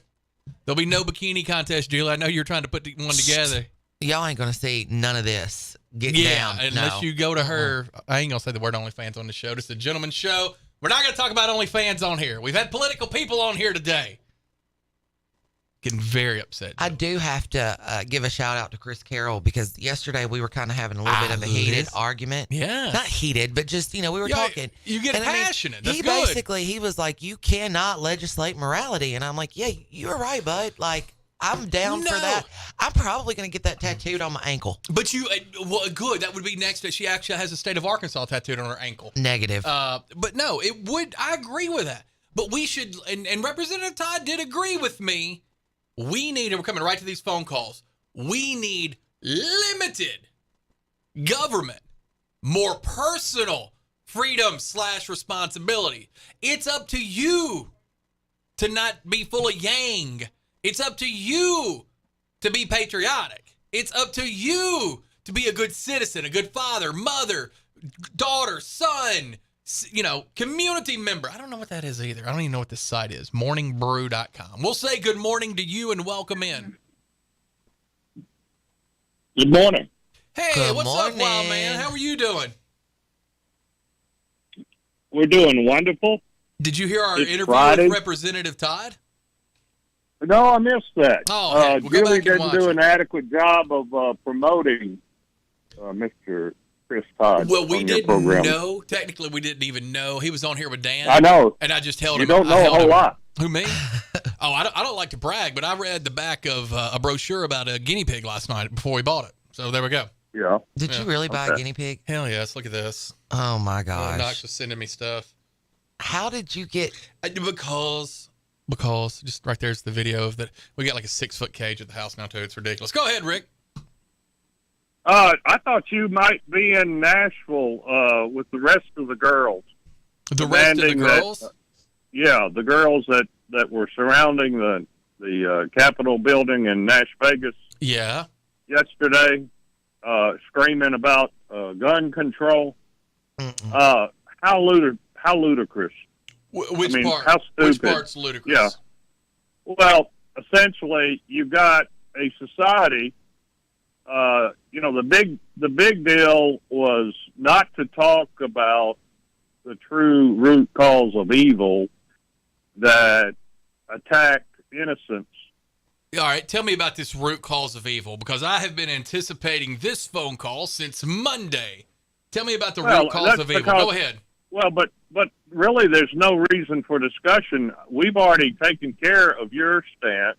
What's my we had to go stance? through the we had to go through the legislature Mhm. to plug in some little loopholes that the leftists decided to attempt to use. But it goes far greater than that, Chuck.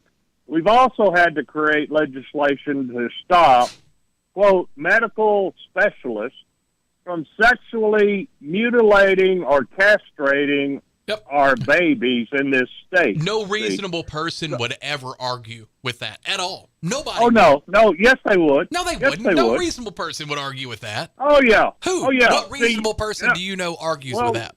The cadres that, God created you as who you are, and you are attempting to change yourself. You are willing to come out, and women, no, they're not women. This last one was, right. He was a she-he. I agree. He was a she-he. Now, Rick's got a good point. God made you the way you are. Why would you try to change that? You're perfect in his own, in his creation. If you suffer from bipolarism, you should not take medicine. God created you the way that you are. If you suffer from depression, you should not take medicine. God created you the way that you are. If you were born with one leg, you should not get a prosthetic. God created you the way that you are. If you were born and you don't have good vision, don't let me check you out on Sunday at church wearing glasses, because God didn't make you born with glasses. That's all I'm saying, Rick. You and I are on the same page. That is so. I would expect you to come out with some simplistic nonsense like that, because ultimately what you're having to deal with is you have orchestrated the acceptance of evil, and now that evil has taken and grown in a direction that we knew it was going to grow in because of acceptance of evil. So let's speed this up. So we're saying because this person was trans, this evil human being was trans, that she shot up the school. That's what we're saying, right? What is a trans? What is a trans? In this case, it was a girl that thought it was a boy. Yeah, a transformation, I suppose. A girl that thought she was a boy. Thought that they were born a boy. Yeah. Yeah. Okay. And your acceptance of that. What? How am I accept? Here's the one thing I know. Here's what all school shooters have in common, and nobody's talking about yet, but we should. Hell, most of them are Caucasian. The whites need to be rounded up.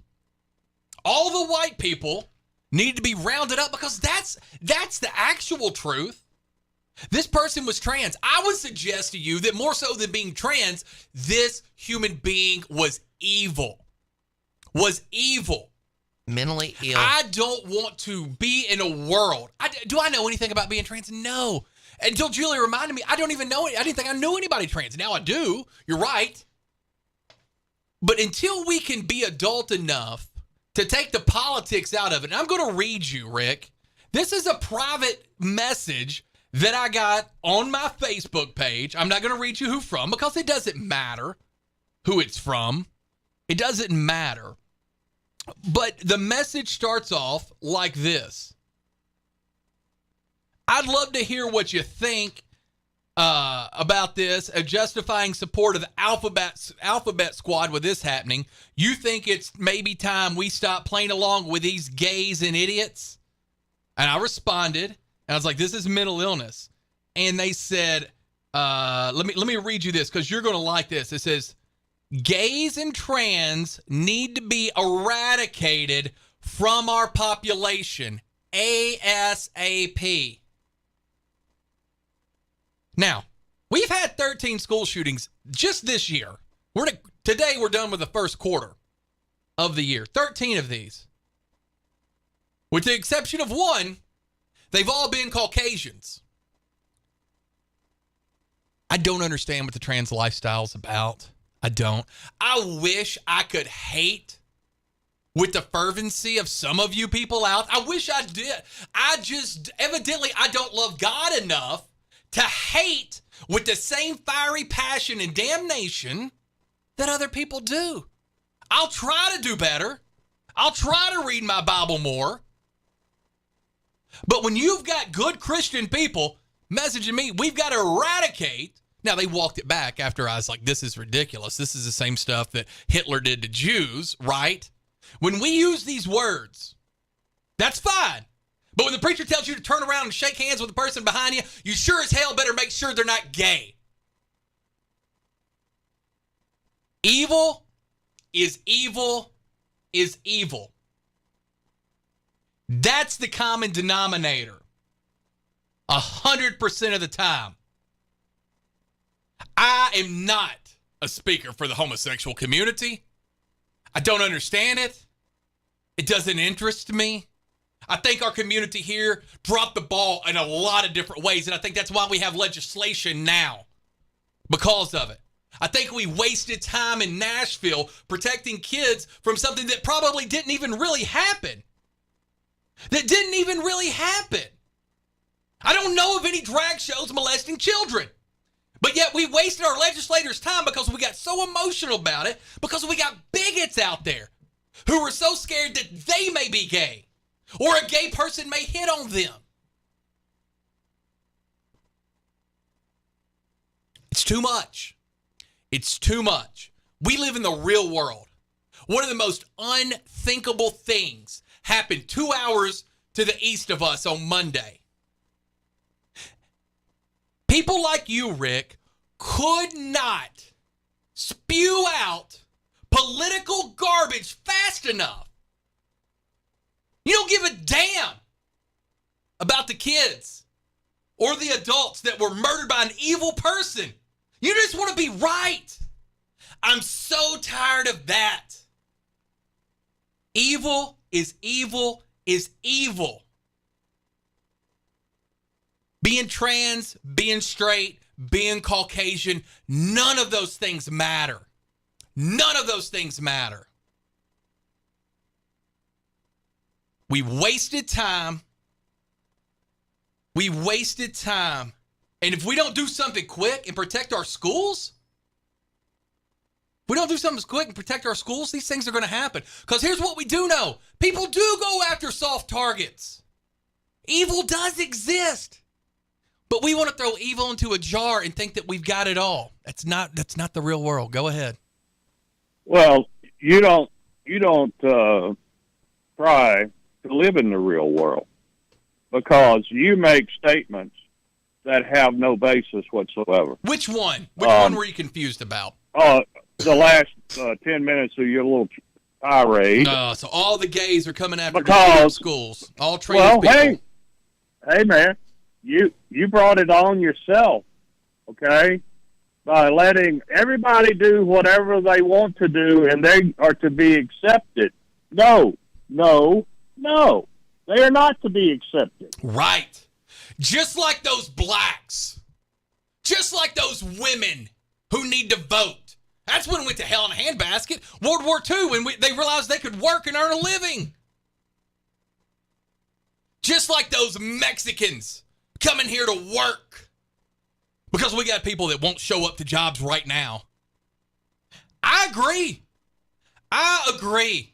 Let's lump everybody up. It's one of my favorite parts of the Bible. Rick, I hear you get on here. I heard you call Dr. Fowler yesterday on my way back in, saying what your Bible says. Why don't we just get them all? Let's just get them all, because I know what you're meaning. You mean anybody that's not light-skinned? Anyone that's not an Anglo-Saxon male, get the hell out of here. We don't have any room for you. You don't have any. You're living in lawlessness and enjoying it until it comes home to roost on your front porch. Lawlessness. That's what you're doing. Lawlessness. Yes. Yep. It makes you feel safer. And I know what this is.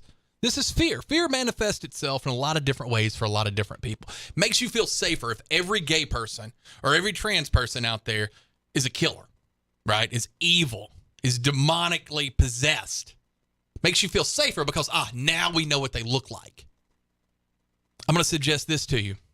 And I'm going to suggest this because it's 100% factual. Not all these school shooters, these people who do mass murders, they don't all have everything in common like you want. I know it's easier if we put a scarlet letter on a whole group of people. I get it. It would make it easier to identify. I wish evil, like if you were evil, I wish you would just be blue. And then with all these blue people out here, they're evil. They're blue. But that's not what the world is. That's not what the world is. And I understand your fear about it. I do. But that's not realistic. It's not realistic. I have dealt with trans people. You've dealt with trans people? Prosecuting perverts in court in this land, and they went to the penitentiary. You understand that? You don't understand anything. About going to the penitentiary? That part's correct. No, you don't. You don't understand. You probably need to have your sheriff introduce you to the population in your current Madison County jailhouse. I can give you the demographics. Maybe that perspective. You want me to say that most of them are African American? Does that make you feel better? Go ahead. No. You need to take a tour of the population in the Madison County jailhouse, Chuckles. You know they don't come to the full full reality of you don't know anything. Rick, which part would I not need to know? And you have to understand they don't do tours of the inmates, right? You can either check in as a resident for a day or weekend or 6 months awaiting a trial, but you don't get to just look at them like you're at the zoo. You understand that's how jails work, right? People don't walk in and feed them things. Oh no, the sheriff will let you walk down through the corridors because you need a touch of reality. And what reality would I be missing?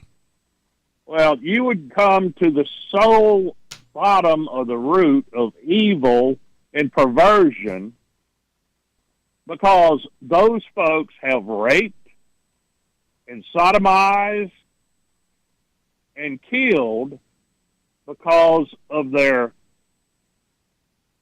reprobate mind. See, you want to jump around acting like everybody's little happy people, and that's not true at all. I don't know what you're. This is an evil world, and whenever you go to the depths of trying to justify evil, Chuck, guess what you're going to get? You're going to get what happened on Monday. That's exactly what you're going to get, and it's progressively growing across the nation. You're squawking about protecting schools. Yes, I am. All right, but see, you've got pot lickers around here that you follow 1 inch from their hiney, acting like they are going to do the right thing. They haven't done the right thing around here for 65 years. What's the right thing you want done? Well, I want bulletproof glass put in the main entrances of every school building. 100% agree. 100% agree with you. You understand that's not city funded, that's county. But I'm going to tell you something. These school board members, the same way I was Representative Todd, the first school board meeting they have, and this isn't addressed immediately, I'm no longer voting for them. Same way with my county commissioner. The first time we're not talking about different ways to fund it at the next county commission meeting, you no longer get any of my votes. And I'm going to encourage everyone that listens to the show for the same thing. This needs to be paramount. See, this is what I'm saying. Unreasonable people and reasonable people can agree on protecting children, truly protecting them. Not really. Yeah, because they can. you promote the little town mayor, and he sat on his butt for the last 5 years and has tried to orchestrate getting the county to fix a city road because you wanted a new cinder block school that will not teach these babies how to read. See? So as far as you've got a county chairman that went out and expended county money to the highest degree to buy a... It was a very bad purchase. It was a terrible purchase. Oh, no. This has been going on. This has been going on for 35 years. Well, the purchase of the land has not been going on for 35 years. Eric Jones had an idea of the land, then a portion of the land was sold for it. But yeah, no, that was a very bad idea. That was a very bad idea. You were on the nose with that one. You came onto that one early, and you were correct. I don't know how we defend it. I would love to be able to, spin that yarn for you, but I can't. I don't think it's a wise purchase, and I think we're stuck now. You try to spin yarn, but you're not very good at it. Oh, I know. See?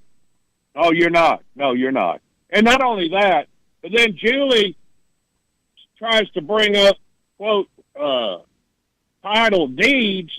But see, Julie was probably in college when the last land buying, flipping house scam occurred in the Madison County Courthouse.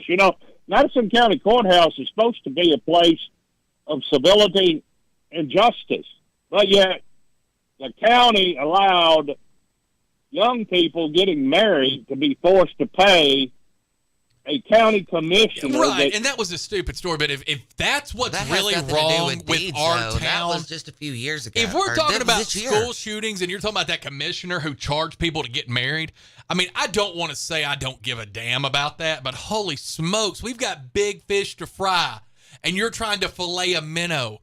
Who cares? He shouldn't have done it. He should not have done it.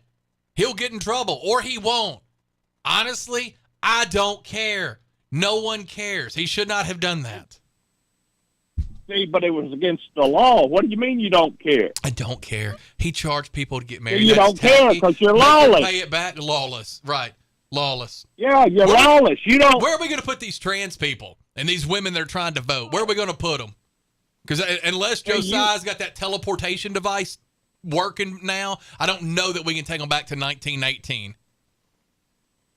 Look, all I know is there's laws on the books that are not being enforced. Okay? Right. And it's a breakdown of society to the point of degradation. Right. And until you fix that, because you've got, all these callers call in and they start talking about gun control, and they're constantly, the left especially, I don't know how they got so convoluted in not knowing the nomenclature of firearms, because they're stupid idiots. Whenever you own an AR-15, okay, you do not own an assault weapon.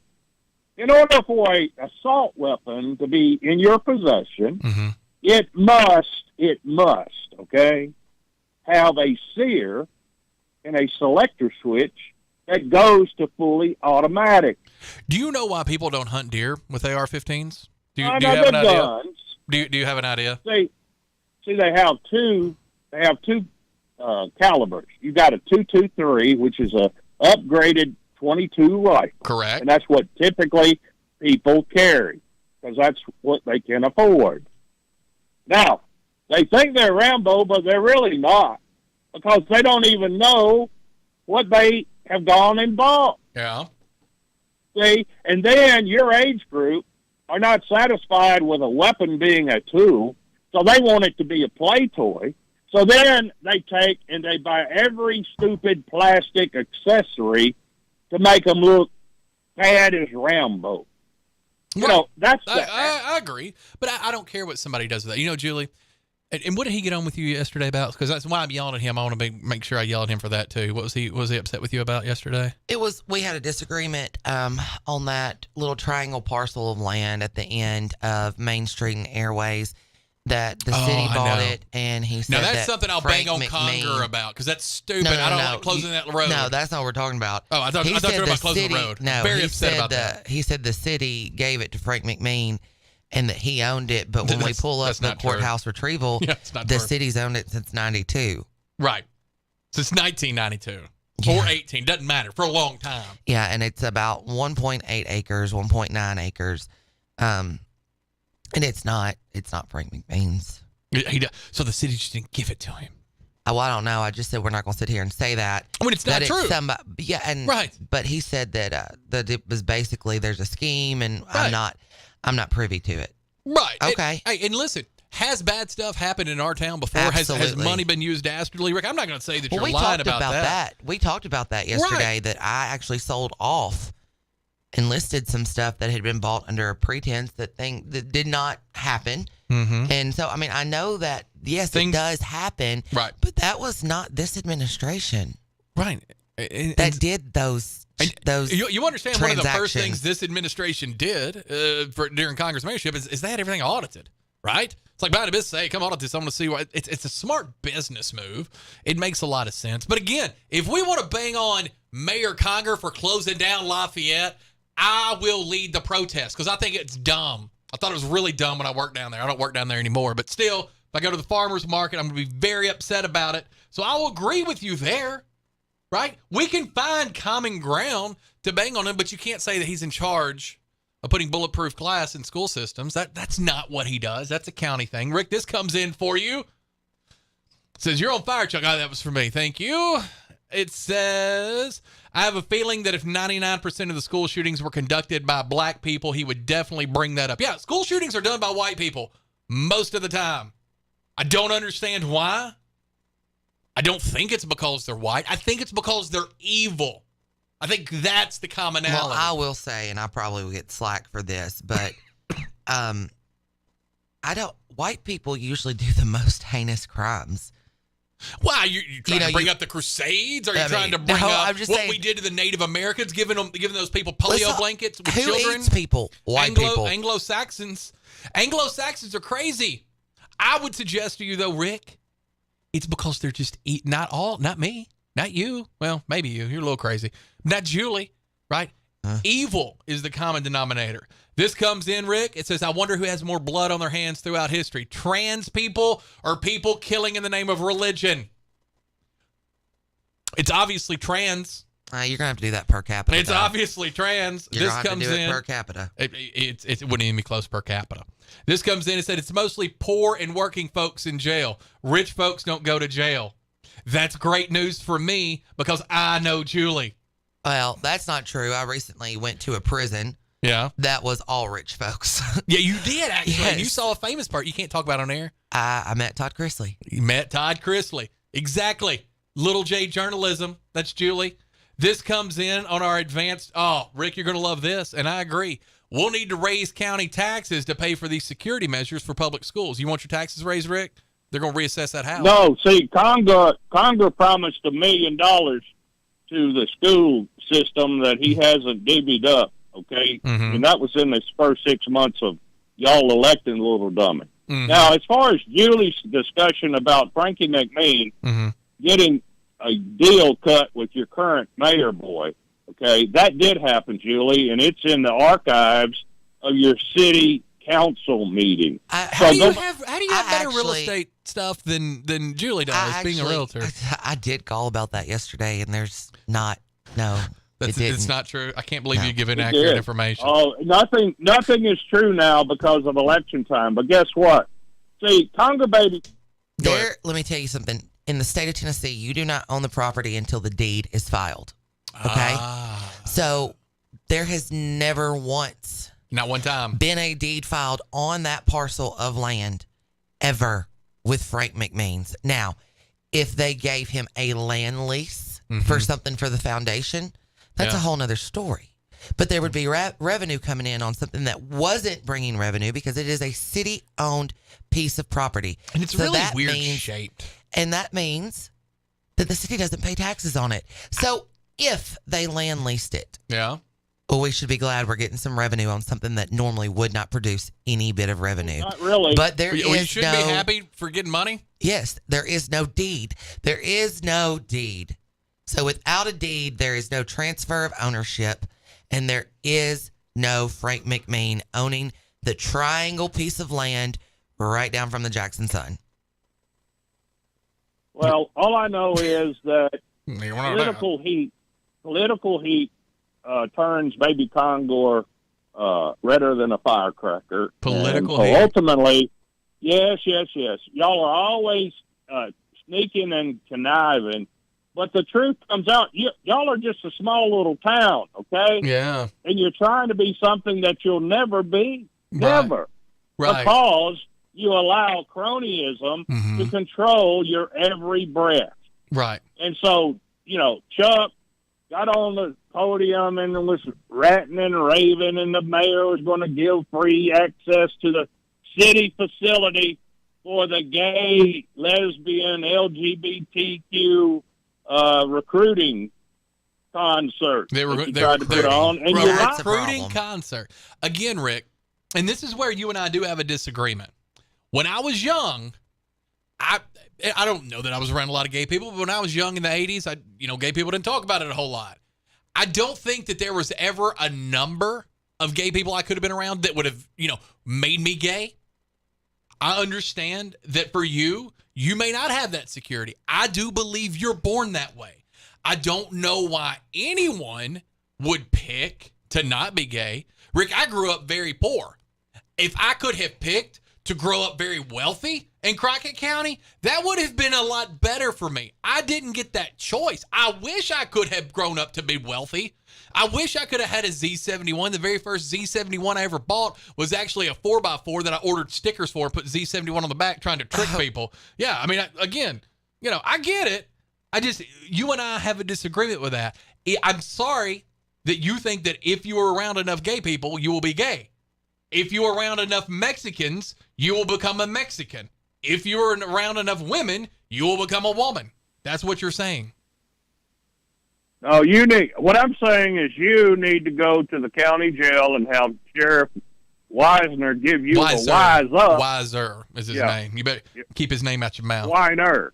Yeah. What'd anyway, you say? Julian's a good man, and he's a good sheriff. Yeah, he needs to take you down into jail. You don't want to be on the wrong side of him, because, I mean, if you get on the wrong side of him, it's not going to be good news. That's what a pimp does. I'm just saying, you got to be careful. Yeah. So, no, you be careful. Right. I'm good to go, Dan. Dan Holt Jr.? Yeah, well, my name's Chuck. My name's Chuck. But no, Dan Holt Jr. You turned into Dan Holt Jr. You ever say that about me again, I'm gonna come to your house and roll your yard. All right, so bottom line is, okay, you kids are about to face major consequence like you, well, actually, 5 generations have not faced since World War II. If you're talking about bricks, I'm very worried about that. I'm worried about your retirement and mine, my man. We've got real problems going on. Don't worry about my retirement. Well, when bread's $100 a loaf, when bread's $100 a loaf, you ain't gonna be eating as much bread. See, I don't pay $100 like you do, Chuck. I'm glad to know. Good. I know where I'll get my sandwiches then. No, you won't be coming around me. Oh, I will too. Don't you lie. No. Don't you lie. You know I got a key. I'll teach you how you and Julie grow a garden. I'll do that. I'll take that as well. You told me last year you're going to help me with my garden. You never helped. It was terrible. Only thing I grew was weeds. No, I told you I would help you, and then all of a sudden your little lazy hiney wanted me to do it for you. I was going to pay That's where we parted ways. I told you I would pay in hugs. I don't even know why you're getting so violent now. I said I'll hug you when you're done. Oh no, I don't need your hugs, son. No, I'm not. Hugging I'm up not people, wired you go like. gay. You hugging up people, you go gay. I'm not wired like Julie. You got to understand that. Right. See, I already know all the little knucklehead back behind, underneath the table, behind closed doors. That's the way y'all have operated around here, and that's why you're still sticking, as they stick in the mud, still dealing with things that it took you 40 years of legality in perpetuity because you are led by stupid old codgers. You know what, Rick? Okay. That's a good spot for us to find common ground and agreement, and I agree. One of the things I'm most proud of Mayor Conger for doing is exactly what you've been saying for years. We had money that wasn't supposed to be going to the ballpark at $9,000 at a clip. You were the first person I know that called that out, Rick, and I appreciate that. Mayor Conger found it out and put a stop to it. I appreciate that as well. You and Mayor Conger actually teamed up. You talked about it. Mayor Conger did it. I don't want people out there to say I'm a mediator, Julie, but you see how I found common ground for them? Mm-hmm. Yeah. I knew I'd be a little crunk when I came back. Yeah. You've been waiting on it. You need your release. Yeah. I am. Representative Todd and I do not agree with everything. We talked about that. Here's what I appreciate. I was asking 2 or 3 times because I'm very passionate about this. Let's find a way to protect these schools. You know, I'm in Madison County, but I care about Gibson, Henderson, Chester, Crockett, Shelby, Tipton. Name the county. All of them. That's what I care about. I care about all those children and all those counties. Let's do that. That is something that reaches across partisan divide. Do I think that both sides can get a little stupid? Sometimes I do, but not on this. And I'm going to tell you what, I think Representative Todd understands the severity. He's a parent out there. He's got children in schools. He wants them safe. It's a good song. I haven't heard this in a while. I got in trouble for singing it in the middle of something once when I was a kid. My mom was like, please don't sing that in public. It was when you were at the JC, weren't you? No, I think we were like at a business function, and I was over there. Whoa, Black Betty Bam Lamb. Quality parenting. I love Miss Diane. She's a good woman. She done rolled over there the other day. Like, food ain't ready. She said, I already ate. I knew. She knew better. She knew y'all gonna have food at 6:30. She's like, no, I already ate. I just come over and say hello. Yeah. It's like 8:15. Julie, if you go to dinner at Julie's house, you'll eat like you're a European around 10:30. I mean, it is what it is. It is what it is. You are listening to Walker Talks. We've got weather. We're going to run down the weather as soon as we come back from this break. We got a new weather sponsor. This happened when I was gone. Dustin Ring from Dustin Buys Houses. Fast for cash. He's our new weather sponsor. If you've got a house, trailer, land that you need to sell fast, call Dustin Buys Houses for cash. 731-200-1362. 731-200-1362.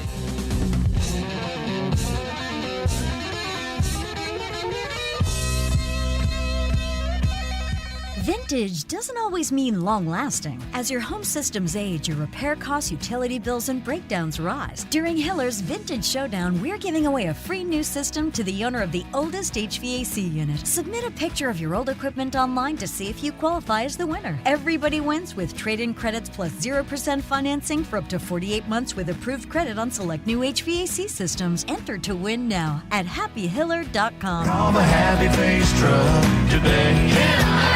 When the game goes into overtime. But the game goes into overtime. Bud Light, easy to drink, easy to enjoy. Pick up Bud Light at your local convenience store today. Enjoy responsibly. Anheuser-Busch Bud Light Beer, St. Louis, Missouri. Central Distributors, Jackson.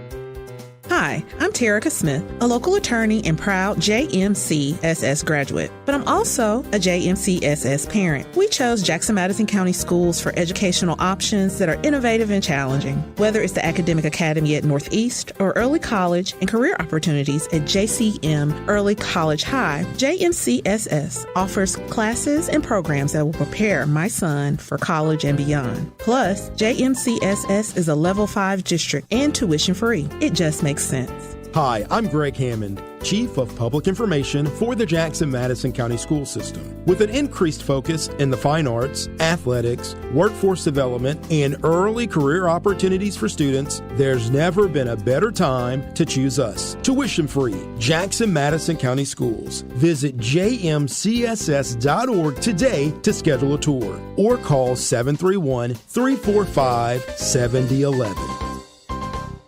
Hey, this is Chuck Walker with Southeastern Termite and Pest Control. We recently celebrated our 20th year in business here in West Tennessee. That's 2 decades of growth for us. We've added to our work family, moved locations a few times, seen our coworkers have kids and grandkids. We've even seen our clients who were kids when we started at their parents' house now call us to take care of their homes. Lots of things change over 20 years, but here's what hasn't. We can still be reached 24 hours a day. We still provide quality, guaranteed termite and pest control service for all of West Tennessee. We still are the go-to company for real estate closing letters. We still provide quality fungus treatments and affordable moisture barriers. We still take care of your bed bugs, brown recluse, and every other pest problem you could have. If you own a home, you need termite protection. And the biggest thing we've learned in 20 years, we need you. Give us a call 24 hours a day for a different kind of experience from a service company. Southeastern, 660-1052. That's Southeastern, 660-1052. Watch Tennessee Championship Wrestling every Saturday morning at 11 a.m. on NewsTalkWestTennessee.com. See all the Memphis legends, Jerry the King Lawler, Dangerous Doug Gilbert, Superstar Bill Dundee, along with stars of today, the Mid-South Prodigy Bam Bam Bundy, MJ Davis, Mr. Marvelous Mike Mayo, Insane Dane, Big Gravy, The Rocket Josh Benson, Lucky P. Larson, and many, many more. You can also view TCW on the News Talk West Tennessee app for all your Apple and Android devices. Catch Tennessee Championship Wrestling every Saturday at noon on NewsTalkWTN.com. When you need a heart expert, you need an expert with heart. Corbin Cardiology is dedicated to providing the highest quality cardiovascular care in West Tennessee. At Corbin Cardiology, our patient-centered approach, along with a full array of diagnostic imaging services, sets us apart from other cardiovascular clinics. Corbin Cardiology has clinics in Bartlett, Dyersburg, Lexington, and the newest location is now open in Jackson at 58 Murray Guard Drive. To schedule an appointment in office or by telemedicine, visit CorbinCardiology.com or call 731-513-5701. This is WBFG 96.5 FM, 96.5 FM, Parker's Crossroads, Jackson. Breaking news this hour from townhall.com. I'm John Scott.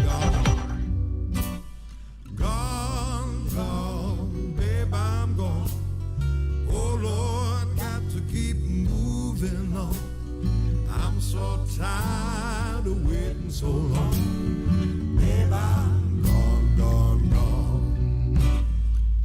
Hey, Jack, don't look back. The train left the station on a one-way track. Tell him, Laith Al-Sadi. Although that name, Laith Al-Sadi, that kind of, I don't know if I like this song or not. Need to make sure he's not gay. I'm going to check into that. You know what? I'm going to turn it down. Just in case he's gay or Mexican. I don't think that's him. Is Al-Sadi? Is that his Spanish? Because we can't play it. What are we coming to in this world? A mess. It sucks, doesn't it? It really sucks. Lord, I wish I could hate more. You know what I hate? I hate Alabama. I hate Arkansas. I hate places like that. I wish I could hate people. Your weather update brought to you by Dustin Ring. If you've got a house he wants to buy it, can close in as little as 30 days. 731-200-1362.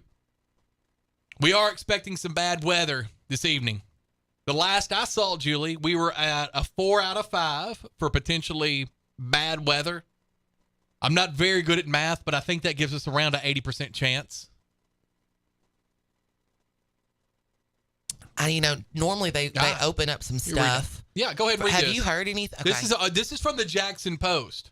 The Jackson Big J Journalism here in Madison County, the very best at what they do. West Tennessee Healthcare values the safety of our patients in our community with the threat of severe storms in the area for this afternoon and this evening. We would like to remind you of the designated storm shelter in our area. Due to scheduled events, Carl Perkins Civic Center will not be available to serve as a storm shelter. Is there a drag show there? Do we know? Symphony. Oh. The storm shelter at McKellar-Sipes Regional Airport will be open and is located at 308 Grady Montgomery Drive in Jackson, Tennessee. Please prepare for your tornado emergency plans in advance and be safe. You know, I saw somebody, I think it's Nick Marabella, somebody posted on Facebook a good suggestion. Walk through your house with your iPhone to record your personal. Hopefully, you don't need that at all, but that would be good for insurance stuff. Any jewelry that you have, clean it first. Even if it's fake, clean it. You can try to say it's real. I mean, use one of those Snapchat filters. I don't know. No insurance fraud on this show. I'm just kidding. We're expecting the strongest of the thunderstorm should start around 6:30. The temps are going to drop from 76 to 67 in just 6 hours. 8, 9, and 10 will be the times. 8 o'clock, 9 o'clock, 10 o'clock will be the times of the most severe weather that we're going to face right now. We're going to be grilling. Are you on a grill? Well, we had this whole plan. Me and Chris, we were going to get meat. We were going to grill. We were going to this and that. Are we going to have like a date night? No. Yes. No. Can we come? Yeah, but not for a date night. No, not for that. Don't pervert. be weird. No, pervert. I'm talking about, can we come for the grilling? Well, yeah, but then, this morning Chris is like, well, we're probably going to get, tornadoes and stuff. So I laid out some hamburger meat. I was like, we went from steaks and like good stuff to some thawed out hamburger meat. I was like, no, I'll order some groceries. We'll redo this. We'll cook in the house. So you can make your steak seasoning that y'all used the other night. No, not y'all. Okay, here we go. Not yours. My steak marinade and my chicken marinade was phenomenal. Will make you slap your mama. It's really good. Yeah. I wouldn't encourage you slapping mothers. I wouldn't slap my mom because she'd beat that tar right back out of me. Save that for the trans. But I will say it was phenomenal. It was a good steak, wasn't it? It was so good. Yeah. It was so good. And I would do that again. Yeah, the chicken was fine too. But did you like the glaze on it? Yes. Mm-hmm. Yes, I did. Mm-hmm. There was not any part of the meal that was prepared for me that I did not enjoy. I enjoyed all of it. It was good. I enjoyed my conversations with Harper. She and I had a very good conversation. Yeah. I never get to talk to her one-on-one. Yeah. We were just outside chilling by the fire. She's a smart little booger. She's funny. Uh-huh. She's really fun. I'm going to bring her on one day. That's my baby. She's my boo thing. Then the other two are just tearing up everything. 8 to 10 tonight. Your greatest chance of severe weather. Do prepare. Have a plan. Look, if it doesn't rain back, that's a good thing. If it misses us again, that's a good thing. But we've all by now seen the pictures of what happened in northern Mississippi. Yeah. That stinks. I hate that. I hate that. Have a plan. Be safe out there. You're listening to Walker Talks. CWA Development. Phone line 731-265-6496. Our advanced rehab text line 731-800-8398. Representative Todd did a nice job. I appreciate him hanging out with us.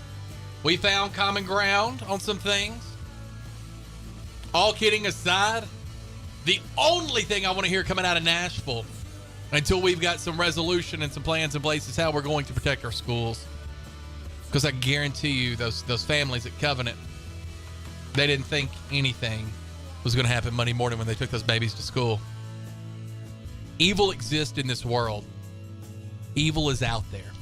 It sucks that we can't recognize it by the color of its skin, by its sexuality, how it dresses, what it says, what it drives, or where it works.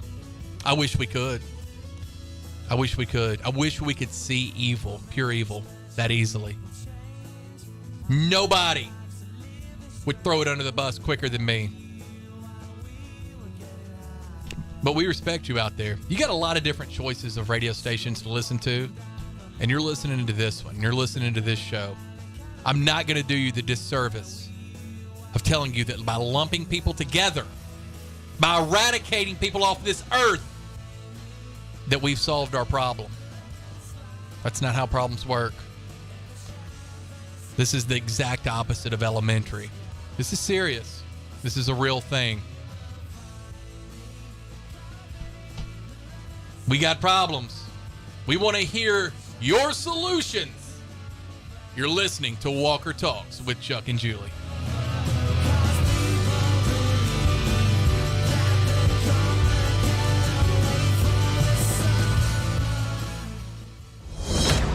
Breaking news this hour from townhall.com. I'm John Scott. Americans are weighing in on the indictment of former President Trump. This woman, Kathy Ford in Nashville, Tennessee, says she thinks the Trump indictment will backfire. Just think it's stupid. It's going to not get anywhere, and it will come back to be bad on the Democrats. So now that the former president has been indicted in New York, prosecutors say they're working to coordinate his surrender, which could happen early next week. The Manhattan DA showed up for work without commenting, but Trump's lawyer, Joe Tacopina, said they'll go in next week and plead not guilty. Tacopina says Trump was shocked by Thursday's indictment, even though he predicted his own arrest. The indictment remains under seal, but charges stem from hush money payments made on Trump's behalf during the 2016 presidential campaign to silence claims of an extramarital sexual encounter. Outside Manhattan Criminal Court, Julie Walker, New York. Also at townhall.com, President Biden will visit a Mississippi town today that was ravaged by a deadly tornado as a series of severe storm threatens again to rip across the Midwest and the South. The President and First Lady will survey the damage, meet with homeowners and first responders, and get a briefing from federal and state officials. The Federal Reserve's favored inflation gauge slowed sharply last month, an encouraging sign in the Fed's year-long effort to cool price pressures through steadily higher interest rates. Today's report from the Commerce Department showed that consumer prices rose 0.3% from January to February, down from the 0.6% increase from December to January. On Wall Street, stocks remain higher. The Dow up 249 points. The Nasdaq ahead 131. More at townhall.com. Tens of thousands affected by the toxic water at Camp Lejeune are left with death, cancer, Parkinson's, dementia, birth defects, and other serious illnesses. And along with the harm, so many worries. My family drank the Camp Lejeune water. What if our health gets worse and we need more financial help? How do I protect my VA benefits and get the compensation I deserve and need? The answer is simple. Call James Harris Law, the experienced, trusted law firm that can get you significant compensation while protecting all your VA benefits. We're already fighting for hundreds of Marines, families, and civilians who drank Camp Lejeune water. But if you miss the deadline, you could forever lose your right to the justice you deserve. So call our Camp Lejeune legal helpline now. Now may be your last chance to receive full compensation. Don't delay. Call 800-320-7171. 800-320-7171. 800-320-7171. Two Memphis police officers and a suspect wounded in a shooting. The Tennessee Bureau of Investigation says the shooting happened during a foot chase after officers responded to a report of a person with a gun at a convenience store. The officers and suspect in critical condition. Money woes grounding the high-flying ambitions of a West Coast-based rocket company. Richard Branson's Virgin Orbit is letting go of almost its entire workforce, with the satellite launch company finding it tough to secure funding a few months after a failed mission. The company, headquartered in Long Beach, California, will cut 675 jobs, about 85% of its workforce, according to a filing with the Securities and Exchange Commission. In January, a mission by Virgin Orbit to launch the first satellites into orbit from Europe failed. Rich Thomason reporting. Breaking news and analysis at townhall.com. If you're thinking about buying a new used car, now might be the time. Used vehicles had been edging toward getting affordable again. The average price dropped from an eye-popping $31,400 a year ago to just over $27,000 this month. But prices are creeping up again now. The supply of used vehicles is not keeping up with the robust demand, in part because those who want to buy new cars can't afford them, so there are fewer trade-ins on dealers' lots. Just in the past month, average list prices for used cars have shot up by about $700. I'm Rita Foley. Russian and Belarusian players will be able to compete at Wimbledon as neutral athletes. After the All England club reversed its ban from last year, the players must sign declarations of neutrality and comply with appropriate conditions. More on these stories at townhall.com. I'm John Scott. Welcome to Hampton Inn & Suites of Jackson. Make yourself at home in any of the 83 rooms or suites. Hampton Inn & Suites exit 83 at I-40 is minutes away from all Jackson destinations like the West Tennessee Healthcare Sportsplex, Casey Jones Village, Jackson Madison County General Hospital, and many industrial complexes. Enjoy free Wi-Fi, free parking, and free hot breakfast. Also a 24-hour fitness and business center. Welcome to West Tennessee. Make your reservations now by calling direct at 731-427-6100 or visit hampton.com.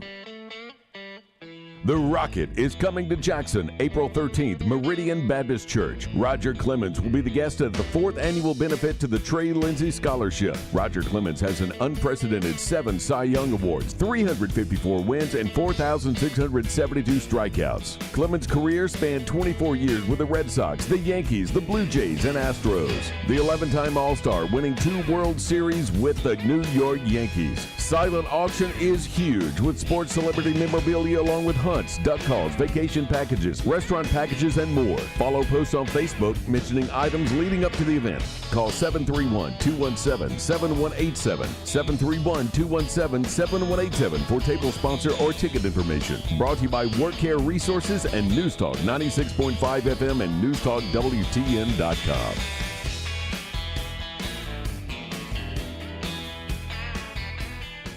Hey y'all, this is Mary at Mulligan's. Come see us soon before the new wears off. Hard to believe, but we're coming upon an anniversary in our locally family-owned business at Union University Drive. We still have our daily lunch specials, 11 a.m. to 2 p.m., which will remind you of Grandma's cooking, or try our Irish dishes, fish and chips, Reuben's and shepherd's pie, or everyone's favorite, the Mully Burger. And how about brunch on Saturdays and Sundays? Yep, every weekend, serving Jackson for over 25 years. See you soon at Mulligan's.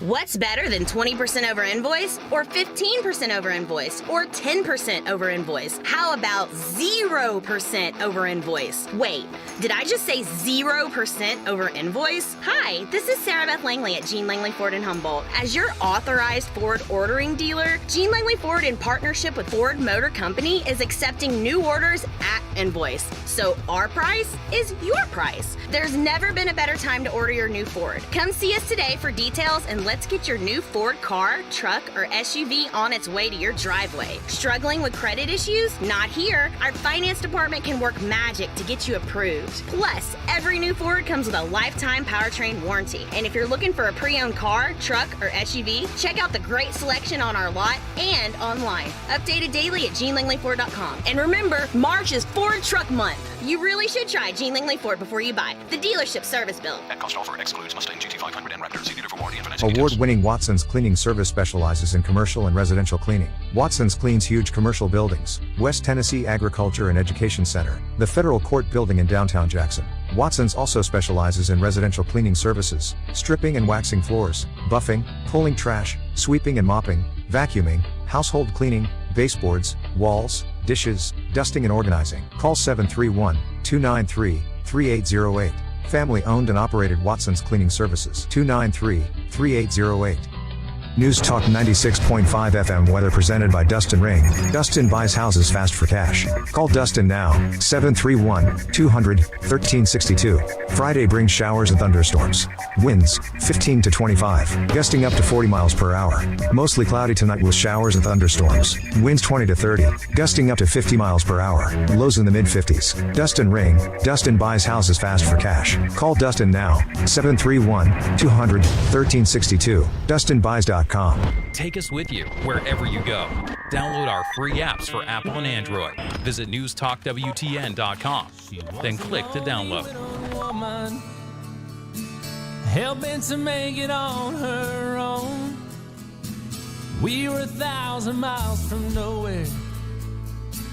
We feel as far as I could see. Both needing something from each other. Not knowing yet what that might be. Till she came to me one evening. A hot cup of coffee and a smile. In a dress that I was certain she hadn't worn in quite a while. There was a difference in her laughter. Have you ever had a, what do they call that, those months, like a March and October relationship? Like, you ever date anybody older than you is what I'm trying to say. That's all I've Or dated. younger? No. Yes. You have dated younger? But like barely. Like Right, we're that's talking me. months. Yeah. But like older, my first boyfriend, and a lot of people don't know this, I was 17, he was 34. I had a fake ID Oh, though. he going to jail. Yeah, I had a fake ID and he had no idea. But you have to remember at 17, I graduated high school. I'd been put out of my house. Yeah, I don't blame her. So, I know. You don't blame her either, do you? No, but that was the best thing my mother could have ever done for me. So okay. When I was a freshman in high school, I dated a freshman in college, a freshman in Union. I did that. Had I have my hardship license. It's like, I'm going anywhere. Yeah. I'm going to go wherever this 86 Buick Skyhawk will take me. That's where I'm going. Yeah. That's how I was. What do they call that? A May, June? It can't be May, June, because maybe a May, December relationship. There's 2 months. My mom always said that you have to beware of the Ides of March or something. That's because, like an Edgar Allan Poe thing. Yeah, but there's something, it brings up like summer love. Like in the spring, love springs. There's like a whole thing. Let me Love text springs her. eternal. We need to have her in for an interview one day. She's such a good woman. I know. She's a smart woman. She probably needs her own show. That's what we need. Diane. Oh, Diane Unfiltered. We can find room for her. Look, I don't know if everybody could handle it. Hey, I don't know. We can handle it. But I still want to do the interview with her. 731-265-6496. 731-265-6496 is our call-in phone number. We'd love to hear from you. Our advanced rehab text line, 731-800-8398. This comes in and says, we need more armed people in the schools. Absolutely. To cut down and make them a target of opportunity. I agree. Mm-hmm. I agree, because you hear the words like soft targets. Mm-hmm. And they are. Of course they are. I think Representative Todd did have some good ideas about being. Now, you got to be comfortable being armed. If you're not comfortable, the worst thing you could have is a firearm. Yeah, somebody take it from you. But I don't think that looks like the librarian carrying an AR. No, but there are a lot of even men and women, strong women who are not scared. To do that. I mean, if I worked in a school system, don't you think for 1 second that I would be fine? I mean, I would be fine knowing that I had a weapon. Julie, this comes in, and you're going to have to help me with this because I'm not familiar with what's going on. But it came in a couple times, and I didn't read it, and I apologize. It says Justin Jones, Gloria Johnson, and Justin Pearson should be expelled from the House. Is this at the state level, or is this at the federal level? I don't know who these people are. I think Gloria Johnson, I think she's a state rep. I think that's what that means. And I'm sorry that I didn't get to that when we had Representative Todd in here. I apologize. Gloria Jones and who else? Johnson, Gloria Johnson, Justin Jones, and Justin Pearson.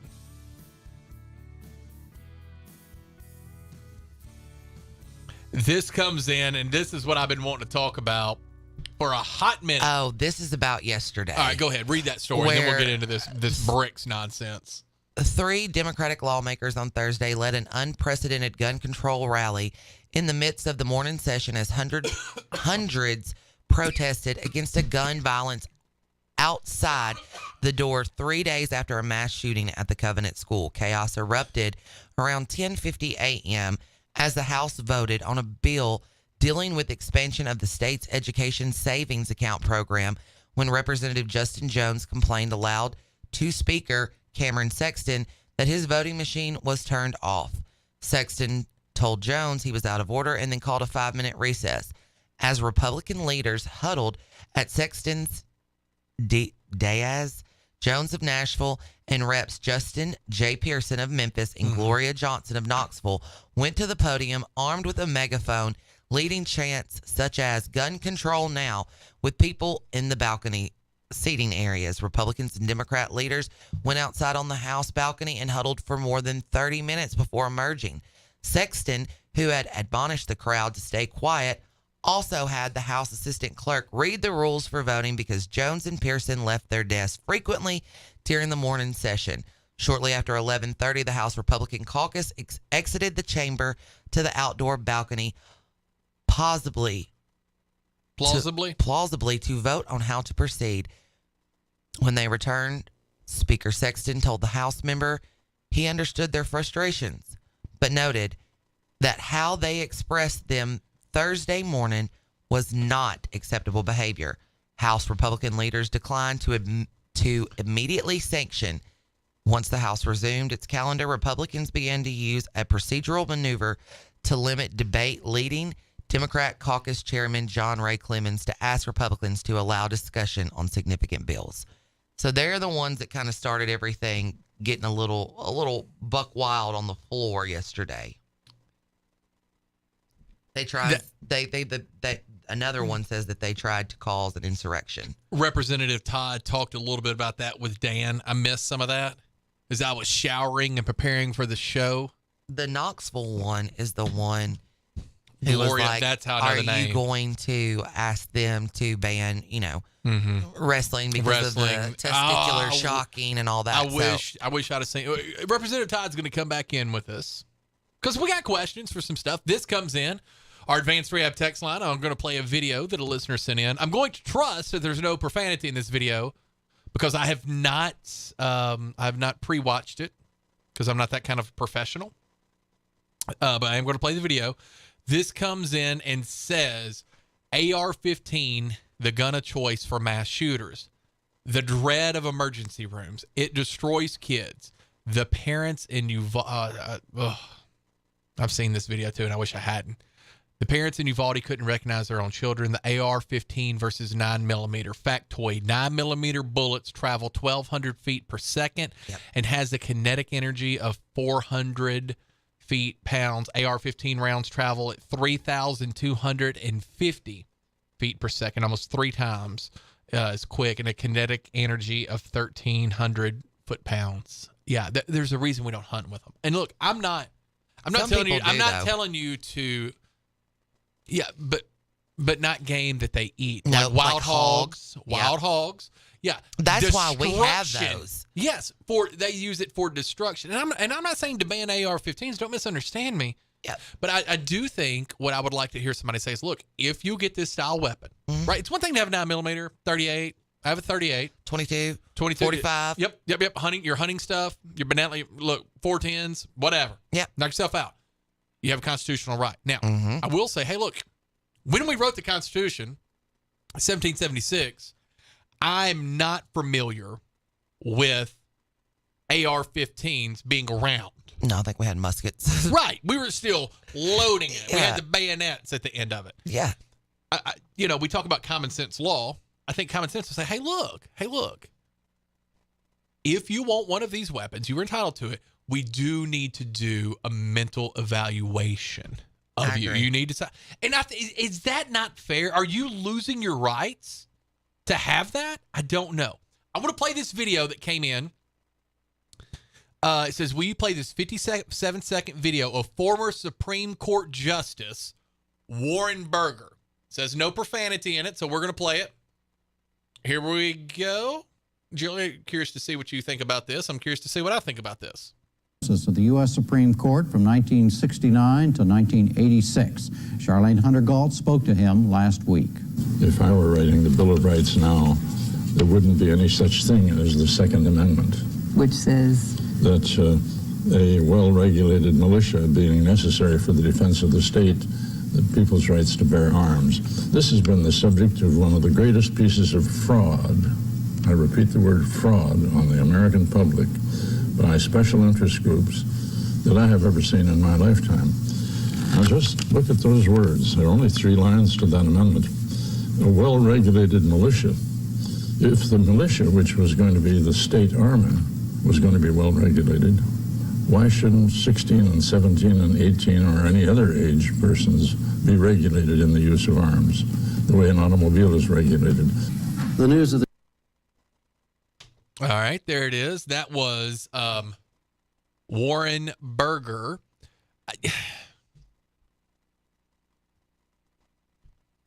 I don't know. Now, look, I'll say this. Right after a school shooting that was 2 hours down the road from here, it's tough to have this position, but I do think that we need to be consistent. And I do agree with Representative Todd when he goes, look, we have a Constitution. We need to operate within the box of that. Because if we don't operate with some sort of rules, then this whole thing turns to muck.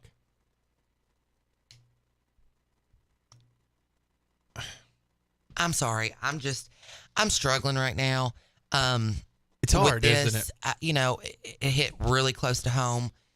I think that I don't trust the government. Correct. So I have a problem with giving up anything that can protect my family. Right. But here's the thing. I'm not dumb and I'm not a sitting duck. And so I know what's going on in our world. And if you don't think in the past 4 days that I haven't been hitting the ground running trying to find a solution for Madison County. Which is pretty impressive, by the way. I will say that. I'm very proud of you for that. I'm not a sitting duck. I'm not going to take anybody's rights away from them, but I am going to make our children safer. When I leave here today, I've got a meeting with a massive security company, and I'm working on it. Good. And so I guess that's where it comes down to me. We can sit here and we can say, well, it's trans people. They're mentally ill. Okay. Well, it's because we have these guns. Okay. Well, why is there not a solution that doesn't involve making trans people all look bad and not taking away everybody's guns? There is. And enough of us want to talk and argue, and we don't actually find a solution. And that's where I'm over this conversation. So what I'm going to do is I'm going to find the solution for Madison County, and hopefully other people are going to follow suit. And, I put something on Facebook just because somebody told Harper about Nashville. That was a really hard conversation to have with her. Yeah. My ex-wife called me when Knox and I were on vacation. We had the discussion about, hey, let's really monitor because these videos are out there. And we didn't want to watch it. He's 11. He doesn't need to see that. No. And I get it. So what I decided to do, and I said this in there, is instead of arguing either side, right, I'm going to find a things solution. are bigger than politics. When I tell you that the amount of parents in the Madison County, private and public, that have messaged me saying we are all in, this is what we need, guys. Yeah. We need everybody to come together on a way that doesn't say, I hate you because you voted this way, and I hate you because you voted that way, and I'm going to take this from you, and I'm going to take that from you. I'm not doing it. I'm not doing it. We can get back to that. We can get back to drag shows in the park and whether that should happen or not. I mean, they can't happen now, so it's a moot point. But regardless, stuff like that's not near as important as protecting your child and my child. We can get back to the hatred. Let's fix this first. This comes in Advanced Rehab text line 731-800-8398. Says my .350 Magnum rifle could do more damage than an AR rifle. Just saying. And so I pulled that up because I'm not a huge gun guy. Like, I own a gun for protection. All right. Well, I technically don't even own it anymore. I gave it to my son. I don't know if that's illegal or not. So y'all don't tell anybody. I think it is. How many rounds can you have? I pulled it up here. .350 Remington Magnum. How many rounds can you put in that thing? Help me understand it. Because one of the other questions that I have is, do we need 30-round magazines? Do you need that? I don't want to take it away from you. I'm asking the question. Do we need a 30-round magazine or more, 50 rounds, whatever. I think this one was 30 rounds is what I had heard. The shooter in Nashville had at Covenant School, but maybe that may be incorrect. I may have misheard that. But should there be special licenses, right? You cannot go get dynamite. I could say, I feel like I could make an argument saying, look, I have the right to bear arms. I understand that we probably didn't have dynamite back when the Constitution was written, but that could still be, to protect myself from a tyrannical government. You have to have a special license to have dynamite. I know people that have that license. They'll like blow up beaver dams and stuff like that on people's property and, fisheries and things like that. You have to get a special explosion license. There's a background check. Could we not say for some of these things, not taking them away, but there would be different qualifications based off destruction levels? That would be the only thing that I think I could land on that I could be comfortable with. I think at this point we don't need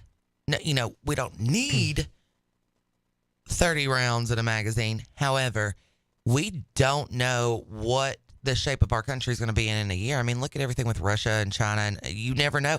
I don't want to be a sitting duck. So although we may not need them right now, there's nothing wrong with being prepared. I mean, in my house, there's one particular gun that I have multiple magazines for, and they are max capacity for that gun, and for that's only 9. Right. And those are put in, the magazines are in different parts of the house in case something happens and I didn't get them the first 9, which would be shocking, but just in case. No, well, or there's 10 of them. Yeah. 10 intruders. I mean, I get it. I don't want to limit anybody's way to protect themselves because, gosh, what kind of jerk would I be? But I do think, would I have a driver's license, but I cannot legally fly a plane because I don't have my pilot's license. So could there, through certain things, could you have to have more of a qualification to get them? That's it. Because the people that are anti-gun are right. No one goes in there with a 38 that holds 5 rounds and shoots up these schools, right? They go in with different weapons. So I get it. Yeah. I think that we could land in a space of reasonableness if we were grown up enough to have the talk. I think if you actually pulled a statistic up and looked at how many gun owners there are and how many guns there are and how many of us are responsible gun owners versus the ones who obtained them illegally and were irresponsible with, and the ones who attained them legally and they were irresponsible with, I think it would be a very shocking small number. And so are we going to take everybody's right away because of percent? Oh, 99.99999% of gun owners out there in the United States are ridiculously responsible with their firearm. Yep. 99.9999%. There's no debate on that. Yep. So are we gonna take that away because of a 0.016%? I don't want to. I sure don't want to. But I know this. I don't even like saying things like this out loud, but God forbid I was one of those parents in Nashville. That wouldn't be my concern. No. That wouldn't be my concern. My concern would be, how do we prevent it from ever happening again? Yeah. And like we said earlier, and Chris Carroll said yesterday, you can't legislate morale. So if we make guns, ARs, unattainable, they're still going to be able to build them. We do legislate morality all the time. But we shouldn't. We do. We can't. We do. We legislate it, but we can't. In the part of, just because it's on law doesn't make people moral people. I want Chris to come back in here one day when I'm in here because I want to have these conversations. He's smart. He's so smart. I love that. I love that. I love smart people, and I love being challenged. Yeah. Now, Rick can't challenge me. You saw how quick we went from trans shooters to mayor of Jackson, not building a road, to bulletproof windows, to what was the one, the city council or county commissioner that was marrying people and charging them $75. I mean, we're grabbing straws. On days like today, look, don't marry people. You're not supposed to charge. Today is not the day. It's my first show back since last week to talk about this. Today's not the day I want to hear about a county commissioner charging people to get married. I do have one question, though. We sit here and people are saying ban assault rifles. Yeah. Are they going to ban the kits to build them yourself? 3D printers? I don't know if you do. I know you do guns through 3D printers. You can buy a kit online to change a gun into what it is. Yeah. You can ban those? Bump stocks. Quick triggers. I forget what the quick trigger is where it fires when you pull it down and you go click, click, click, click. like There's that. always a way around it. Of course there are. And then again, people who want to do bad.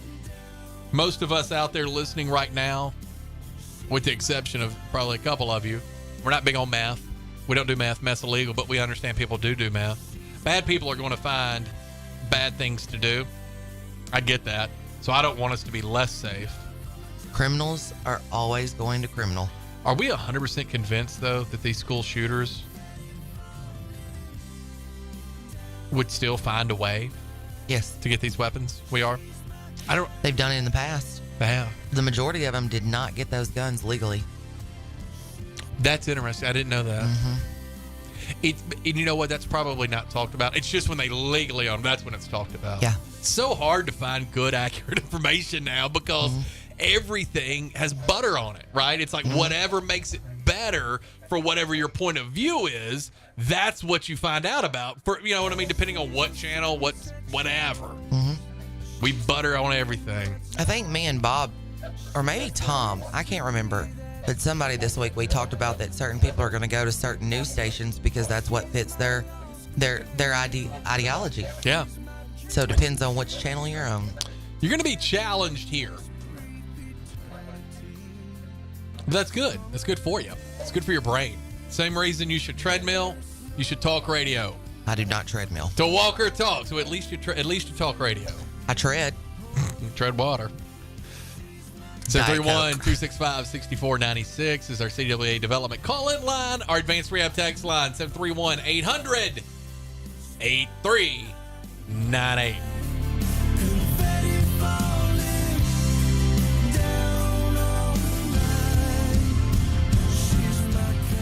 Vintage doesn't always mean long-lasting. As your home systems age, your repair costs, utility bills, and breakdowns rise. During Hiller's Vintage Showdown, we're giving away a free new system to the owner of the oldest HVAC unit. Submit a picture of your old equipment online to see if you qualify as the winner. Everybody wins with trade-in credits plus 0% financing for up to 48 months with approved credit on select new HVAC systems. Enter to win now at happyhiller.com. Call the Happy Face Truck today.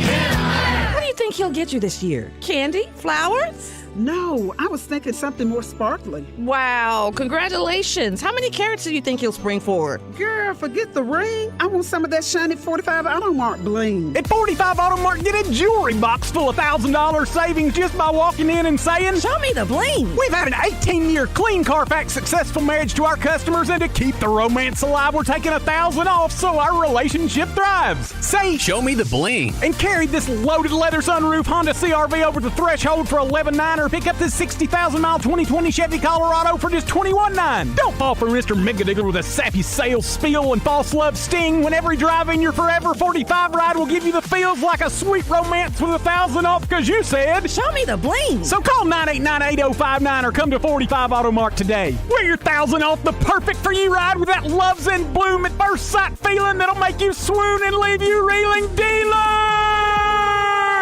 If you're in business, you know just how important each call is. You don't have time for phone or internet downtime. Your business needs a reliable communications partner 24/7. You need Lifeline Voice and Data. Lifeline Voice and Data provides telephone service to emergency service facilities all over West Tennessee and beyond. For your business, we don't just provide a phone line. We provide a lifeline. Lifeline Voice and Data. We found Jackson's perfect lunch spot, Bourbon and Barley's. You can enjoy a delicious sit-down lunch at drive-through prices. Bourbon and Barley's lunch menu is available weekdays 11 a.m. all the way to 4 p.m. Have a late lunch or an early dinner at lunch prices. Bourbon and Barley's amazing lunch menu options include delicious crab and lobster bruschetta, Cobb salads, one-topping pizzas, and their featured slider of the day. All for just $10. Across the street from Starbucks, Bourbon and Barley's, where Jackson loves to lunch. Is your office or home office in need of a new printer, copier, fax, or multifunction machine? Do you need business cards, envelopes, or office supplies? Are you looking to upgrade to new office furniture? Office World Incorporated in Trenton has been serving all of the Gibson County and the West Tennessee area for over 65 years. Office World is a franchise partner of OfficeZilla. Call today 731-855-9131 or email officeworldinc@gmail.com. Looking to add a little spice to your love life? Nothing adds spice like gunpowder. Jackson's only indoor shooting range, date night at the range. Here's what you lovebirds get: a shooting lane for two targets, 100 rounds of ammo, eye and ear protection, and a $30 gift certificate to Texas Roadhouse. All for just $99.99. Now that's firepower. Perfect for a gift card from the range. The Range, 2310 North Highland Avenue in Jackson. Go to therange.com. 96.5 FM. Home of the Dan Reeves Show. Weekday afternoons, 3 till 6.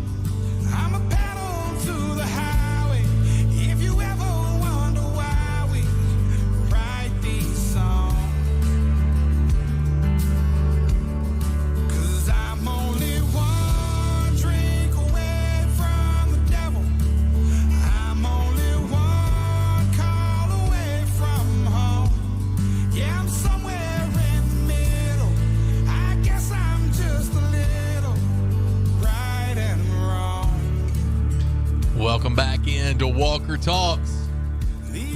Here on a Friday where we're, God, I love this song. Where we're watching the weather. I just saw an update from Brian Davis of WBBJ. Do you know him? I know who he is. Well, I mean, like personally, but you know what I'm talking about when I say Brian Davis. Really, he's got a really interesting story. I'd love to get him on here one day. I don't know that he can go on here. Because they have a deal like with Thomas Media, but I'd love to just talk to him about it. He's a really good dude, like on air, but off air as well. I like him. He's got a good story. But this is also a meteorologist, Joel Barnes, who we hung out with one time. You remember that? Yeah. I said love Blackjack. Joel. Yeah. Blackjack. I helped him buy his house when he moved here. You gave him money? You can help me buy a house. They are awesome. I call him Blackjack because, you know, the fest. Yeah. Looks like a Blackjack did. I love him. Said a high risk level 5 of 5 has been issued from some counties in West Tennessee. The rest of Tennessee has been added to the moderate risk, which is a 4 out of 5. Please stay safe today, folks. I'll have a full update coming in a couple of hours before the event starts. From what I can see from meteorologist Brian Davis and meteorologist Joel Barnes, it looks like the 5 of 5 risk. Now, this doesn't mean we're out of the woods by any stretch. Is going to be for Shelby County, those counties in southern western Tennessee and northern Mississippi. Now, again, that doesn't mean that we are out of the woods. We understand how these things happen and turn and everything. So just be careful out there. Charge your phone tonight. Get a battery backup, right? Those little, we call them bricks, but you know what I'm talking about. Charging blocks. Get one of those. You can buy those relatively inexpensive at most retail stores. That way, if you do lose power for an extended period of time, you can still have your phone. I do know that Larry Newman has been preparing all week for this potential weather event. All right. So we'll keep you safe here at News Talk West Tennessee. We'll keep you good to go. So tune in tonight. If things do get iffy, we'll break in to whatever our syndication is. Have you fixed up. We'd like to remind you tonight, 3 to 6, this afternoon, not tonight. This afternoon, we'll be at Bourbon and Barley with the Dan Reeves Show. I think I'm going to go there. Knox and I will be there. Julie will be there, giving away autographs. You can make, what is it? What district are you, 9? Yeah. Mm-hmm. You make campaign contributions. She'll have a tip jar. Bourbon and Barley's. It's a fun place to go. We invite all of you out there. They're going to be giving away gift cards to Bourbon and Barley's tonight. So it'll be a good time. I'm going to be there. Have you ever had a Moscow Mule? Yeah, that's not my thing. I started drinking them, I don't know, a few weeks ago. They're not bad. I'm not into the ginger. They're not bad. The ginger's what gets you. I was more of a Mary Ann guy myself. I'm more of a Paloma. I don't know what that means. It's I had one of those. Juice and tequila. Trash. No. This comes in our advanced rehab text line, 731-800-8398. It says, I think what we are missing in this conversation is that it does not happen with this regularity in any other advanced nation. They have no amendment right to own guns for personal protection. Only the USA. They don't have to worry about their children being massacred at school or anywhere for that matter. It doesn't happen. Or rarely, should I say. We can't stop these tragedies or even minimize them as long as we have this interpretation of the Second Amendment. I rest my case and my fingers. Thank y'all. We appreciate it. Here's the problem. But we do. I get it. Maybe it doesn't happen as much in the UK. Stabbings happen a lot more there than they happen here. But I get it. You're not going to do as much damage with a knife as you are a gun. But I don't want to be another country. Exactly. I don't want to be like another country. I want the USA. Right. We do have this. And this is a newer problem. And not that it hasn't happened in the past. That's not what I'm saying. But the regularity and the routineness of it, I think there's more stuff that we can talk about that. And in all fair, I talked to Representative Todd about this. I said, we really do need to look at the foods, the impact of social media, the way we parent our children. I don't want the government telling us how to parent our children, but us as parents, we need to have this responsibility and say, and I'm guilty of this. I've gone through fast food lines. I bought cheap food just because it's easy for my kids. Done that. Guilty. I have been a bulldozer parent where I've cleared too much adversity out of the way for my kids because I want them to have so much more than I did. Right? Well, the good thing about adversity is you learn to. It's the power of no, right? It's a great book you can read. It's called The Power of No. It's a very short book, but you can overcome objections, right? Just because it's a no doesn't mean it's over forever, right? Yeah. And I'm guilty of all these mistakes, right? The road to hell is paved with good intentions. You hear that sometimes. I think we're guilty of that, and I think that and we're also guilty of places like, Western State. That used to be common nomenclature for us when we were growing up, right? Oh, they're crazy, they're going to ball. That's the thing. It still exists, but nowhere like it used to. Oh, we let everybody out, and they bred, and they bred, and they bred, and they bred, and here we are. I don't know what we do to fix it. I hate it. I was talking to my mom Tuesday or Wednesday after this, and we were talking about when she did her clinicals at Western State. Actually, in Bolivar. Yeah, at Western State on the forensics floor. Huge, right? Mm-hmm. She was on the forensics floor, so she was on the floor where you had like the bad people. The bad and bad. Yeah, and we let them out. This comes in, and why did we let them out? By the way, this comes in on our advanced rehab text line 731-800-8398. Says the foods this country consumes play a major role in the mental health crisis. I guess. I think so. I think it's the chemicals that we expose our bodies to, but it's not just in fast food. I mean, you've got to look. Organic food can have so many chemicals on it. And still be organic. Yeah. I think it's 9 different chemicals and pesticides. And you go buy a bag of frozen chicken, or even not even the frozen, the fresh chicken, unless it says it is steroid free, you're getting some chemicals. I mean, right. We've done it. We mass produce our food. Yep. And we've done it because we've gone from, we're a massive country, right? And we've kind of crippled some farmers. And so the ones that are doing it are producing it in mass production quickly, and that's how it happens. I don't know how many people know this. I think I've said that. I know I've said this on radio before. I'm not sure if I've said it on our show, Julie, but I looked into, I didn't do it. So before y'all start screaming at me out there, I didn't do it. But when Tyson first came to Humboldt, I looked at, this is back when I had more than one nickel. I looked at maybe putting in a chicken farm, like actually growing it, buying into one of those, and you get a good deal for Tyson. They guarantee you, I think it's like 1 million chickens over 2 years or something like that. But then depending on your performance, if you can't keep up with the demand, then the contract stops. But it wouldn't have been a terrible business investment. So as I was looking into it and I was doing my due diligence as a potential business owner for this, I said, all right, so we're obviously pumping these chickens full of chemicals, right? Like steroids and stuff like that. And they said, no. That the average, and I may be off by a month or so, but not many. The average chicken from egg to going to get slaughtered for us to have grilled chicken or fried chicken, however you'd prefer it, is about 6 months or 5 months, one of those two. And what you do is it's the lighting. The lighting's what makes you money as a chicken grower. Chickens will eat in the daytime. As long as there's lights out, that's why you see them just eating. Nighttime they go to bed. You never turn the lights off. You got to have the right type of lighting. It's very expensive. It's even almost as much as expensive as the building is the lighting. but they literally eat for like 5 straight months. And that's how they get so big so quick. Now, do we put stuff in their foods? I mean, I didn't get that far with it. I realized, I was like, well, it's a 2-year contract. It's about a $1.5 million investment. You got to find people to be there. There's been a lot of work. So I didn't do it. But I did think that was relatively interesting how it happened. This comes in. Our advanced rehab text line number 731-800-8398 says, if it's in a box or a can, don't consume it. If the ingredient list has words you can't pronounce, don't eat it. Well, unfortunately, that is not a realistic expectation for the majority should be, but it's not. People because it's not affordable. And which is a question there too, right? Yeah.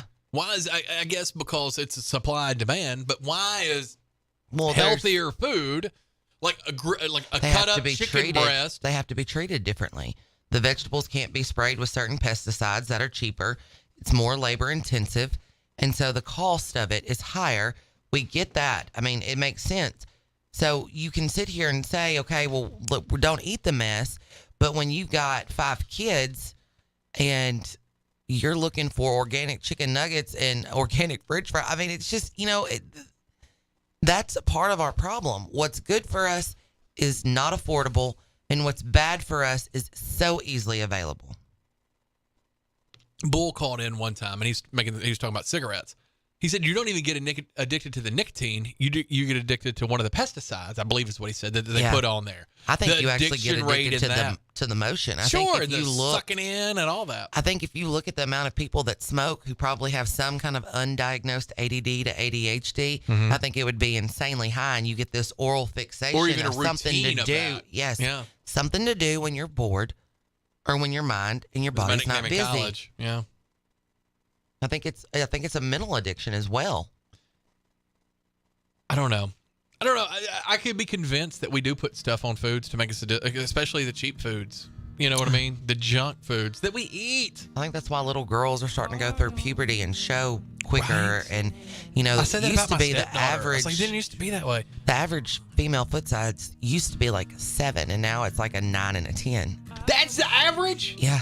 I can remember when I worked at Journeys, the biggest size we carried for the females was a 10. If you came in there with a foot bigger than a 10, we couldn't hook you up with a pair of Docs. And you'll see a lot of like really high-end designers are going and starting to carry 12s and 13s, not because of trends, but because long-legged women. With big old feet. Mm-hmm. I don't mind a sexy foot, I'll be honest with you. Doesn't bother me a bit. Now, somebody rolls up with like a 12 and a half, I'd be like, come on now. Now, if it was a 12 and a half, well manicured and pretty, you think you would notice? If they had real long legs, real long arms, it would be proportionate. I mean, you would know if you're like kissing it or something, you'd have an idea. Well, if you try to put the whole 12 foot in your mouth, you might know. I don't care what you've heard. Are you sucking toes? I don't care what you heard. You can't prove it. You can't prove it. I don't care what you've heard. No. I don't care what. Look, listen. Oh, toe sucker, Chuck. Don't be believing everything you read on the internet. Not all those interwebs are true. You could not pay me enough money to put a toe in my mouth. You seem very boring. You're listening to Walker Talks with Chuck and Julie. I'm going to cut your mic off real quick. You seem very boring, Julie. Sorry, Chris.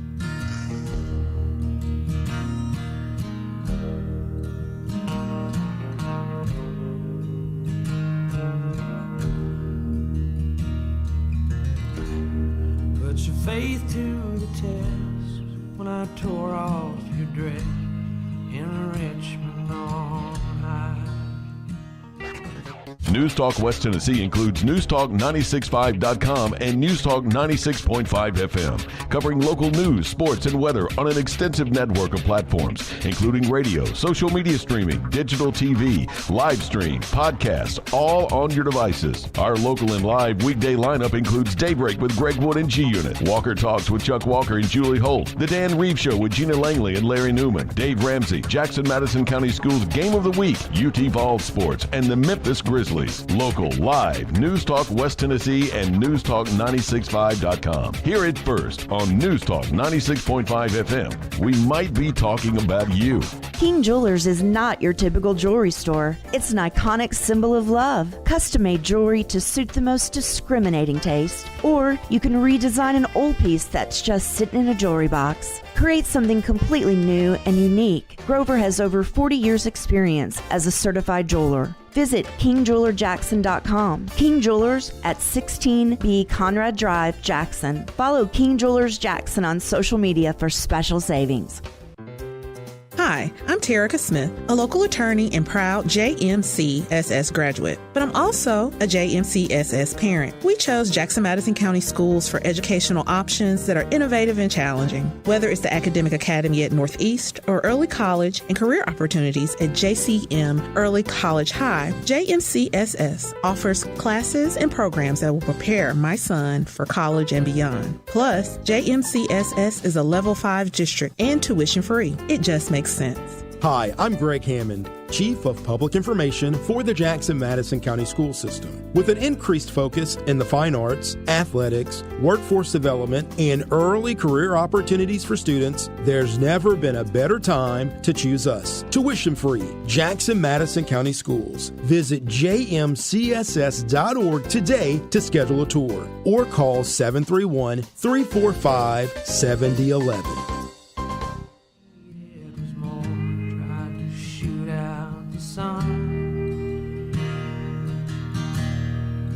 Days when we raced, we flew off the page. Such damage is done. But I made it through, 'cause somebody knew I was meant for someone.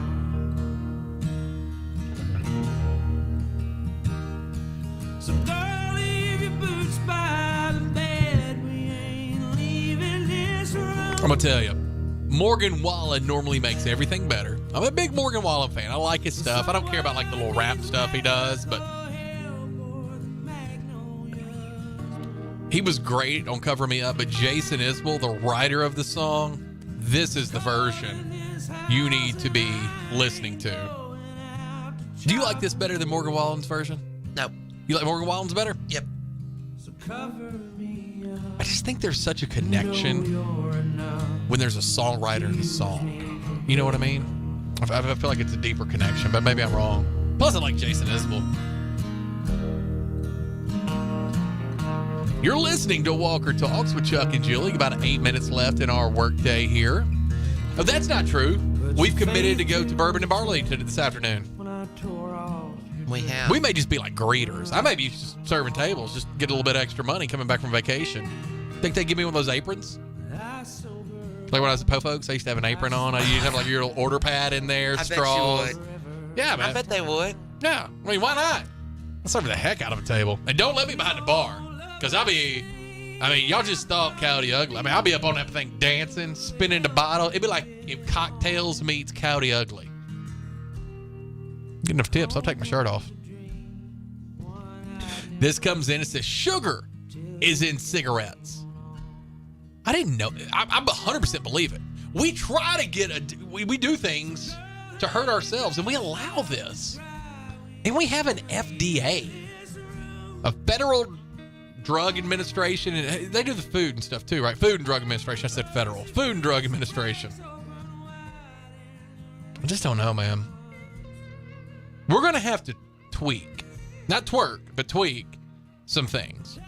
And I'm nobody's rip up the Constitution guy. I can promise you that. But we are going to have to make some tweaks, I think, for the good of us, because there are some undeniable correlations between what's going on and what we eat. Because we all have that in common. We eat, right?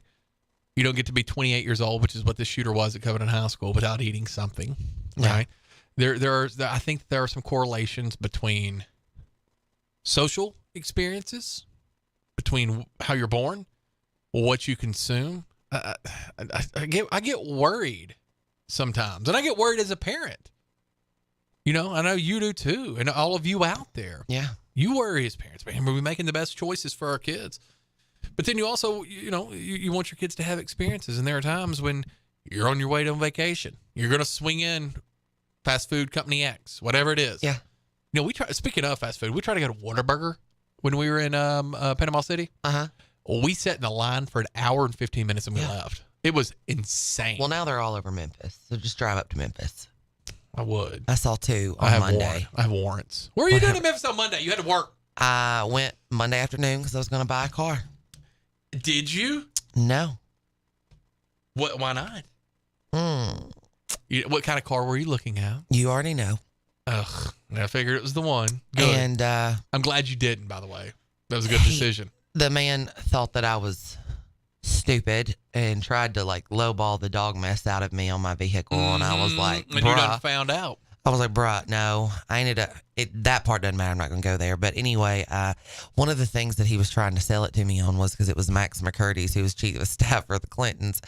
And he was like, I mean, you'll never find another one like this. Just going on. And I was like, okay.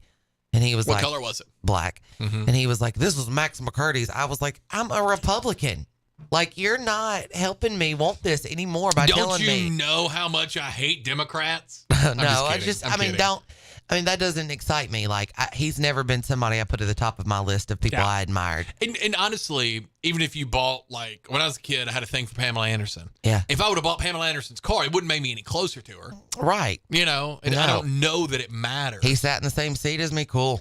Yeah, exactly. Whatever. It's like people. It's like perverts out there that buy used clothes of celebrities on the internet or undergarments. Like, what does that do for you? I could get it if it was something iconic and you wanted it like a piece of memorabilia. Right. But like draws and socks and stuff. What does that nasty. do? Just perverts. You know, now if like there was I'm trying to think of like some celebrity that would be connected to a particular item. You know, like I got one. Okay. Elvis made those necklaces with the lightning bolt. TCB. Yes. Lindsay had one. Yeah. She sold it. Yeah. Yep. Yeah, she had one when her father died. I could get why somebody would buy one of those. Yes, but that's not his undergarments. Okay, my mom. Right. She bought no undergarments, Miss Diane. No. Don't do it. She bought a piece of jewelry from Carl Perkins' wife's estate that Carl Perkins bought while he was with the Beatles. Okay, that would make so like that. I wore it in my wedding. Prince's purple jacket. Cool. Yeah. Prince's purple jacket. Cool stuff. That kind of that. But my mom, when she saw it, she bought it. She bought it because it was beautiful, not because she didn't even know the story when she was buying it. Right. But then the story comes out, and we ended up the lady's granddaughter that wore it told my mom a lot more about it. So that part is cool. That's a collection. Yeah, but I just don't get. Yeah, I was like, come on. Now, if you could have like, who had the pink Cadillac? Was that Elvis? Elvis. All right, so like his pink Cadillac. Okay, cool. But then you just put it up in a museum. The General Lee. Look, what is? Look. It's the pink Cadillac. Where? Oh, that's a Cadillac. I kept looking at Presley's name. I see it. Yeah, it's just not colored in yet. Are you gonna get colored in? Yeah. I'm changing my mind about tattoos with color. At first, I didn't like them. I was like, yeah, I don't get it, but they're kind of cool now. Yeah. Well, I mean, they've changed. I've got how many? 1, 2. I got 3 tattoos. I've got 1. None of them are colored. Yeah, I just got 1. This is Jason Isbell here. This is best work. This is live at Austin City Limits. If We Were Vampires, it's a great song. Why are you on this Jason Isbell kick? Listen to this. This is why. I just remember what Bob said today. I play better music. Maybe we'll get 40 years together. But one day I'll be gone. One day you'll be gone. I will. But I'm gonna tell you one thing. If when I'm we were gone, vampires, we wouldn't have to worry. See? Oh my God. This part's for you, Julie. See? If you were vampires, you wouldn't have to worry about death. Laugh at all the lovers in the place. It's a great love song. Yeah. It's great. That's why you don't like it. It's cool. You just like the twerking music. I know how you and Bob are. Oh, God. Thank you for doing such a great job when I was gone last week or this week. I wouldn't say I did a great job. You did. I would say I was here. Oh, you did fine. And you did fine. You loaded the show up with good information and good content. That's what we want our people to listen to and expect out of us. because that is what we expect out of us. We want you to be weather aware tonight. Download our apps. News Talk 96.5. News Talk 96.5. Tell you download our apps. You can listen to us all night. We'll be prepared here at the weather desk. Larry Newman will be here. That man's got more weather than anybody you've ever met. He lives for these moments. You know, you didn't notice that I colored my hair while you were gone. You're right. You were right. I should have noticed that. Hurt my I just kept feelings. looking at your eyes. I couldn't even see your hair. I didn't even know you had hair, Julie. I don't even like you. That's all right. You're not the first girl to not like me. That doesn't impress me anymore. You've been listening to Walker Talks. You'll see us 3 to 6 of the Dan Reeves Show out at Bourbon and Barley. Special thanks to Representative Todd for hanging out with us for a little bit. Bob Ney.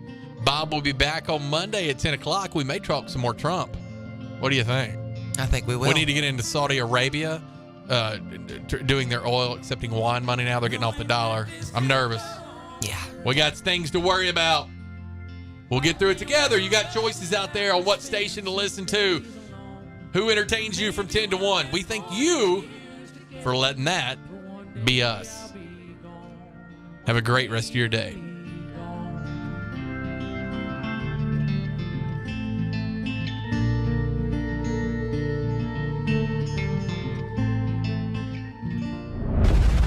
This is WBFG 96.5